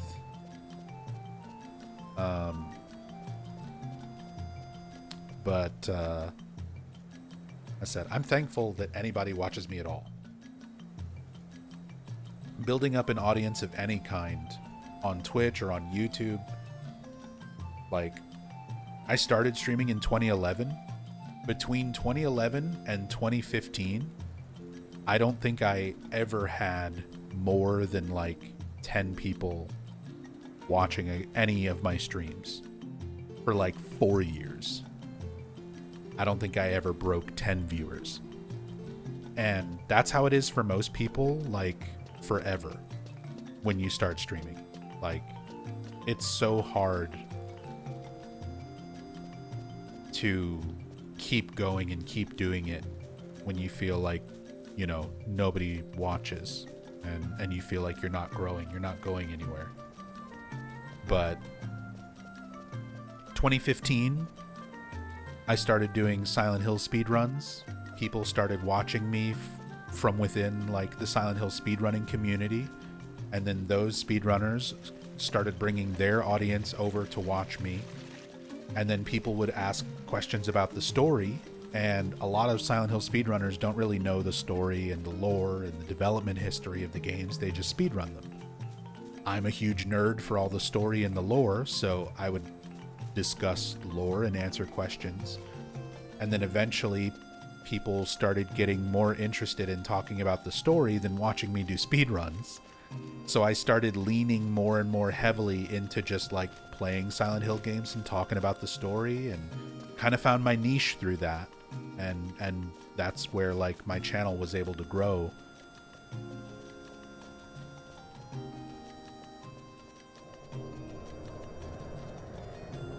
So I just leaned heavily into that. I was like, screw it. I'm a huge, obsessive Silent Hill fan. I don't mind playing these games all the time and just talking about them every day.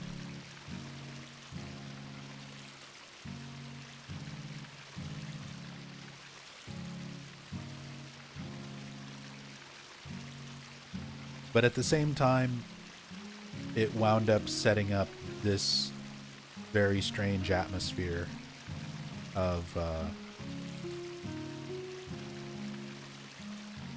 now I feel like there's a lot of people who don't care about me. They like having a nice voice, say smart things about Silent Hill, and nothing else. They don't care about my health issues. They don't care about my mental state.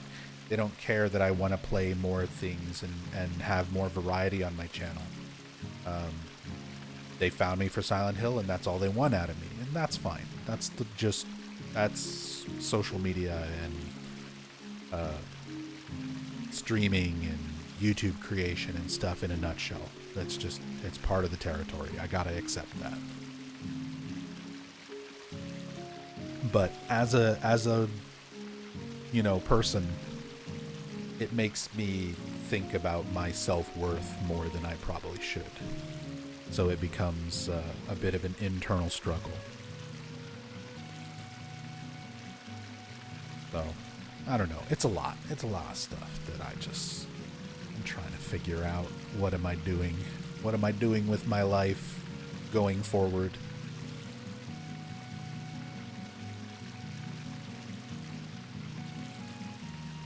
Especially now that this has been such a huge part of my life for so many years.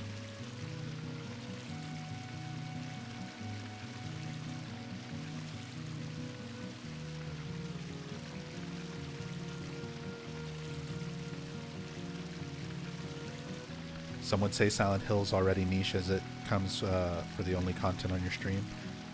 Cannot hurt to have some variety. Didn't know you even enjoyed playing this, and now I know you as a streamer just a little bit better.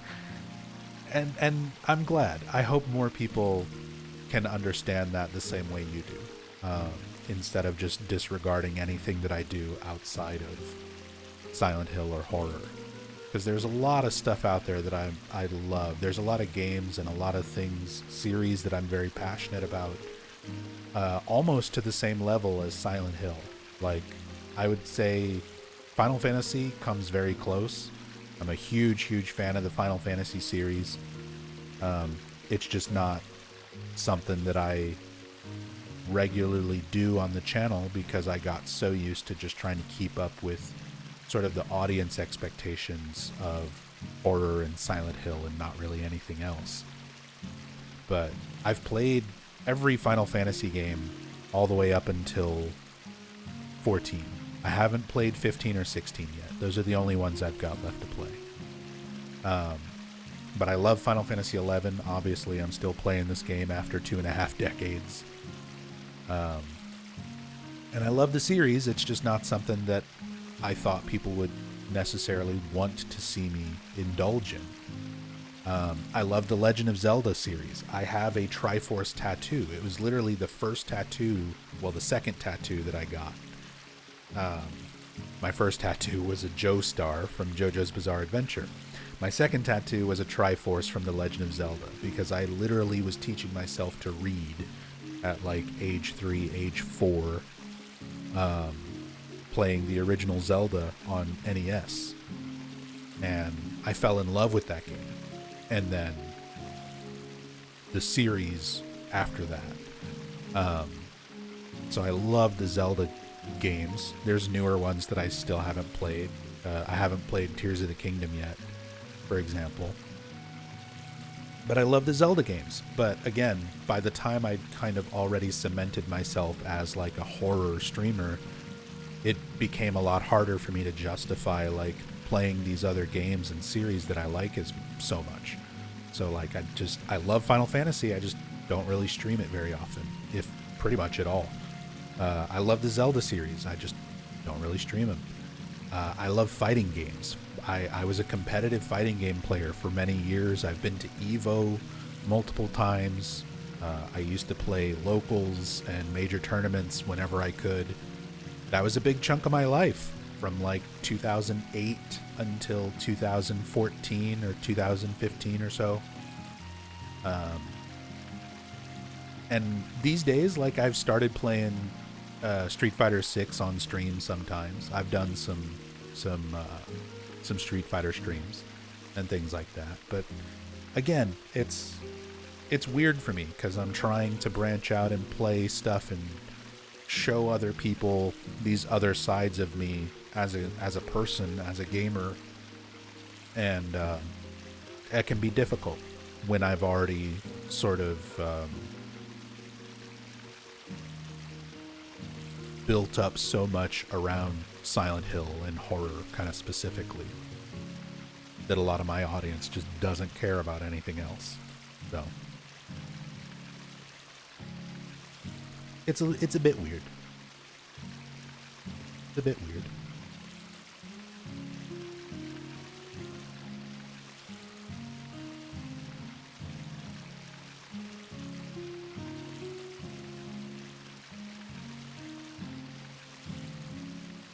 Find the community that forms around speedrunning streamers in general are weirdly fickle. Can be a real blow trying to enjoy something else. It can be, but there's also some of my best friends that I've met through Twitch. I met thanks to speedrunning and are speedrunners. Speedrunning, I love the speedrunning community. There's so many great, amazing people, and I've been to multiple GDQs and events and stuff like that. I met my wife through this. Like, my wife Rachel, I met her through Twitch, and we first met in person going to Games Done Quick back in 2019. So it's something that has affected my life in amazing, absolutely amazing ways. And as I said, there's some amazing people, but I don't place any of the blame on like the audience or anything, because your audience, your viewership as a streamer is entirely cultivated by the streamer. I have nobody to blame but myself for not cultivating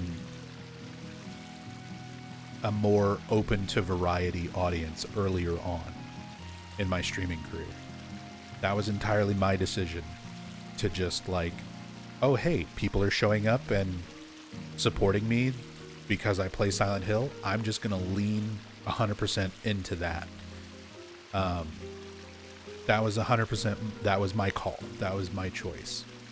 And now after all these years trying to branch out and do some more variety and stuff, like, that's on me.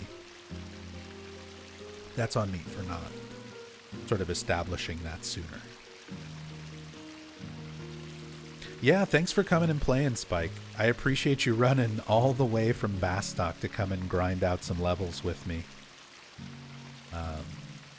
But that was a lot of fun. We'll definitely do this again sometime.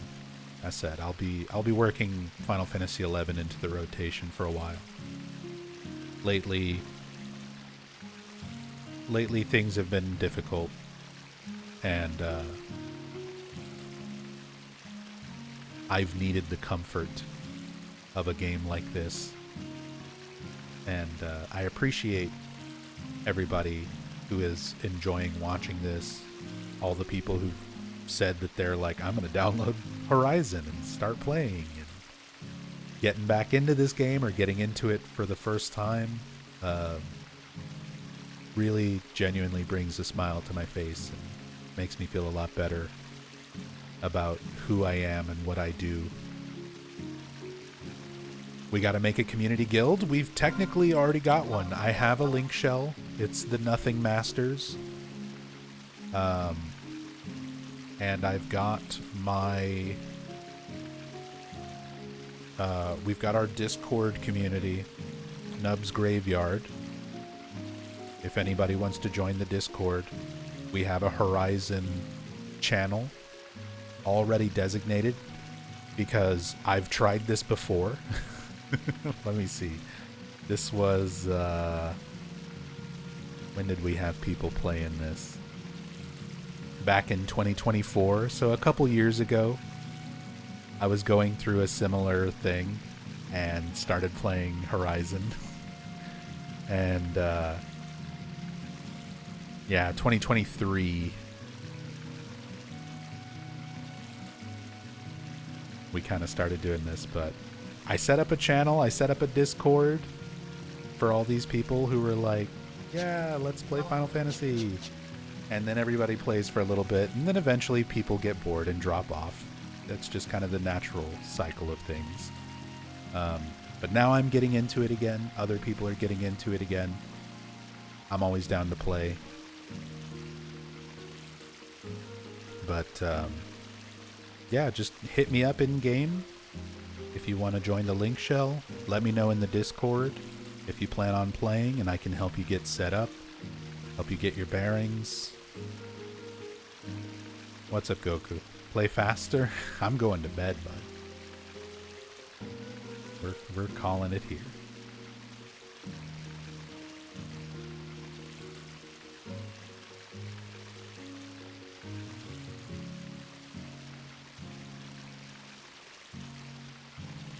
When Resident Evil 9 on hard.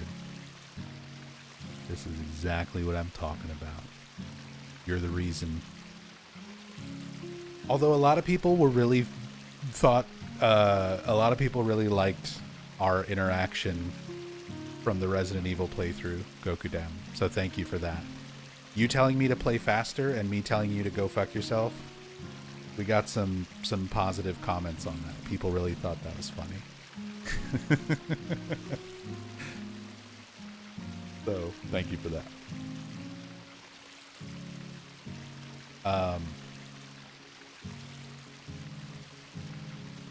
But yeah, thanks you guys. I appreciate y'all being here. I appreciate all the love and support. The fact that anybody's here watching me play a 23-year-old MMO for the last almost 9 hours warms my heart. So, thank you guys. I really needed this. But I'm going to go to sleep. So I'll be back tomorrow, most likely. I don't know. We'll see. It's the weekend. I might spend some time with my wife and touch grass, all that good stuff for a couple days. But I'll be back at some point. Hit me up on the Discord if you need anything in Final Fantasy XI, or if you just want to chat or anything like that. And I'll see you next stream, whenever that happens. But till then, be good to yourselves. Be good to each other. Much love. And peace.